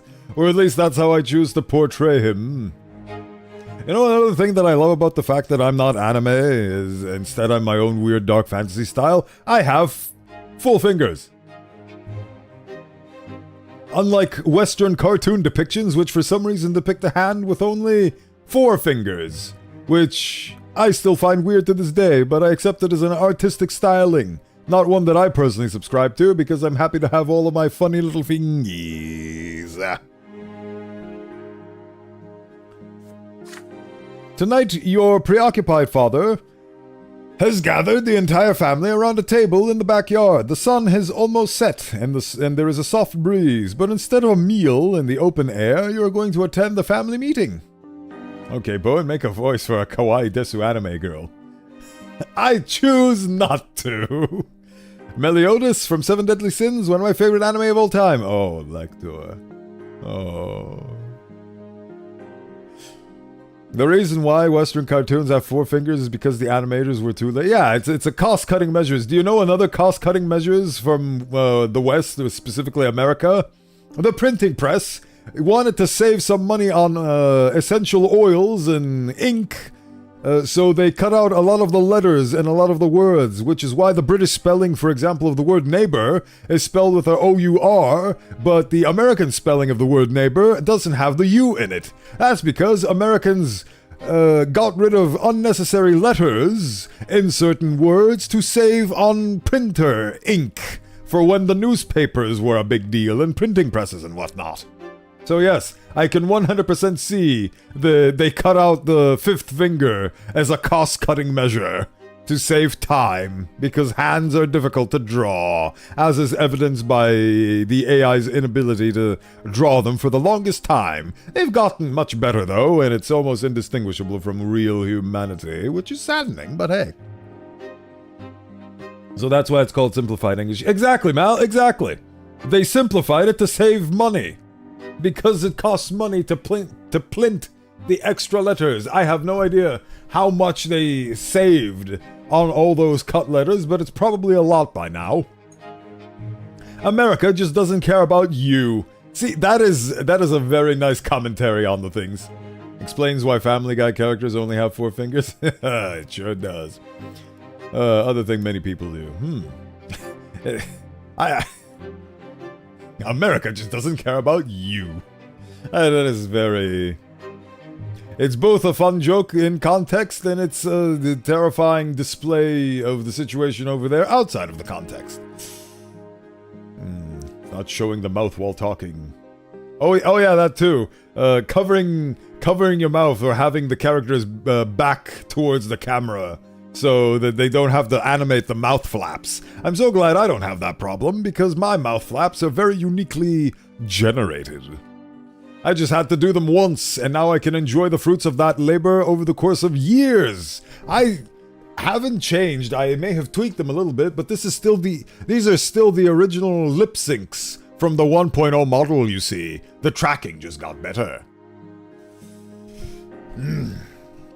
Meanwhile, anime cuts costs by not bothering with lip syncing. Also stills. Well, that's actually a double-edged thing. They don't bother with lip syncing because of that, but also because they know that the anime is going to be dubbed in different languages, so they keep the lip flaps very simple and basic, so you, as a viewer, aren't weirded out by the fact that the things being said by the lips do not match the noises you're hearing by the words.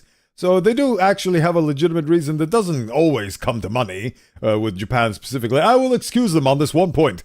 They do their lip flaps generic and weird so that it sounds like any language when the dubs come in. Anime cuts costs by reducing the pay of their animators and basically treating them as something less than human, which is extremely unfortunate and disgusting behavior. So, anyway. In the middle of this table, you see an open gilded box. It's full of jewels.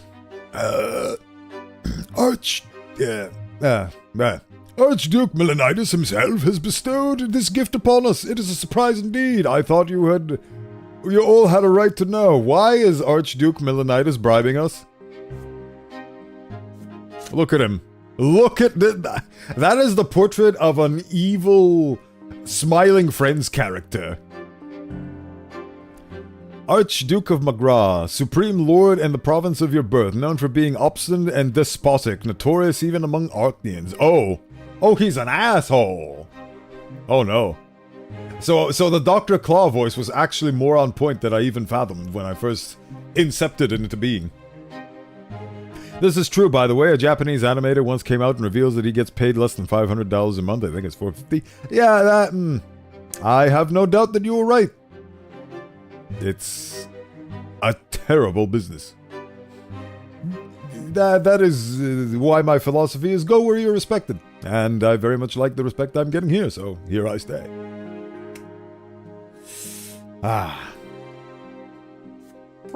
He is evil. He looks evil and is in fact evil. Yes. Father unfolds a letter lying beside the box. Oh, oh boy. Sir Robert Brandt, I bestow this precious box upon you and your family as a symbol of the care with which I treat the people of my province. Please accept this gift and remember with whom the loyalty of the true nobles of McGraw lies. Archduke McGraw, Tarquinius of the Melanitis. So he is literally just saying, your loyalty can be bought. Here is my price. You buy you take this. This is your loyalty. Oops, sorry, not $500 a month. $500 a year. Oh, that's even worse.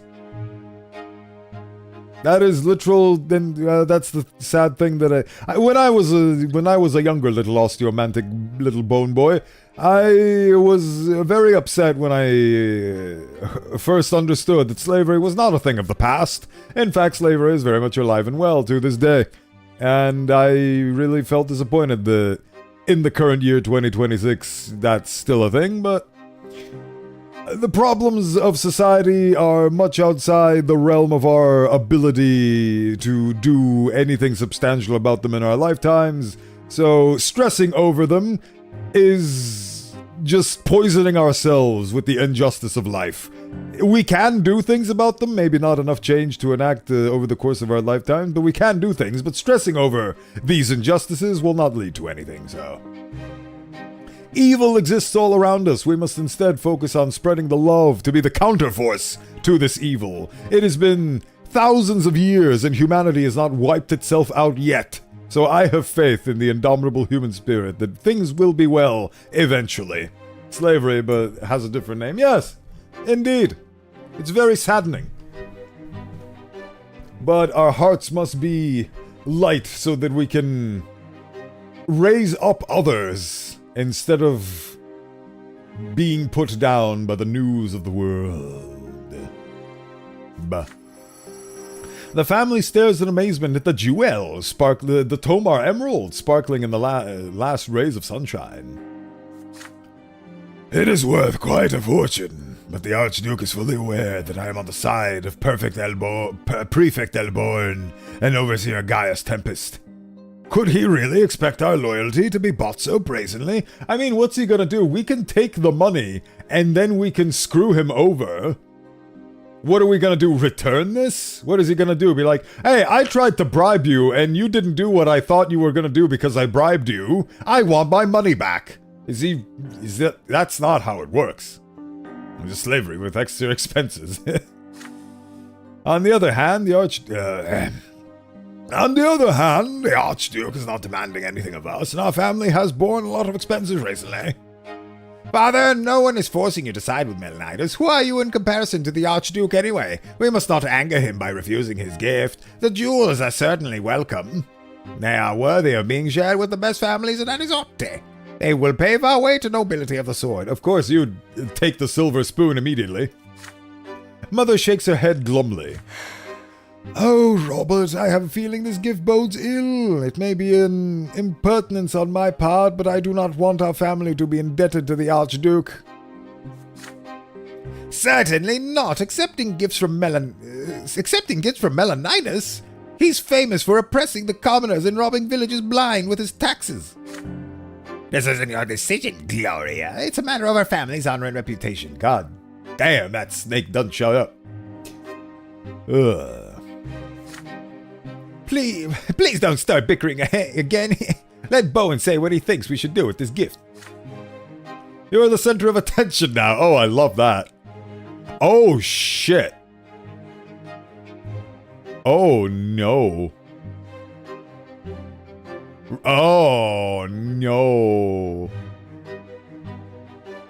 Give the jewels to prominent nobles as gifts. Well, I mean, I didn't spec into this, so I don't know why I'm Pikachu surprise face when all these options are locked. I'm surprised that declining the gift is locked behind my relationship with my papa. You convince... Oh, because I need to convince him. You convince father to send the precious box back to the Archduke. You're the center of attention here. Well, I'm going to do the only choice I literally can. You accept the jewels in order to sell them for a good price. I mean, what else? I literally cannot do anything else, so, Many things do. You speak. You insist that the Archduke's jewels should not be declined, but they must not be given away either. Your family treasury needs an infusion of cash. The family's wealth is important in the eyes of society as a noble reputation. I don't know, Bowen. Money comes and goes, but our family's honor is here to stay. You object, reminding him that in your own lifetime the family has already fallen out of favor and risen again. For the nobles, a family's reputation is just another form of currency. Is that surely nothing more important than money and reputation? Archduke Milanitis is a villain like no other. Our family ought to stay away from him. I wish I had the option to pick that, Gloria. This is why I wish Dr. Doom need to conquer the world already. He was a very just and fair leader in his time, wasn't he? Simmer down, Gloria. I agree with Bowen. Let it be so. I'll send a note to the Archduke expressing our humblest gratitude, but also point out that I don't mean to change sides. I still serve my prefect and my overseer. In the meantime, Bowen will see to the family coffers. You promptly take the precious box and go inside and start taking an inventory of the jewels. Mother Gloria and Nathan follow you with forlorn looks. Chanoy!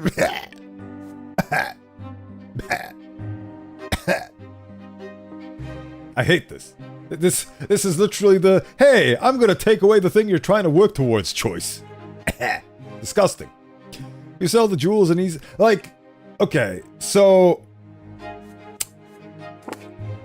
surely, hold on, surely, okay, you know what, wait, hold on, where is it? Oh, wait. Instill faith in God.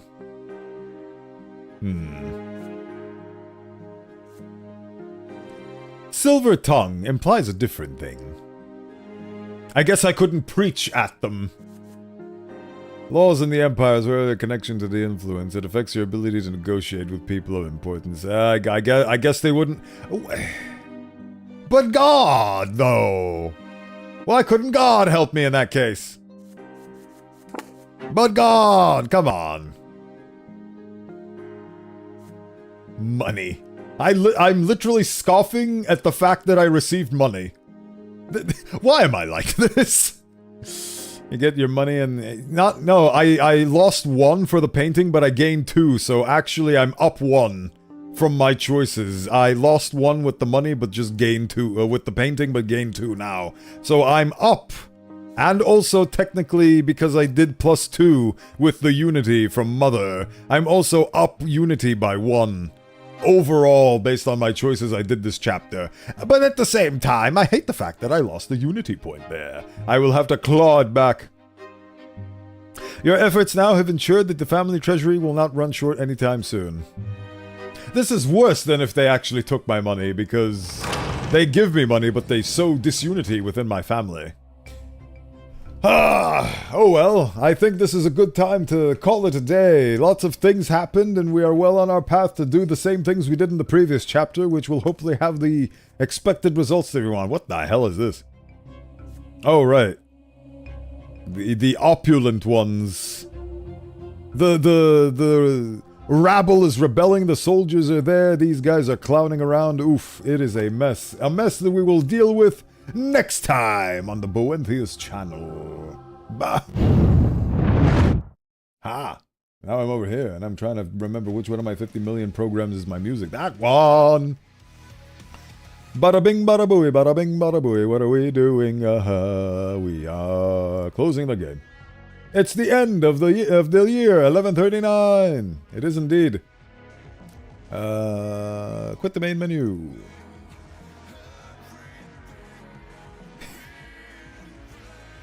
Thank you everybody for watching and being here with me for 4 hours, 16 minutes, and 9, 10, 11 seconds. You get the idea.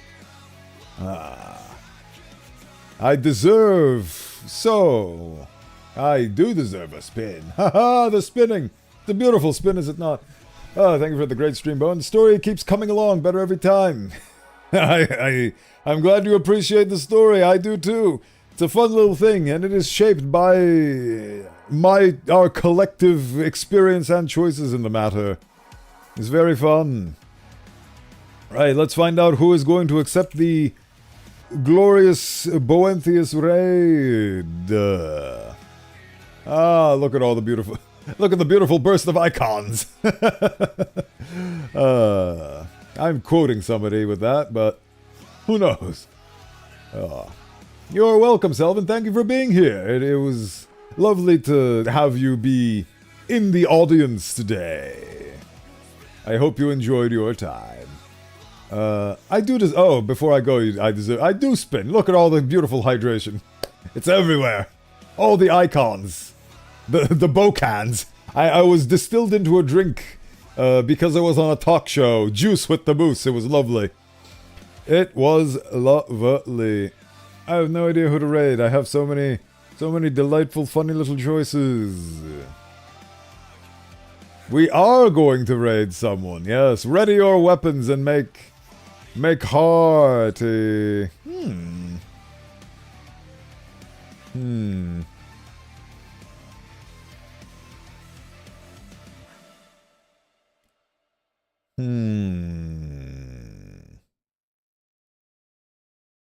As soon as things load.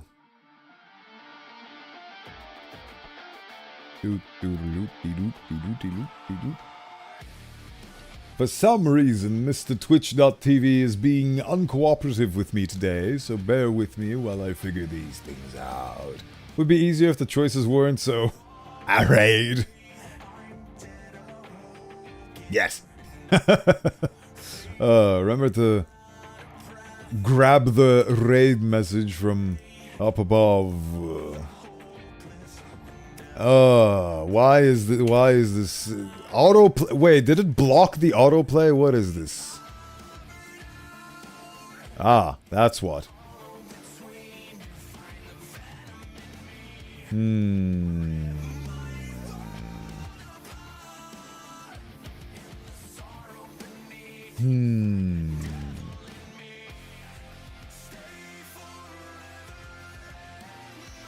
Christian rock band, I believe.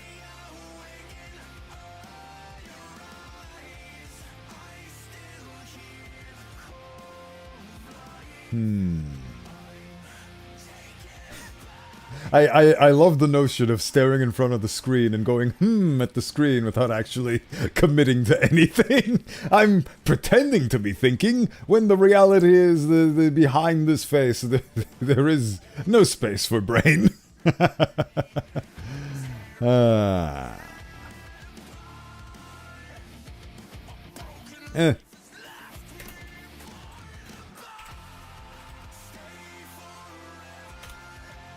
We're going into Koi Fishbish. She is doing art. Beautiful, lovely art. Chill times. Hope you enjoy your time there. As always, thank you very much for stopping by. We are continuing the story of the life and suffering of Sir Brandt as I am struggling with being a priest and not being able to use my incredible priestly powers to change the world, but at the same time I am rapidly changing the world. Hopefully by the end of this week or next week we will find out. I will release my voice pack, which will be free for all to use with whatever methods they deem fit. And until next time, farewell, everybody. Thought, head empty. And that's exactly the feeling is, I feel like I should be committing thought, but like the notion of, hey, this is the point where you need to think. And I just don't think. The thinking only happens when I need to preoccupy myself with something else. And it's frustrating. Anyway, goodbye.